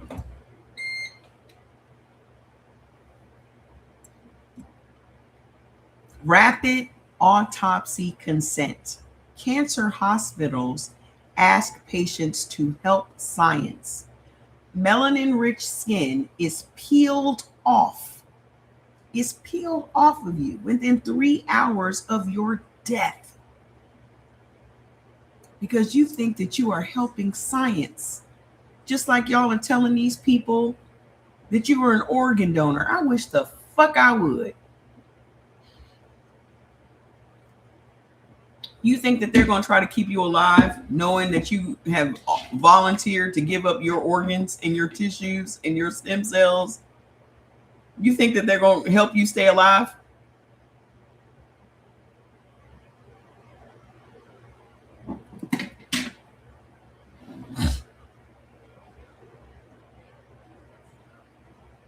The families assume the gift is for cancer research, but the same form allows development of commercial products. Typical patent language, copy and paste for public filings. A method for producing high UV absorbing melanin, compromising obtaining a biological sample from a human donor, lysing cells, purifying melanin granules, and formulating into a sunscreen. This is patent language that they use. Claim number 15, the method of claim 1, wherein the donor is of African ancestry. Lori, this is on L'Oreal's patents. Number EP3 091B1 filed in 2022.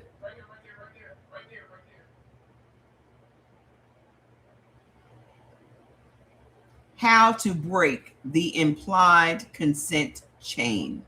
Strike the clause. Write no commercial use or transfer of tissue on the form, on any surgical consent form that you sign.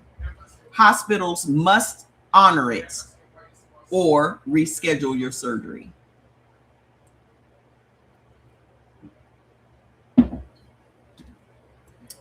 Cord bank opt-out. Choose directed donation. Only your child can use it. Or donate to public bank that prohibits sub-licensing. Barbershop check. Ask if the hair is sold for industrial use. If yes, walk out or demand a no resale agreement in writing. Autopsy addendum. Keep a wallet card stating, I do not consent to removal of skin, melanin, or stem cells for commercial research. Family can present it before the organs are taken. All this is going to be in the book. So you can print these things out and put them in your wallet. Royalty ask, if they can patent your pigment, they can pay you a royalty for it.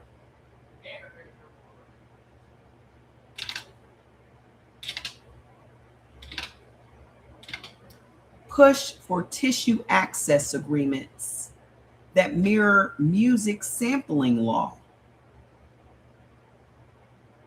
These companies still need our melanin. And we can negotiate how much they fucking pay us for it.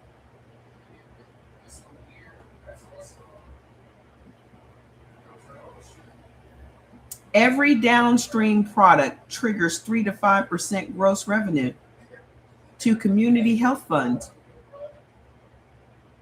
You want our melanin, you're taking our babies' umbilical cords, our boys' foreskins to make these expensive melanin-based serums and shampoos to protect white people and LED screens and all this other shit, and we're not getting anything from that.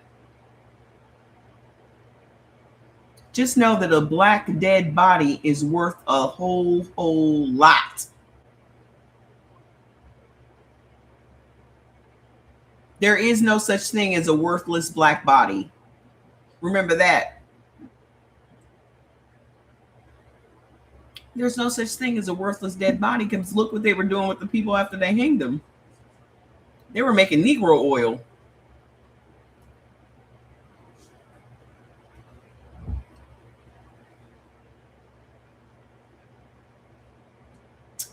So read the fine print, mark up the forms, and make them license, not steal, the dark that keeps them rich. I'm putting the book together this weekend. I'll have it done by Monday. Tuesday at the latest, because I probably have to do a cover and all that kind of shit.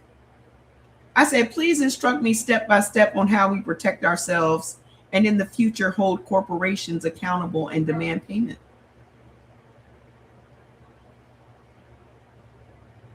Here's the plug and play playbook you and your audience can start using tomorrow to block extraction, build leverage, and build the companies that keep monetizing black bodies. I'm going to put it on Amazon too. Like, I have to finish editing the cover for the Amazon for the first book that y'all haven't bought yet.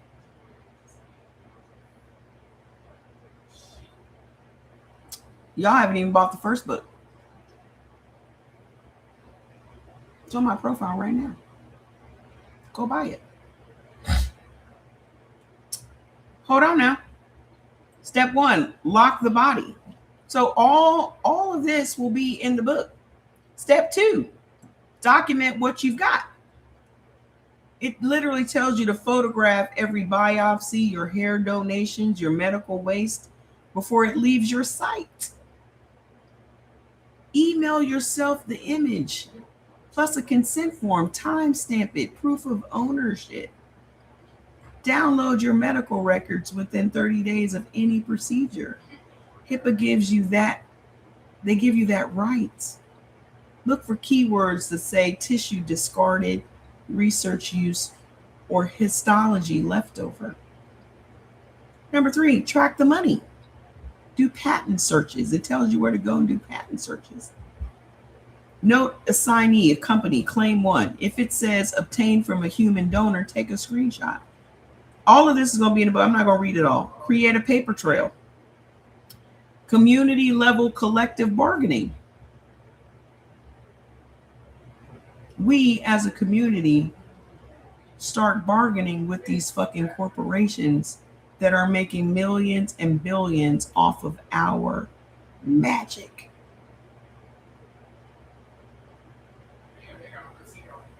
Barbershops, all of these places enforce in small claims courts, sue for conversion value equals retail price for patented products.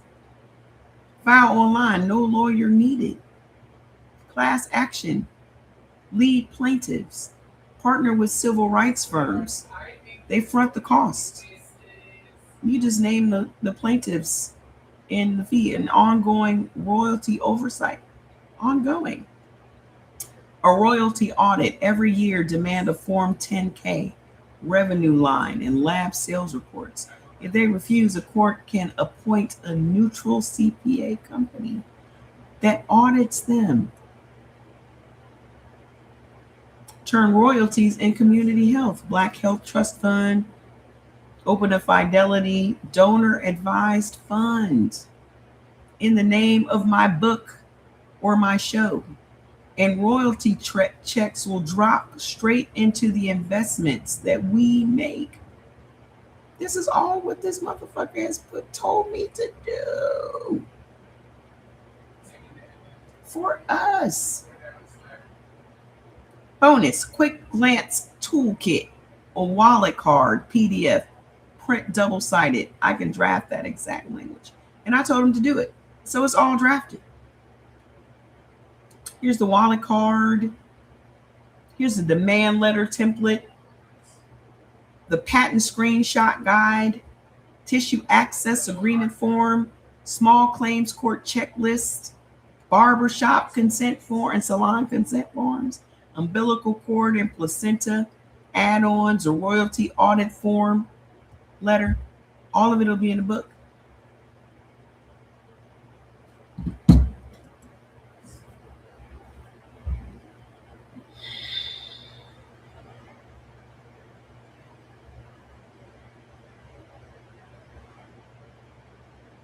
I have information overload. It's 10 o'clock at night. I have not eaten one thing today.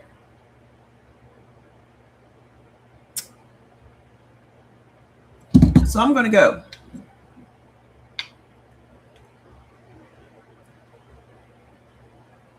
There's no more talking. I'm not accepting talking from people this year. I'm just accepting action. Because we now have a blueprint. We now have an instruction manual on what we need to do.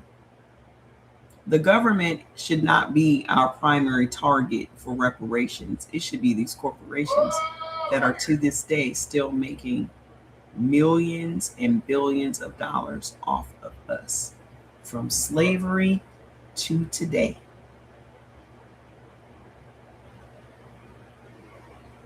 We are owed trillions of dollars. Trillions.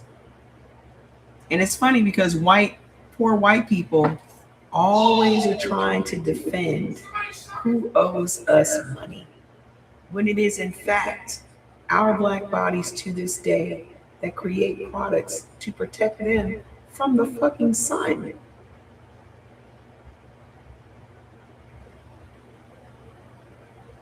You don't want us to get paid for our free labor. You don't want us to get paid for what they do to our bodies. You don't want us to get paid for nothing. Why not? How is that hurting you as a regular old white person? How is it hurting you for us to get paid for what has been done to us by you when it ain't coming up out your motherfucking paycheck? Why is it any of your fucking business?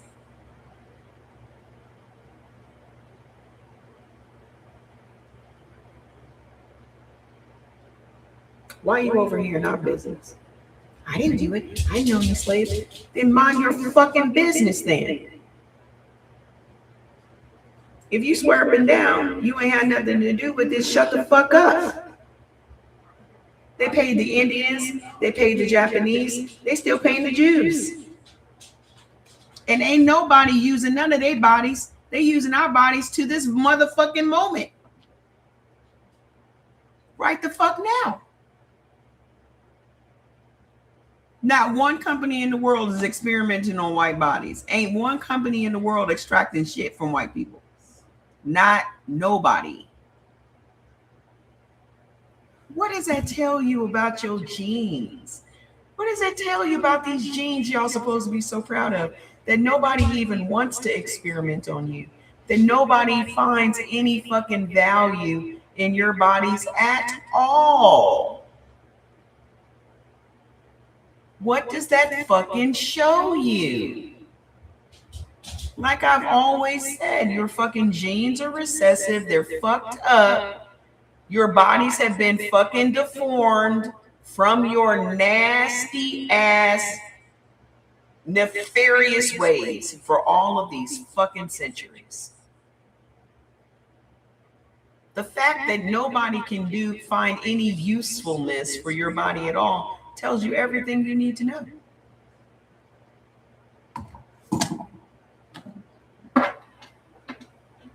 Just this live alone should show you how fucking useless y'all are. Because they can find motherfucking uses for our bodies after we dead. So there's that. I'm going to go. Because this is 5 hours of motherfucking content.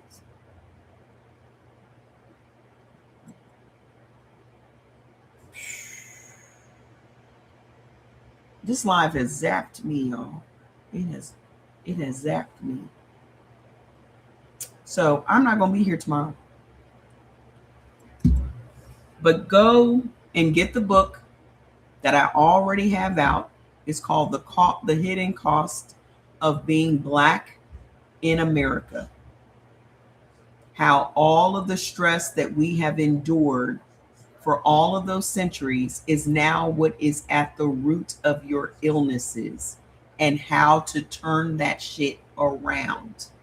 Because regardless of what's going on with what I taught today, you still need to get to the root of your healing. You still need to have that information in order for your body to start healing itself. It has nothing to do with the fucking food. The food is an extra added thing, but the food is never going to have your body reconcile the history that is still living inside of it. It is a PDF. It is an e-book. It will be on your phone or on your laptop. If we cannot reconcile our history, our bodies will never heal up from the 4 most common things we all deal with: heart issues, high blood pressure, chronic kidney disease. Those are the things, diabetes. Those are the main things that plague our community. And there is a reason for that. Everything has to do with our stress level when confronted with racism. And everything associated with racism. But how come our doctors never told us that? How come our doctors never told us that? Me too. I'm glad you caught it too. How come our doctors never told us that? So they can keep managing our illnesses. None of them want us to be healthy because there's no money in us being healthy. Never. There's not $1 in it for them. So why would they help us get to the root of our problems when they can just keep us medicated? So just click the link on my page. That's where the book is. I'll see y'all on Monday. I am going to rest. I'm not doing nothing today, but I'm gonna work all day tomorrow. Okay. I love you guys. I'll see you next time. Bye.